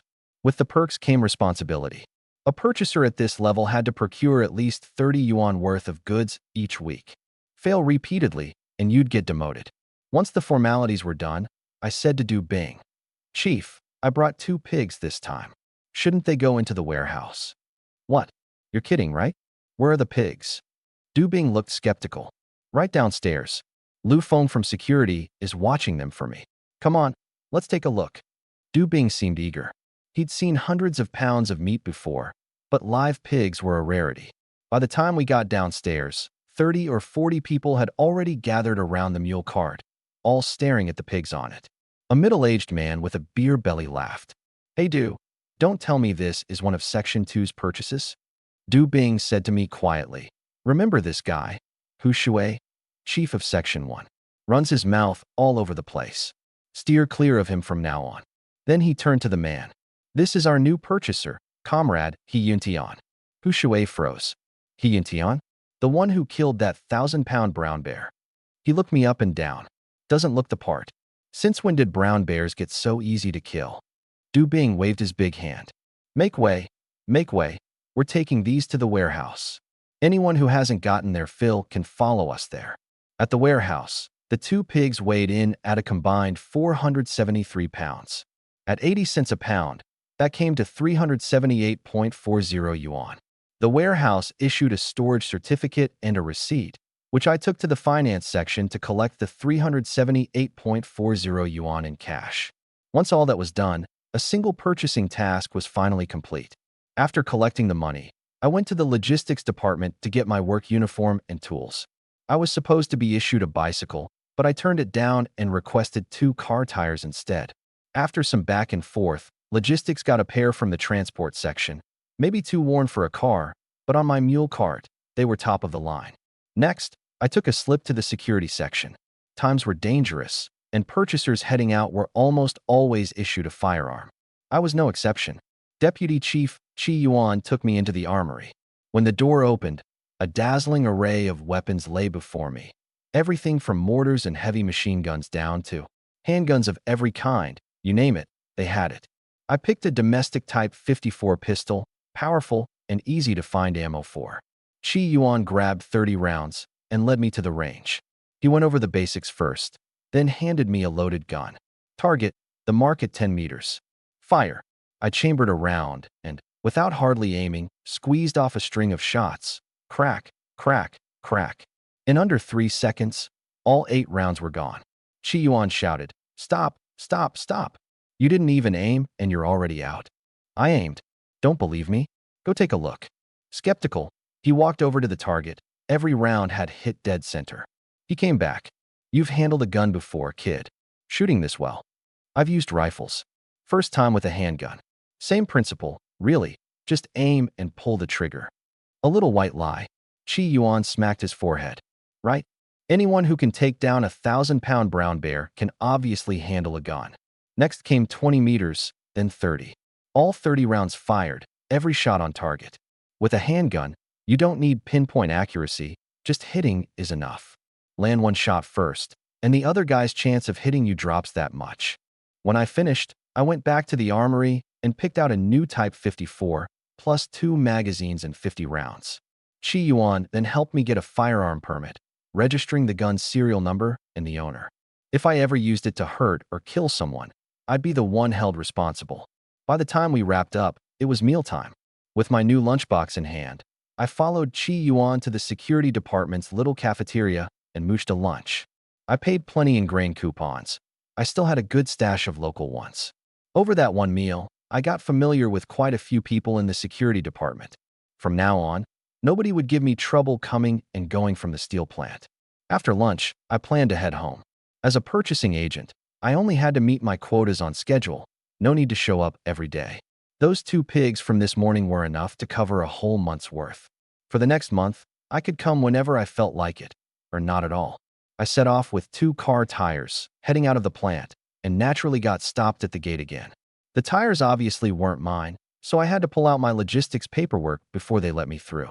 Once I was clear of the plant and somewhere secluded, I stepped into my space and had Feiyu carry me flying toward Red Flag Commune. When there's an easier way, who'd want to drive a mule cart dozens of miles in the dead of winter? If I didn't have shopping to do, I would have just flown straight home. I landed in a deserted spot outside Red Flag Commune, brought out the mule cart, and headed straight for the supply and marketing co-op. What I needed were essentials like soy sauce, vinegar, and salt, along with any other seasonings I could grab. At the grocery section, I pulled out the coupons and empty bottles I'd prepared and filled up several bottles of soy sauce and vinegar, then bought a good amount of salt. The clerk asked why I was buying so much. I told her I was picking things up for others. Seeing me in a roe deer fur coat, she figured I was from the mountains and didn't think twice. Folks from the mountains rarely make it into town, so buying a whole load at once is normal enough. Everything I bought was everyday goods, so she didn't. Thinking. After paying, I still didn't see any of the seasoning spice, so I asked, "Comrade, do you sell any cooking spices here?"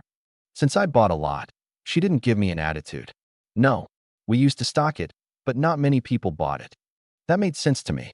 In these hungry times, who's chasing after good flavor? Once I finished shopping, I left the co-op, drove the cart out of the commune, and stashed the fragile stuff into my space. Then I pulled out 20 pounds of white flour and rice, 30 pounds of cornmeal, and a few dozen pounds of sweet potatoes and headed for Kaoshan village. These were for keeping up appearances to show the villagers. When I got to Kaoshan village, plenty of women and idle men spotted me. They stared at the sacks on the cart with hungry eyes.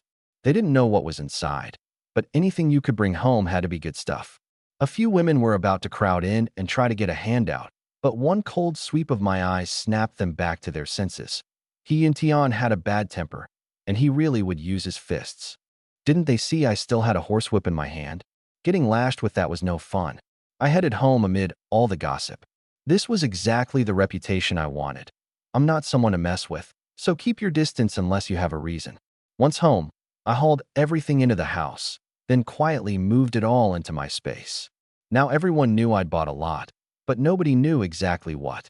The moment I left, a few of the village's notorious slackers set their sights on the big gray mule that had pulled my cart.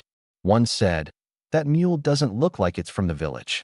You don't think He Yuntian stole it, do you?" Another chimed in, "Probably. Ever since winter set in, that kid's been coming and going like a ghost. Who knows what he's been up to?" I'd seen it coming. Driving that big gray mule back into the village was bound to stir up trouble. In the days of the planned economy, large livestock belonged to the collective. So back when I was at the steel mill, I'd registered it under the mill's name. On paper it was the mill's mule, but in reality, I was the only one using it. I untied the mule and led it over to the village blacksmith shop. Calling it a blacksmith shop was generous. It was really just a little workshop that fixed farm tools and made horseshoes for the village. The old man who ran it was fair with his prices. If you had no money, you could pay in grain. At the door, I saw a few old men sitting around the forge, chatting. Once the forge was fired up, this was the warmest spot around. Leading the big gray mule, I stood in front of the blacksmith shop and called out, "Old Song, I've got something for you to do." An old man in his 60s stood up from a wooden stump. He was Song Kai, the Kaoshan village blacksmith, getting on in years, but still tough and sturdy. As a boy, my predecessor had often tagged along with his grandfather here, so of course Song Kai recognized me. "It's Yun Tian," Song Kai said, squinting as he sized up the mule beside me. "That's a fine animal, tall, and plenty of strength. I want to get it shot. Brought it over specially for you to take a look." Song Kai felt the mule's hooves and shook his head. "Hooves are too big. The ready-made ones won't fit." He turned and went inside, rummaged around, and came back out holding several horseshoes, holding them up to compare. Sure enough, not a single one fit. "Nothing here'll work. Let me measure you, and I'll fire up the forge and make some fresh." He shouted toward the back room. "Old lady, Liangzi, get out here, we got work to do." He wrapped a rope around the mule's hoof a few times, and just like that he had the measurements. An old woman came out from the back room, followed by a strapping young man, easily 6'5", broad-shouldered and thick-backed, like a solid wall. This was Song Kai's wife and his grandson, Song Liang. In these lean years when nobody had enough to eat, growing into a frame like that was rare. 4 horseshoes, 2 hours, Song Kai said. $2. I pulled out the money, but Song Kai raised his hand to stop me. Yintian, I hear you've got extra grain this year. Think you could trade me some instead? As he spoke, he glanced over at Song Liang working the bellows. The kid's arms flexed and released, the bellows roaring, and the fire in the forge shot straight up. An appetite that big, I got it. 10 pounds of corn. You thresh and grind it yourself. Deal. Old Song. I'd also like a kitchen knife, a boning knife, and a cleaver. Song Kai frowned. Kitchen knife's no problem. But I don't have good iron for the boning and cleaving ones. They wouldn't hold up. Then just the kitchen knife for now. I'll find the good iron myself. Add another 10 pounds of corn. That's plenty. If you're not in a hurry for the mule, leave it with me. Once the shoes are on, I'll have Liangzi bring it to your place. I tied the mule up at his door and headed home alone. He wouldn't touch my mule. Pushing open the courtyard gate, I frowned again. This wall was packed earth at the bottom and plank fencing on top. Through the gaps you could see the whole yard, not a shred of privacy. Come spring, I'd rebuild the house and redo the wall. My secrets couldn't be left out in the open. I put the handcart away into my space, went inside, barred the door, and slipped in. If you want to do a job well, you've got to sharpen your tools first. I needed to replace those 2 beat-up wooden wheels. I found a thick, straight oak pole to use as an axle, and after a few tries, I finally got the 2 car tires mounted. The cart's carrying capacity multiplied several times over. Before, a few hundred pounds, and the wooden wheels threatened to fall apart. Now, as long as the animal could pull it, I could load whatever I wanted. Just as I was feeling pleased with myself, an unwelcome voice came from outside. Yintian, you home? I frowned and opened the door. Standing outside the yard was the acting brigade leader, Chun Lihua. The moment I saw him, my eyelids started twitching. This couldn't be good. Yintian, I hear you got yourself a mule today. Think you could maybe. I cut him off. No, just hear me out. No need. You want to register the mule with the production team and rent it out so somebody can haul logs at the forestry farm. One sentence, and I'd laid bare exactly what he was thinking. I'd seen this coming. Plenty of people wanted to haul logs at the forestry farm, but hauling required big draft animals. That's why I'd already registered my blue mule with the steel. Ironworks. Seeing that he didn't believe me, I went into the back room, grabbed my papers and purchasing agent ID, and slapped them down in front of him. Take a look. Chun Lihua flipped through them, and his expression changed. The mule really did belong to the steel plant. My voice turned cold. Deputy Brigade Leader Chun, don't get any more ideas about me.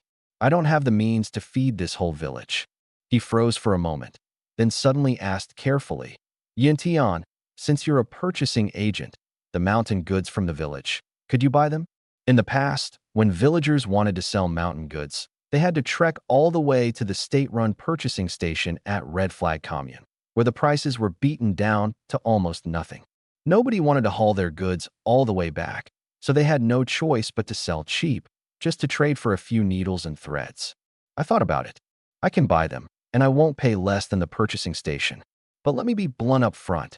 Every bit of mountain goods gets inspected before I buy. I knew certain people in this village all too well. If I didn't spell it out, they'd mix dirt and sand right into their goods. When you're in this world, you play by its rules. Once I'd made things clear, if anyone dared to pass off junk as quality, they had no one to blame but themselves when I turned on them. Chun Lihua left to spread the word through the village.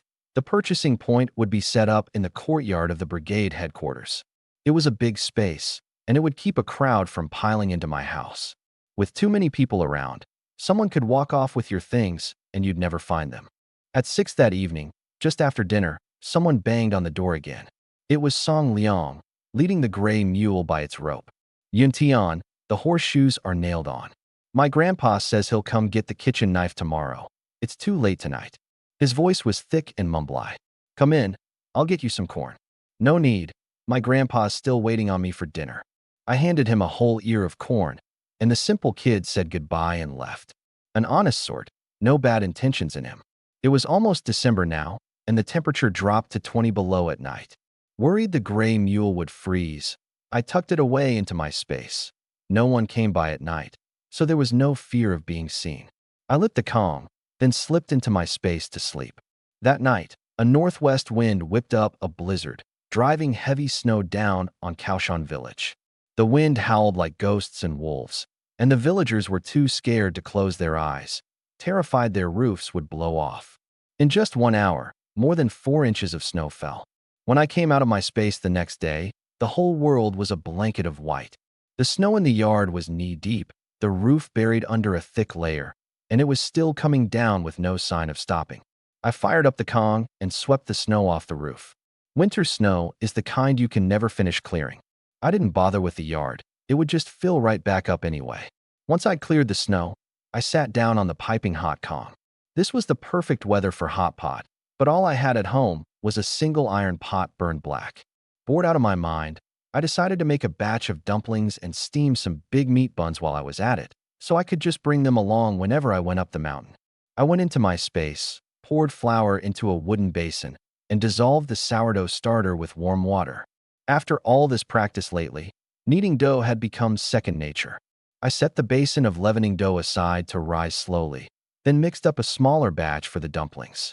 Pulled a big slab of pork out of the space cabin, over 10 pounds, genuine farm-raised pig from inside the space. No meat grinder, so I grabbed the cleaver and chopped it into filling, stroke by stroke. I took the tender hearts from a few Napa cabbages and fed the rest to the green mule. My future ride deserved good treatment. The first few dumplings came out clumsy, but I got smoother as I went. Once they were wrapped, I brought them out of the space, dunked them in water, and set them out in the yard to freeze. At 20 below, a shell of ice formed on each dumpling almost instantly, nature's own plastic wrap. Once they froze solid, I loaded them into a basin and stashed them back in the space. Now I could boil up a batch whenever I wanted. Next, I steamed some buns. I ate the ugly first ones myself and packed the rest into a cotton sack. With these, I'd never go hungry up in the mountains again. That night, deep into my sleep, I suddenly heard the door creaking. The drowsiness vanished in an instant. Something was clawing at the door. I dressed in the dark, grabbed my Type 56, flicked off the safety, and chambered around. That sound, claws raking on wood. It was a wild animal, come down the mountain in the heavy snow. Gun in one hand, latch in the other, I yanked the door open. A dark shape lunged straight at my chest. No time to shoot. I threw up a kick and sent the thing flying, then snapped off a shot. Ow! The dark shape let out a horrible cry and dropped, motionless. I shone my flashlight on it. A lynx.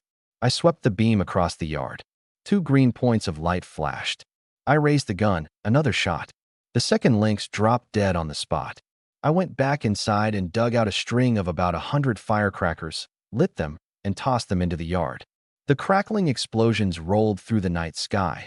It was the old custom, a warning to the whole village. Wild animals are coming down the mountain. Everyone stay alert. The firecrackers woke plenty of villagers. The older ones snapped to attention immediately. Firecrackers in the middle of the night meant something had come into the village. Chen Lihua woke too. Wild animals coming into the village during a blizzard, they had to be starving. And in Kaoshan village, besides the people, the only things to fill their bellies were the livestock in the barn and the pigs in the pen. He grabbed the brass gong and beat it, clang, clang. The urgent clanging split the night, and the whole village knew something had happened. The militiamen threw on their clothes, grabbed their guns, and gathered at the brigade headquarters. Someone asked what was going on, and only then learned that a warning shot had been fired, along with the sound of gunfire. The direction, He Yuntian's place. Li Shuexiang jumped up and shouted, "Doesn't He Yuntian have a gun? Let him handle it himself." Waking everybody up, what's the big idea? Li Shuexiang had been drinking with his cousin Li Shuedong that night, grumbling the whole time. He'd just fallen asleep when he was jolted awake, and the moment he heard it was me who'd caused the commotion, the anger shot straight to his head. Ever since Li Qinglu took a bullet, the Li family's standing in the village had plummeted. Why should He Yuntian keep coming out on top? He'd beaten him in public and bent his hunting rifle into scrap. With all that anger bottled up inside him, his mind flared hot, and he decided to take it out on me. Just as the millet. As the militiamen grumbled, a pig's agonized squeal came from the direction of the pigsty. Not good. Chen Lihua barked. Squad 1, get to the pigsty. Squad 2, guard the cattle shed. Squad 3, wake anyone with a gun. Drive those wild animals out first. Sangkung village had 3 militia squads, about 30 men total, and all their weapons belonged to the brigade. Beyond that, 7 or 8 households owned guns, but they just set traps in the mountains now and then, hardly real hunters. Chen Lihua led his men to the pigsty, and the sight before him made his heart sink. 7 or 8 wild boars were tearing into the pigs. Each of these pigs weighed over 100 pounds. Fatten them up by year's end, and they'd meet the quota. Once the quota pigs were turned in, the rest got divided among the whole village. This pack of boars was practically chewing on the flesh of every person in the village. Aim for the boars, don't hit the pigs. Chen Lihua shouted. The words were barely out before Squad 1 froze. Besides his own semi-automatic, the squad had only 3 bolt-action rifles. The rest were single and double-barreled hunting guns and 1 ancient homemade musket, the kind that spread shot everywhere, no telling friend from foe. Expecting them to pick off targets with precision? That was asking too much. Chen Lihua saw their hesitation and had to backtrack. Just try not to hit the pigs. Any later, and the pigs would be nothing but bristles. At his command, a hail of bullets poured into the pigsty. A few boars went down, and some pigs caught stray shots too. At the sound of gunfire, the boars dropped their prey and fled. It was too dark for anyone to count how many escaped. When they took stock, there were 2 boar carcasses in the pen and one so badly wounded it couldn't crawl away. Chen Lihua had barely caught his breath when gunfire erupted again from the direction of the cattle shed. Damn it, these beasts actually understood tactics, striking on 2 fronts. He didn't dare split his men, afraid the boars would double back and slaughter them. I heard the gunfire in the village but didn't head over. In pitch darkness, you could take a bullet from nowhere and never find who fired it. 2 boars were already stashed in my space, free hides delivered right to my doorstep. Only a fool would turn them down. I found the trail leading to the back mountain and set up an ambush, hoping to bag a few more. In the darkness, a blurry figure ran up close to my front door and dropped flat to the ground. I saw it all clearly. That position faced my door dead on. He was setting up to shoot me from ambush. He never expected me to be outside, and even less that his every move was being watched. Hugging the cover of night, I crept quietly around behind him and knocked him out with a single blow. I shone my flashlight, Li Shuexiang, reeking of alcohol. Looking at him lying there, an idea came to me. I pulled a bottle of Beidakang from my space, 65 proof hard liquor. A whole bottle of this poured down would either kill him or peel his skin off. With one hand clamped around his neck and the other shoving the long, thin bottleneck into his mouth, I tipped the bottle upside down. The liquor gurgled straight into his stomach. Whether he'd even wake up tomorrow was anyone's guess. In this godforsaken weather, not freezing to death would be a miracle. Still not feeling safe, I broke down the wolves stored in my space and poured the fresh blood all over his crotch. The smell of blood would draw the wolves right to him for me. If that somehow didn't finish him off, I'd be moving out of Kaoshan village tomorrow and never looking back. To keep anyone from getting suspicious, I dragged Li Shuexiang, along with that beat-up rifle of his, all the way to the mouth of the mountain trail and dumped him there. Once that was done, I headed back to my yard. On a pitch-black night like this, catching a stray bullet would be a lousy way to go, and there'd be nobody to complain to about it. Before long, a few wolf shadows darted past my gate. I fired off a couple of token shots. At least it proved I'd done my part. Morning came. I went out to look around. A few pools of blood on the ground. Those shots last night had hit a couple of them. Whether they died or not was anyone's guess. There were no bodies, at least. I was still looking things over when Chen Lihua showed up with a squad of militiamen. What happened last night? Did you kill any wolves? Too dark to tell. Probably wounded a few. Look at this blood.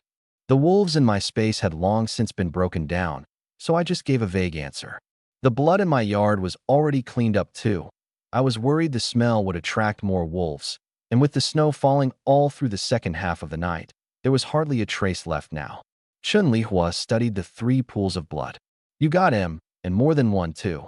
How bad were the losses last night? Sounded like quite a firefight over your way. I was afraid of hitting someone by mistake, so I didn't dare come over. I explained it half-jokingly. He nodded, understanding. Thanks to you firing off those shots, we got warning in time. No losses among the big livestock. But the pigs took a beating, 3 killed, and the other 5 all got bitten up. Chen Lihua's brow was knotted tight with worry. They were only 2 months from having enough pigs to meet quota, but now with some dead and some injured, there was no way they'd make the delivery before the new year. Seeing how glum he looked, I said, "If I were you, I'd go report this to the commune right now. Losses caused by wild animals coming down the mountain aren't our fault. If you drag it out and really can't meet quota by year's end, that's when it gets embarrassing." That would actually work. Of course, for now, take care of the wounded pigs, get medicine on them. Keep the dead pigs and the wolf you shot. Wait for the commune to send someone to investigate. Natural disasters and man-made troubles, there's no escaping them. The ones who make it through are those who pave the way ahead of time. After hearing me out, Chen Lihua didn't say another word. He hitched up the wagon and drove straight for Hongqi Commune. The commune sent 2 people down. After looking into everything, the wolf attack on Kaoshan village was confirmed as fact.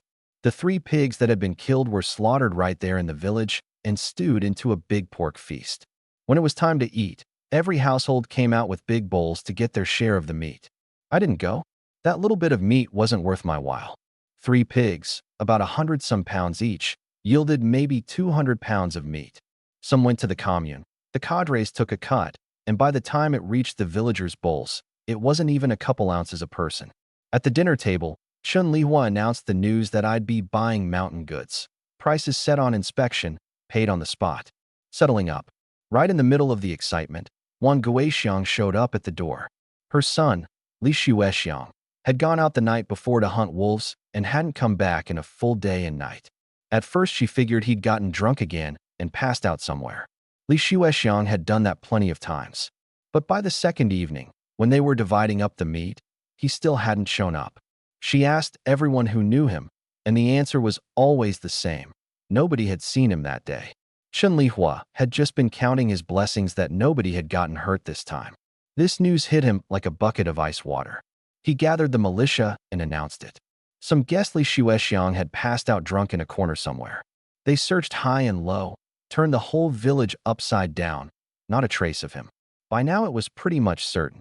He was missing, most likely dragged off into the mountains by a wolf. Chen Lihua proposed sending the militia into the mountains to look for him. The whole room erupted. Are you kidding? Go looking in the mountains? That's just serving ourselves up to the wild animals. Someone brought up that I went into the mountains all the time and always came back with something. Right away someone else fired back, saying all I ever brought home were pheasants and hares. Easy pickings if you got lucky with a snare. So Chen Lihua had no choice but to come knock on my door himself. I was inside my space cultivating the body refinement manual when I heard the knock and came out. He got right to it.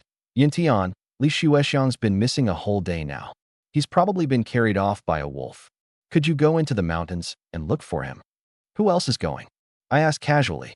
Even in the dark, I could see the awkwardness on his face. You want me to go up the mountain and look for him alone? He nodded helplessly. I stared at him. Captain Chen, are you out of your mind? None of you will go, so I go alone. What kind of relationship do I have with the Li family that I should risk my neck for them? Go find someone else. Don't let me keep you. I shut the door, and he had no choice but to slink off. I had no ties to the Li family whatsoever. Why should I risk my life in those mountains? I could refuse. He couldn't. With no volunteers, all he could do was force the assignment on someone. Another day passed. The snow stopped, and the cold cut straight to the bone. Chen Lihua led 20 militiamen, plus a few of the Li family's strong young men, up the mountain. Everyone knew that after 2 days, the odds of finding him alive were 0. So many people going up, it was just for peace of mind. After searching for over an hour, they found a scrap of cloth caught on a bush that hadn't been buried by the snow. That got everyone's spirits up. 2 more hours later, they found Li Shuexiang's hunting rifle, along with a few fragments that looked like human bone. At that point, everyone understood he'd ended up in a wolf's belly. One of the Li family's young men pulled out a cloth sack, gathered up the scraps of cloth and the bones, and the group hurried back to the village. When Wang Guixiang learned that not even her son's body remained, she fainted on the spot from grief. When she came to, one of the Li family elders tried to comfort her. Guixiang, look ahead. Chenglu and Shuexiang are both gone now. but you still have Shuefei in the army. He'll make something of himself sooner or later. Meanwhile, in an army camp hundreds of miles away, Li Shuefei was being held for investigation. Word of Li Qinglu smuggling firearms and possessing assets of unknown origin had reached his unit through the commune's armed forces department. On top of that, he'd been slacking off during training, smoking, and even trying to bribe his regiment commander for a promotion. When the investigation wrapped up, he was dishonorably discharged with a single sheet of paper. Li Shuexiang had died a violent death, and by old custom, his funeral couldn't be held inside the village. He had no son either, so the service was pitifully bare bones. A mourning tent pitched outside the village, an empty grave with only his clothes buried, laid to rest in haste. The morning after the burial, I packed my gear and headed into the mountains. Not for revenge. Beasts that have tasted human flesh can't be allowed to live. They remember the scent of a person, and they pass that memory down into their offspring's blood. If you're going to cut the weeds, you pull them out by the roots. Once in the mountains, I released Feiyu and Wanli. These graycoats had been prowling near the settlement, which meant there were no other wolf packs around. Find them, wipe them out, simple as that. Feiyu was lightning fast. In under half an hour, word came back. The graycoats had been spotted. I called it back into the space to lead the way. The trail ran dozens of miles through the mountains, all on foot, and by the time I arrived, the wolves would be long gone. I stayed downwind so they couldn't catch my scent. I scouted the area, rough, complicated terrain, perfect for an ambush. So then, I draw the wolves out. I pulled a young boar, maybe 100 pounds, out of the space. I broke all 4 of its legs, then cut a slit in its neck, careful to miss the artery. The little boar squealed in agony. I tossed it out of the space, retreated downwind, and climbed a big tree to wait. The smell of blood drifted on the wind. Before long, the graycoats came. The sentry wolf caught the scent of blood first and tracked it to the crippled boar. It raised its head and howled, a woo a woo. Within seconds, a dozen or so graycoats came bounding out from the leeward side. They surrounded the boar, but not one dared take the first bite. Only when a massive gray-blue wolf appeared did the pack fall silent. The alpha. This one was wary as hell. It circled the boar once, confirmed there was nothing off, then lunged. I counted 15, maybe 16. A big pack. I raised the semi-automatic, but I wasn't aiming for the alpha. Kill the alpha first, and the pack scatters in an instant, and they won't regroup until they've chosen a new leader or split into smaller groups. I wanted every last one of them. 300 meters. With my eyesight, that pack might as well have been right in front of my face. I started with the outliers, the ones out in the open, exposed and alone with no cover. Pull the bolt, chamber around, finger on the trigger. Bang, bang, bang. Each bullet bit clean into a wolf. I wasn't going for headshots, just wounds. Even if they dragged their broken bodies away, they'd never escape Wanli's nose. One rifle ran dry. I switched to the second. Pull the bolt, fire again, until the last graycoat hit the ground. I finally let out a breath. I didn't rush down from the tree. Some of the wolves were wounded, but not dead. First, I fully loaded both guns, then untied the securing rope and slowly climbed down. Pick up the shell casings first. 20 of them, not a single one left behind. When a hunter goes into the mountains, anything that doesn't belong to the mountains has to be carried out. That's the rule. The casings were easy to find. I'd just finished firing, and the smell of gunpowder hadn't cleared yet. Once I'd collected the casings, I moved forward with my gun raised. More than half of them lay dead on the ground, and the rest were maimed. I waved my hand to gather them into my space. For the ones not fully dead, a club to the head finished the job. A hunter kills to survive, but never tortures his prey. That's another rule from the ancestors. The blood trail stretched into the distance. The pack leader had run.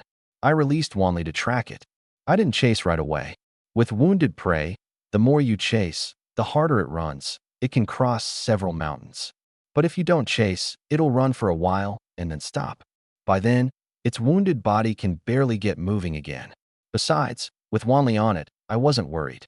I followed the blood trail. At first it was an unbroken line, then it broke into scattered drops. The wound had probably stopped bleeding or frozen over. I didn't speed up, I kept my own pace. In this state, if I ran into an enemy, I could enter combat instantly. After 4 or 5 li, With Feiyu pointing the way and Wanli tracking, I found it beneath a hidden outcrop of rock. It caught my unfamiliar scent and started to flee. Bang! Its skull burst open. For a beast that had eaten human flesh, there could be no mercy. I walked over and hauled it up by one hand. Even in this bitter cold, the thing was fat and strong. Had to be over 100 gene. Today's job was done. 18 gray hides. Winter wolf pelts are top grade. Tanned properly, one can sell for 10 to 20 yuan. Over 500 gene of wolf meat. The flavor's sour and tough, but it can be sold to the steel mill for 3 or 4 mao a gene. No small sum either. As for the wolf offal, it all went into my space to feed the dogs. I was already planning to find a chance to let a few dogs out of my space. Those dogs never went hungry in there, and every one of them had grown big and fierce. Their noses weren't much good. They couldn't be lead dogs, but they'd do just fine as backups. Big and strong, they wouldn't come up short. With the wolves wiped out, it was time to head back to the village. I'd promised to buy up the mountain goods, so I had to follow through. After lunch at home, I walked to the brigade headquarters. By the time I got there, quite a few people had already gathered. Some had sacks set down, others had baskets, all here to sell their goods. I greeted the villagers I knew and nodded to Chun Lihua. Chun Lihua said, "Now let Yun Tian say a few words." Nothing much to say. I swept my eyes over the crowd. I'm buying for the mill. Let me be blunt up front. I inspect the goods and pay accordingly, settled on the spot. Anyone who dares mix in fakes, don't blame me for turning it away. I laid out a straw mat and the sellers. Dump everything out for inspection first. If it checks out, I'll name a price. If you're good with it, we bag it, weigh it, and settle up. Better to lay down the rules up front and save ourselves the headaches later. A few of the shrewder ones started grumbling. Yin Tian, we're all from the same village. Do you really need to be this uptight about it? It's not even your money you're spending. I ignored them and got right to business. The villagers followed the rules, dumping their wood ear mushrooms, and dried wild vegetables onto the straw mats. Once I'd checked for twigs and pebbles, I bagged and weighed them. These dried goods weren't worth much. Wood ear and mushrooms went for a few cents a pound, dried wild vegetables even less. Most folks in the village were honest people. What they poured out was clean, and if there was any junk in it, they'd already picked it out themselves. I inspected, weighed, recorded, and paid on the spot. Seeing that I was a man of my word, and my prices were no worse than the state purchasing station, the villagers were all happy to sell to me. As the crowd grew, I couldn't keep up. Chun Lihua assigned 2 people to help with the weighing while I handled the pricing and payment. Then a shifty-looking middle-aged man sidled up. He was carrying half a sack over his shoulder. Yin Tian, mine's all mushrooms. No need to check. Just weigh it. Let's take a look anyway. Won't take but a minute. I reached out and grabbed the sack for him. The moment I had my hands on it, I knew something was off. The sack was less than half full. If it were really mushrooms, 30 pounds tops. But the weight, it had to be over 80 pounds. No wonder he'd carried it in on his back. Go on home, I said. I can't take your stuff. The man stiffened his neck. What gives you the right to reject my mushrooms? If you won't take mine today, then don't count on taking anybody else's. I looked at this fool and raised my voice. Fine. Everybody heard it. It's not that I won't buy. It's that Li Laifu won't let me. So I guess we're done here for today. The villagers who hadn't sold yet erupted. For farmers, a whole year's work points basically went toward grain. Cash was hard to come by. By paying in cash, I was putting money straight into their pockets. Li Laifu couldn't make his sale, and now he wanted to cut off everyone else's payday too. I didn't have to lift a finger. A few villagers dragged him right out. The sack slipped and slammed onto his foot, and Li Laifu squealed like a stuck pig. That squeal made everyone realize just how heavy the sack was. These were all seasoned hands at forging mountain goods. They knew exactly what a few pounds of mushrooms should weigh. Someone pried open the sack. On top were indeed dried mushrooms, and poor quality ones at that. But reach a hand down, and what came up was nothing but rocks. Li Laifu, Yin Tian here is willing to buy our goods. And you go and pull a rotten stunt like this.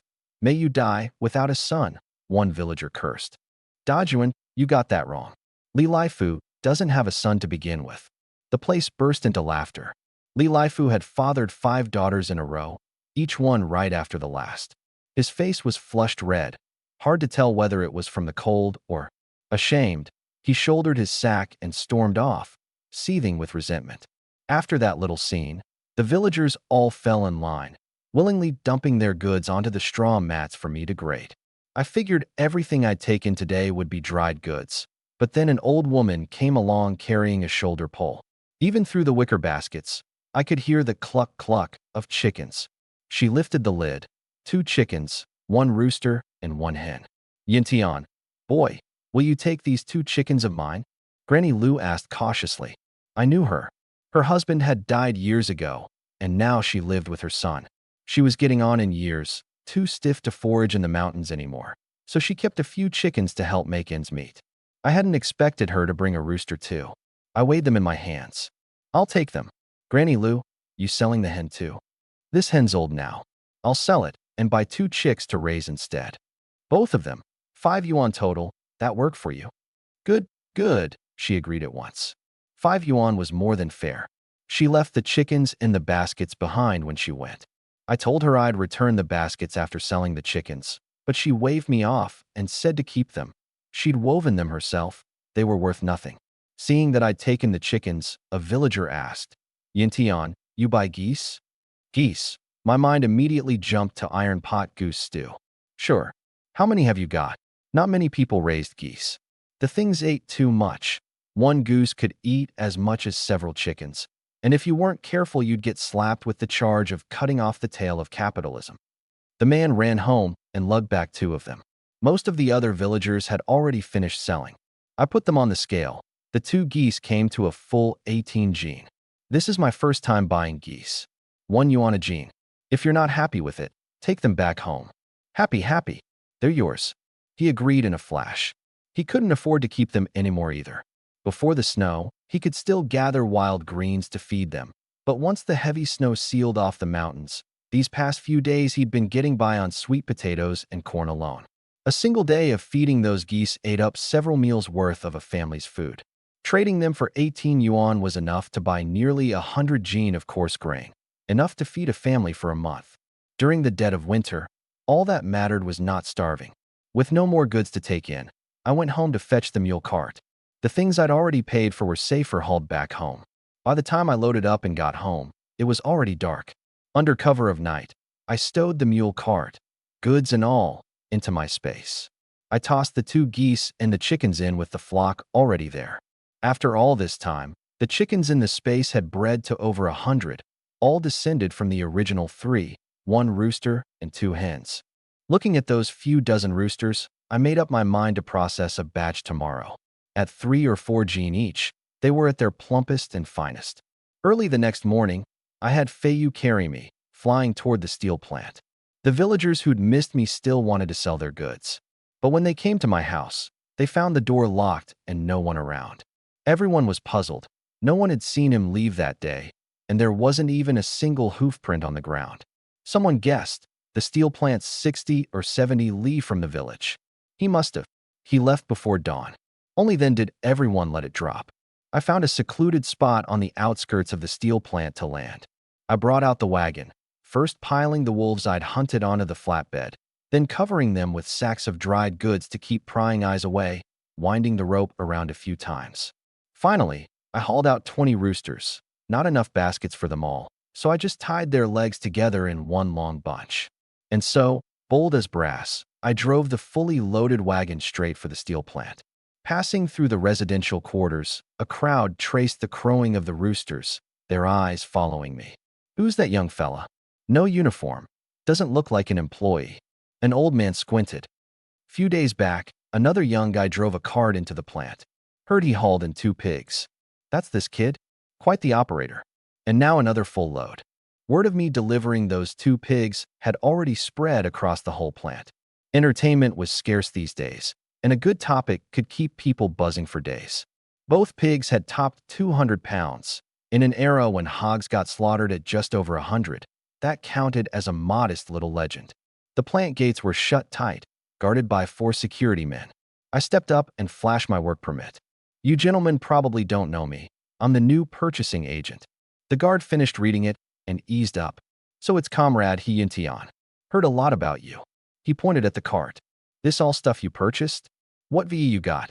mountain goods, some chickens, wolf meat underneath. I answered. You want everything unloaded for inspection? It's blocking the way. Might be easier to send someone with me to the warehouse. I'll unload, you inspect. The lead guard went into the duty room and made a call. A few minutes later he came out. Fine, take it to the warehouse. We'll send someone along. Rules are rules, brother. No offense. I understood their bind. If something slipped past inspection, they'd be the ones catching the blame. I smiled. Understood. It's all just work. The gates opened, and I drove the cart forward, 2 guards trailing behind, heading straight for the warehouse. At the warehouse, I went directly to the supervisor, Jaihong. With this much cargo, an ordinary storekeeper didn't have the authority to log it in. I'd met Jaihong last time when Du Bing brought me to register goods. He was in his 40s, and the moment he saw me, he called out heartily, Comrade Yuntian, what good stuff you bringing your old brother this time? Supervisor Jai, it's quite a lot. I'll have to trouble you to count it. What's this supervisor talk? Call me old brother. And what trouble? I'm the last man who fears trouble. The more you purchasers bring in, the straighter I stand. Jaihong followed me out, and the instant he laid eyes on the fully loaded cart, his eyes lit up, probably cursing under his breath at what a capable kid I was. Got a list. I handed over the list I'd prepared in advance. Just weights, no prices. All 18 wolves and 20 roosters were on it. Jaihong called over a few storekeepers to weigh everything, and the figures matched my own count to the last. Bad, so I had them stored on the spot. Once I had the warehouse receipt with the storage stamp in hand, I could go collect my money from finance. The security guard who'd come along saw the cart was empty and found no contraband, so he called out a goodbye and headed back to report. This time, 18 wolf pelts went for 40 cents a pound, the roosters went live at 80 cents a pound, and the mountain goods sold to the factory with a penny added per pound. In one trip, I made over 300 yuan, about the same as a whole year's salary. You really got the touch, kid. Disappear for a few days and come back with all this. Jaihong looked puzzled. How come they're all roosters? Where are the hens? Folks think roosters are useless, so they got rid of them. They keep the hens at home for eggs. Eggs, huh? All right, take off once you're done here. I've got my hands full too. I won't keep you, Brother Jai. I'll trouble you again next time. I tied the mule cart in the open lot and headed to the finance office with my receipt. A woman there saw I wasn't in a work uniform and asked warily, Are you an employee here? I flashed my ID and explained, Ma'am, I'm the new purchasing agent. Just didn't wear my uniform today. She checked the embossed seal and the warehouse stamp, then accepted it. Then she caught sight of my name. So you're the new purchasing agent, Mr. He? 2 pigs again this time. I didn't know whether to laugh or cry. Say He Yuntian, around the factory, and nobody knew who that was. But say the guy who bought 2 pigs, and everybody recognized it. Ma'am, it's wolves and chickens this time. It's all on the receipt. The amount was so big, I figured it had to be pigs. She looked a little embarrassed too. Judging by that reaction, you could tell just how much people love pork these days. May I ask your name, ma'am? We be dealing with each other from now on. It's Chi. Sister Chi. I'm sure we'll see plenty of each other. I pretended to dig through my pocket. Really, I was pulling a handful of plump pine nuts from my space. Something to snack on. I added a few more handfuls, all dug out from squirrel burrows. Well, don't mind if I do. Here's your money. Sister Chi handed over a stack of bills with a smile. I took the money and counted it carefully to make sure it was right before signing the payout record. Once you signed, if the count was off, that was just your bad luck. Leaving the finance office, I swung by purchasing section 2. After all, I was still one of theirs. There were only a few people in the office. Everyone else was out on assignment. It was the end of the month, and anyone who hadn't hit their quota was scrambling. When I found Section Chief Du Bing and got a talking, I learned those missing folks were partly my doing. Here I was, a newcomer who'd walked in and hit quota with 2 pigs and over 400 yuan. Chung Daily I had used that as a benchmark to chew out every single purchasing agent, threatening pay cuts for anyone who didn't make quota by month's end. How could those guys sit still after that? They'd all gone out chasing leads. Little He, how'd you find the time to come into the factory today? Du Bing remembered I'd already met my quota. I pulled out the warehouse receipt, bought some mountain goods and wild game from the village, delivered it. He took one look and his eyes went wide. Not bad, kid. Managing to buy over $300 worth of stuff at a time like this. You've got a real future ahead of you. He wasn't just flattering me. As the section chief in charge of unplanned purchases, he knew better than anyone how scarce supplies were these days. Du Bing walked me over to Chung Dailyi's office and praised me in front of everyone. If I hadn't just started working there, Chung Dailyi would have wanted to promote me and bump up my pay right then. I had lunch in the cafeteria at noon. After eating so much meat lately, a plain, watery meal for a change actually tasted pretty good. In the afternoon, I drove my mule out of the factory. Before leaving, I bought a few pieces of spring steel from the transport section. I wanted to forge some good knives. At the main gate, I ran right into Chi Yuan, the deputy chief of the security section, standing guard. I reined in my mule. Brother Chi, pulling guard duty yourself? Brother He, you should have told me you were coming so I could welcome you properly. I was speechless. I didn't have a phone, so how was I supposed to give him a heads up? Looked like he'd been waiting here just for me. Sure enough, he lowered his voice. Brother, I heard you bought quite a few roosters this morning. Yeah, you want some meat too, Brother Chi? No, you've got roosters, but what about hens? How many hens do you need? Giving them as gifts. He looked pretty sturdy, not like someone who needed the extra nutrition. Not gifts. My wife's due soon and she's short on nutrition. The stuff at the co-op is impossible to get your hands on. You've got connections. Think you could help me out? Having a baby, huh? How many do you need? 1 eggs too. Get as many as you can, and eggs, definitely. You've got a source. I glanced at my space. 5 hens and 100 eggs. That work? Chi Yuan was thrilled. If I could name a number, that meant I had the goods. That's plenty. How much? I'll pay you. I stopped him. No rush on the money. It's only like 20 bucks. The real question is, how do I get the stuff to you? Bring it into the factory. Can't bring it in. Can you come tomorrow? What time? I'll wait for you on the main road in the residential area. I nodded. It wasn't much trouble to make another trip, and I'd get to build a relationship with Chi Yuan. All upside, no downside. Around 9 tomorrow morning. Don't come too early. Work started at 8, and the security section had to be ready for inspections before then.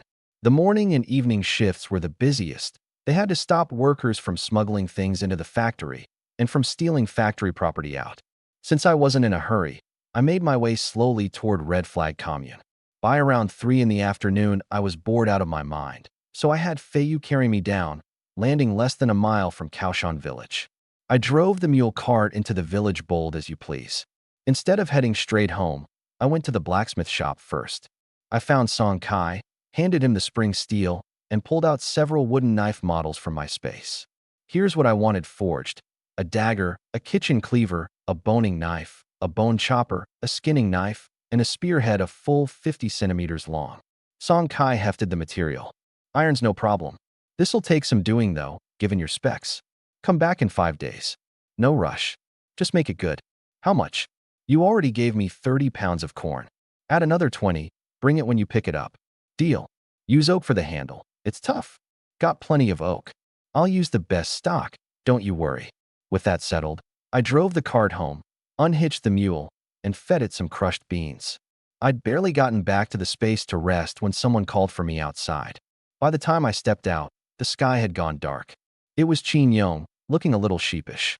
Hey, brother, I wanted to ask, when you buy up mountain goods, is it just our village, or do you buy from others too? I can buy some. Why? I asked carefully, wary of trouble. In Kaoshan village, I could hold my own, but throwing my weight around in another village? You'd never know what hit you. My sister came back home today. She heard our village sold their mountain goods to you for cash. Her family's got a good stash saved up, so she wanted to know if you'd buy it. Oh, Xiaojuan's place? Her husband's the second Shi brother, right? I know all 4 of them. If it's their family, I'll make the trip. I'd once saved all 4 Shi brothers, and they'd given me a few puppies in return. That alone told me the Shi brothers were decent folks, worth getting close to. Yong, tomorrow morning, go tell Xiaowan I'll come by her place in the afternoon to buy her mountain goods. Have them get everything ready. Tomorrow morning, I still had to make a trip to the steel mill. I'd promised Chi Yuan I'd be there by 9, and keeping my word is where I draw the line. Getting a firm answer, Qin Yong breathed easier. If his sister's family could sell their goods, they'd have a little more breathing room for the new year. The next day, I didn't set out until a little after 8. When Feiyu touched down and I let out the mule cart, It wasn't even 8:30 yet. I grabbed 5 old hens from the space that had mostly stopped laying, then filled 2 baskets with 100 eggs, adding a few extra in case any broke. When I reached the family housing compound, I spotted Chi Yuan from a distance, standing out plainly on the main road. He strode over to meet me and led me to drive the cart right up to his door. Chi Yuan picked up 1 basket of eggs and pushed the door open, going straight in. I followed, carrying the other basket and the 5 hens. His place was a small standalone courtyard with 3 tile-roofed rooms, not big, but quiet and peaceful. Inside, besides a woman in her 50s or 60s, there was a young wife in her early 20s with a big pregnant belly. "Honey, this is that Yun Tian I told you about, a real capable guy." "Hello," Chi Yuan's wife, Chu Ling, said with a smile. "Hello, ma'am." Times were tense, and Chi Yuan was cautious even in his own home. He asked in a low voice, "How much?"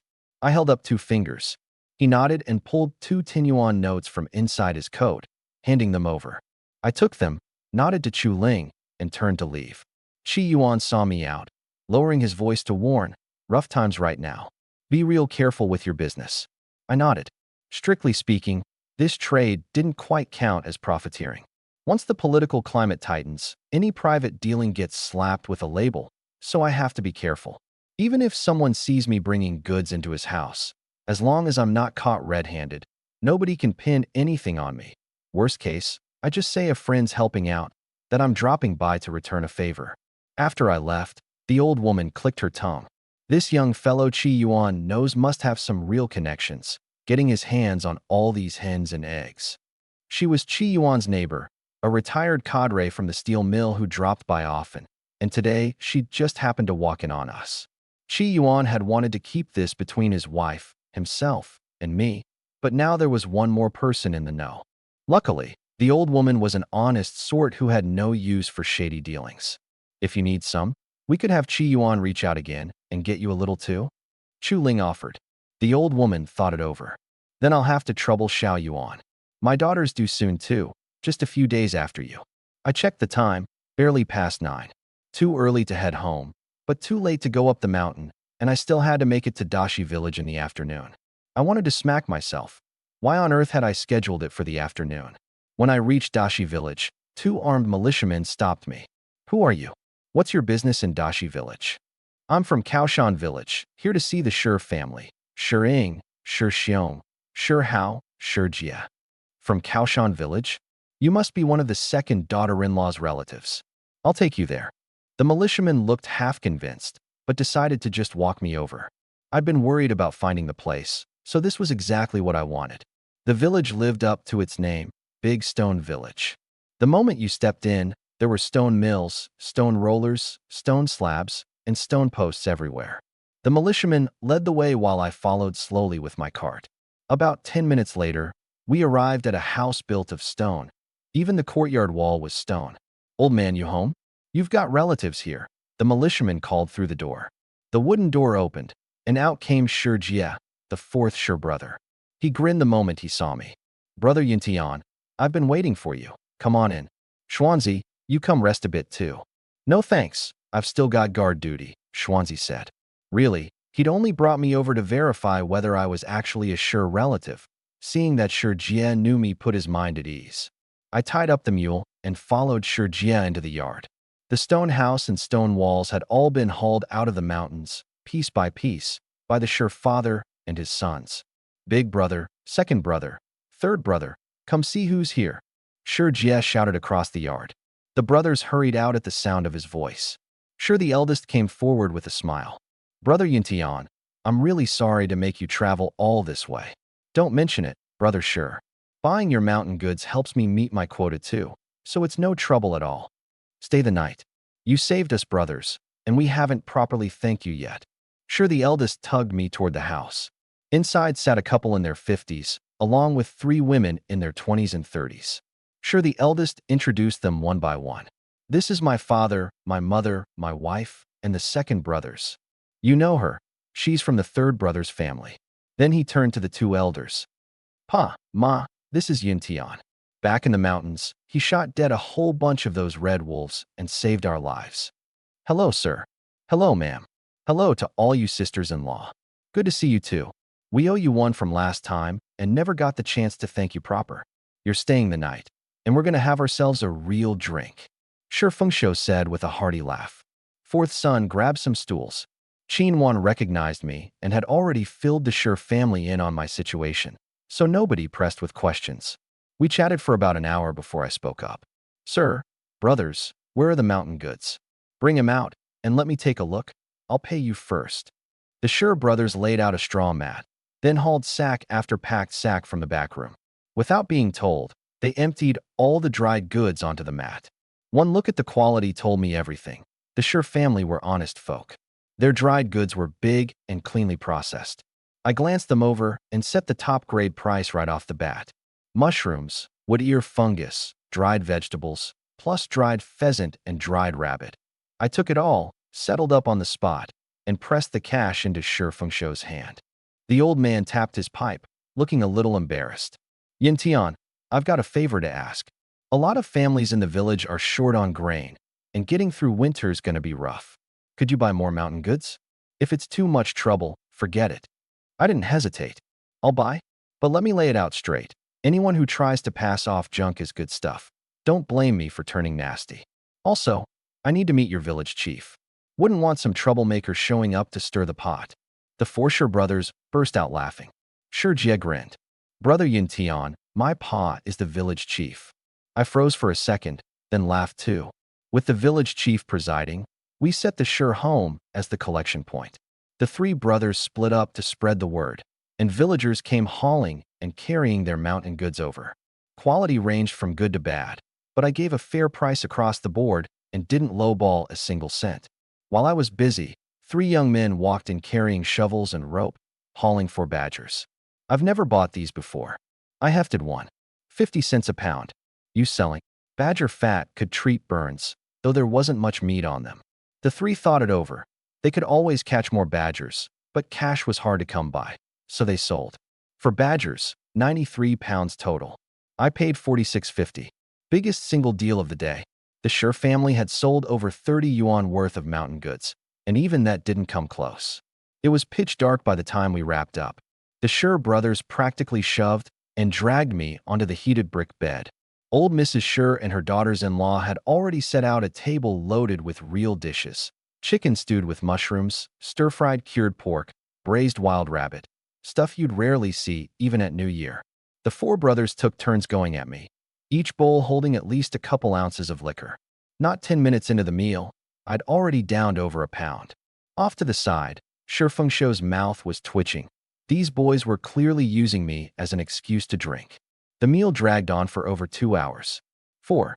My brother's face was flushed red, and he was swaying as he walked. I was a little woozy myself, so I collapsed in fourth brother's room and slept like the dead. With my strong constitution, I woke up the moment the sky started to lighten. There was no one in the room, so I slipped into my space to wash up, and my head instantly cleared. When I came out to the courtyard, the Sure family had already driven my mule cart in. I shook my head. I'd gotten too drunk the night before and completely forgotten about the cart. Good thing they were so thoughtful. I loaded the mountain goods and 4 badgers bundled together onto the cart, then tucked a 1 grain coupon under fourth brother's pillow. I said goodbye to Annie Sure, who was up early, and drove off. She tried to stop me, but she couldn't catch up to the mule. Once I was out of the village, I entered my space and had Feiyu carry the cart flying toward the steel mill. There was no point in stockpiling dry goods. The sooner I delivered them, the better. I put the badgers in a corner of my space and worried they might go hungry. I tossed in 20 ground squirrels to feed them. Only after raising them did I learn how insanely fast these things breed. 1 year in the space, and there were over 1,000, and that was after I'd thinned them out. It was only 7 in the morning, so I dozed off again. When I woke up, I heated a bucket of water, took a nice long bath, changed into clean clothes, and by the time I came out of the space it was already 9. I packed 30 more male ground squirrels, each around 6 or 7 gene. No use keeping them, better to sell them off. At the factory gate, it was the same 4 security guards as yesterday. The squad leader came over. Comrade he, another big haul today? What VE you got? I hopped down from the cart and passed around a round of Deqianmen cigarettes. Dry goods, about the same as yesterday, plus some ground squirrels. I pointed to the burlap sacks still kicking around. Same as always. I'll send 2 men with you to the warehouse. No problem. I've got nothing to hide. The warehouse manager, Jai Hong, smiled the moment he saw me. I was wondering who was so capable. Turns out it's brother Yuntian. If all the buyers were like you, I'd have a lot less to worry about as warehouse manager. What did you bring today? I'll write you a slip. We counted and weighed everything. This cartload of mountain goods earned me over 5 yuan. The real money was in the ground squirrels, raised in my space, practically zero cost. 30 of them came to 195 jin after skinning, at 5 mao per jin, for a total of 97 yuan and 50 cents. I took the slip to the finance office to collect my money, then stopped by the second procurement section along the way. Since I was already here, I ate lunch at the factory, and while everyone was on their midday break, I left the steel mill. In a secluded spot, I summoned Feiyu and headed straight for the mountains near Kaoshan village. I didn't go home. The snow had stopped days ago, and the accumulated snow in the mountains had frozen solid, perfect for hunting. This snowfall had been heavy, burying all the shrubs. The herbivores that lived off those shrubs were now having the hardest time finding food. They huddled together for warmth. The predators weren't idle either. Except for the hibernating bears, the wolves and leopards had their eyes locked on their prey, just waiting for the right moment to strike. I released Wanli, my black wolf, along with 4 large dogs weighing over 100 jin each. Wanli was the lead dog and the 4 dogs were the pack hounds. I wanted to train up a hunting pack of my own. Luck was on my side. Wanli quickly caught the scent of a 300-some pounds, a lone boar, covered in wounds. Probably a loser driven out when the wild pigs banded together. Just one, and not even in its prime. I meant to let the dogs cut their teeth on it. Take it down. You're a real hunting dog. Lose, and you're nothing but meat. Wanli stood at the edge, barking out orders while the 4 dogs circled the boar, none daring to actually bite. The standoff lasted about a minute before the boar made the first move. These 4 dogs weighed 100 pounds each, but they were barely a year old. Just yearlings, no real combat experience. For a moment they were scrambling, overwhelmed. But they had numbers on their side. They quickly figured it out. When one dog got attacked, the others hit the flanks. A whole tactic took shape right there in the fight. The boar was wounded and running out of steam. After 5 minutes of chasing and snapping, it plopped down under a tree, panting hard. One dog was the sharpest. It kept circling around to the boar's rear, biting at its balls, harassing it until the boar just sat there and refused to budge. With a gun, one shot would have ended it. But I'd finally gotten myself a sparring partner. How could I bear to? The 4 dogs circled the seated boar, barking like mad but unable to find an opening. Another few minutes of stalemate, then one dog suddenly caught on. The moment the boar turned its head, it clamped down on the base of its ear. The boar squealed and thrashed in pain, but the more it thrashed, the more it hurt. Seeing this, another dog copied the move and bit down on the other ear. With both ears pinned, the head was locked in place, and those tusks lost their aim. A wild boar stripped of its weapons is next to no threat to a pack. Hunters call this clamping the pincers. With 2 dogs that know how to clamp, your own casualties drop by more than half. Neutralize the enemy's weapons, and the fight is more than half won. True for beasts, true for men. After another 10+ minutes of tearing and biting, the dogs were gasping for air. They just hadn't been trained. Their stamina was terrible. In the days ahead, I'd need to work hard on their conditioning and technique. The boar had no strength left to escape, not even the will to fight back. I only love the hunt. I take no pleasure in tormenting the living. One whistle called the dogs back. They still knew their master. I raised my rifle, and one shot through the eye scrambled its brain. I gutted it with my knife, hung the intestines on a tree as an offering to the mountain god, and fed the heart and lungs to the dogs. Raw meat keeps a hunting dog's wild edge and reminds them, put in the work, catch the prey, and you eat. Do this a few times, and you've got yourself proper hunting dogs. I stored the boar in my space and moved on. A 300-pound loner wasn't enough to satisfy my appetite. Once the 4 dogs finished the organs, I gathered everything up and took only Wanli to keep hunting. Their first real test today, not bad at all. Black Wolf lived up to being the lead dog with the best nose. Following the boar's scent, he found a whole group of wild pigs sunning themselves in a mountain hollow. The spot was chosen perfectly.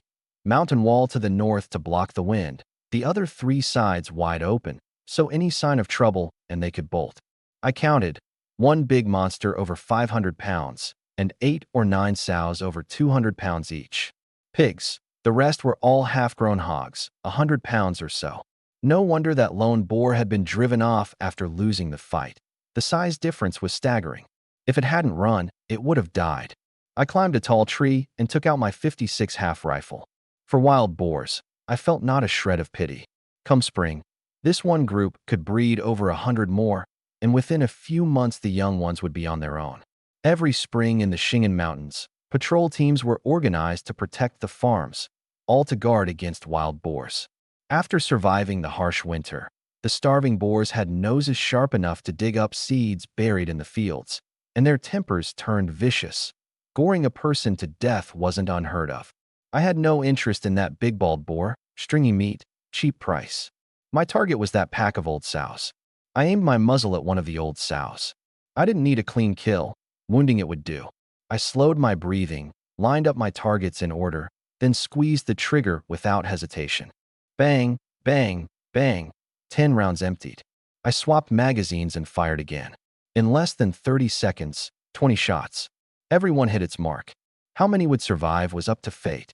That big bald boar wasn't among my targets. Seeing the sows take the bullets, it actually turned tail and bolted. I shook my head. What a worthless pig. Didn't even bother to look back. I slid down from the tree, gathered up the spent casings, reloaded, and only then walked slowly toward the fallen boars. As for the ones that fled, Wanli and Feiyu would chase them down, let them run first. Once they realized no one was after them and their guard dropped, that would be the time to take them. 30 meters from the pig den, the stench hit me. Holding my breath, I stored every fallen boar into my space, dead or alive, 7 old sows and 2 half-grown ones. I checked the blood trails, released Wanli, and followed the thickest one. Less than 3 li out, an old sow lay collapsed in a snowdrift, shot through the chest, blood trickling from the corner of its mouth, a lung shot. To have run this far, its will to live was strong, but it couldn't escape in the end. Another 3 or 4 li, and I picked up 2 more 100-pound half-grown pigs. The rest of the runaways, if I caught them, fine. If not, so be it. I changed course to track a boar that had bedded down. As I drew close, Wanli suddenly lifted its head, went taut, its nostrils sniffing rapidly. Anything that could put it this much on edge was no ordinary creature. I racked the bolt and chambered around. My eyes swept the surrounding trees, 200 meters out.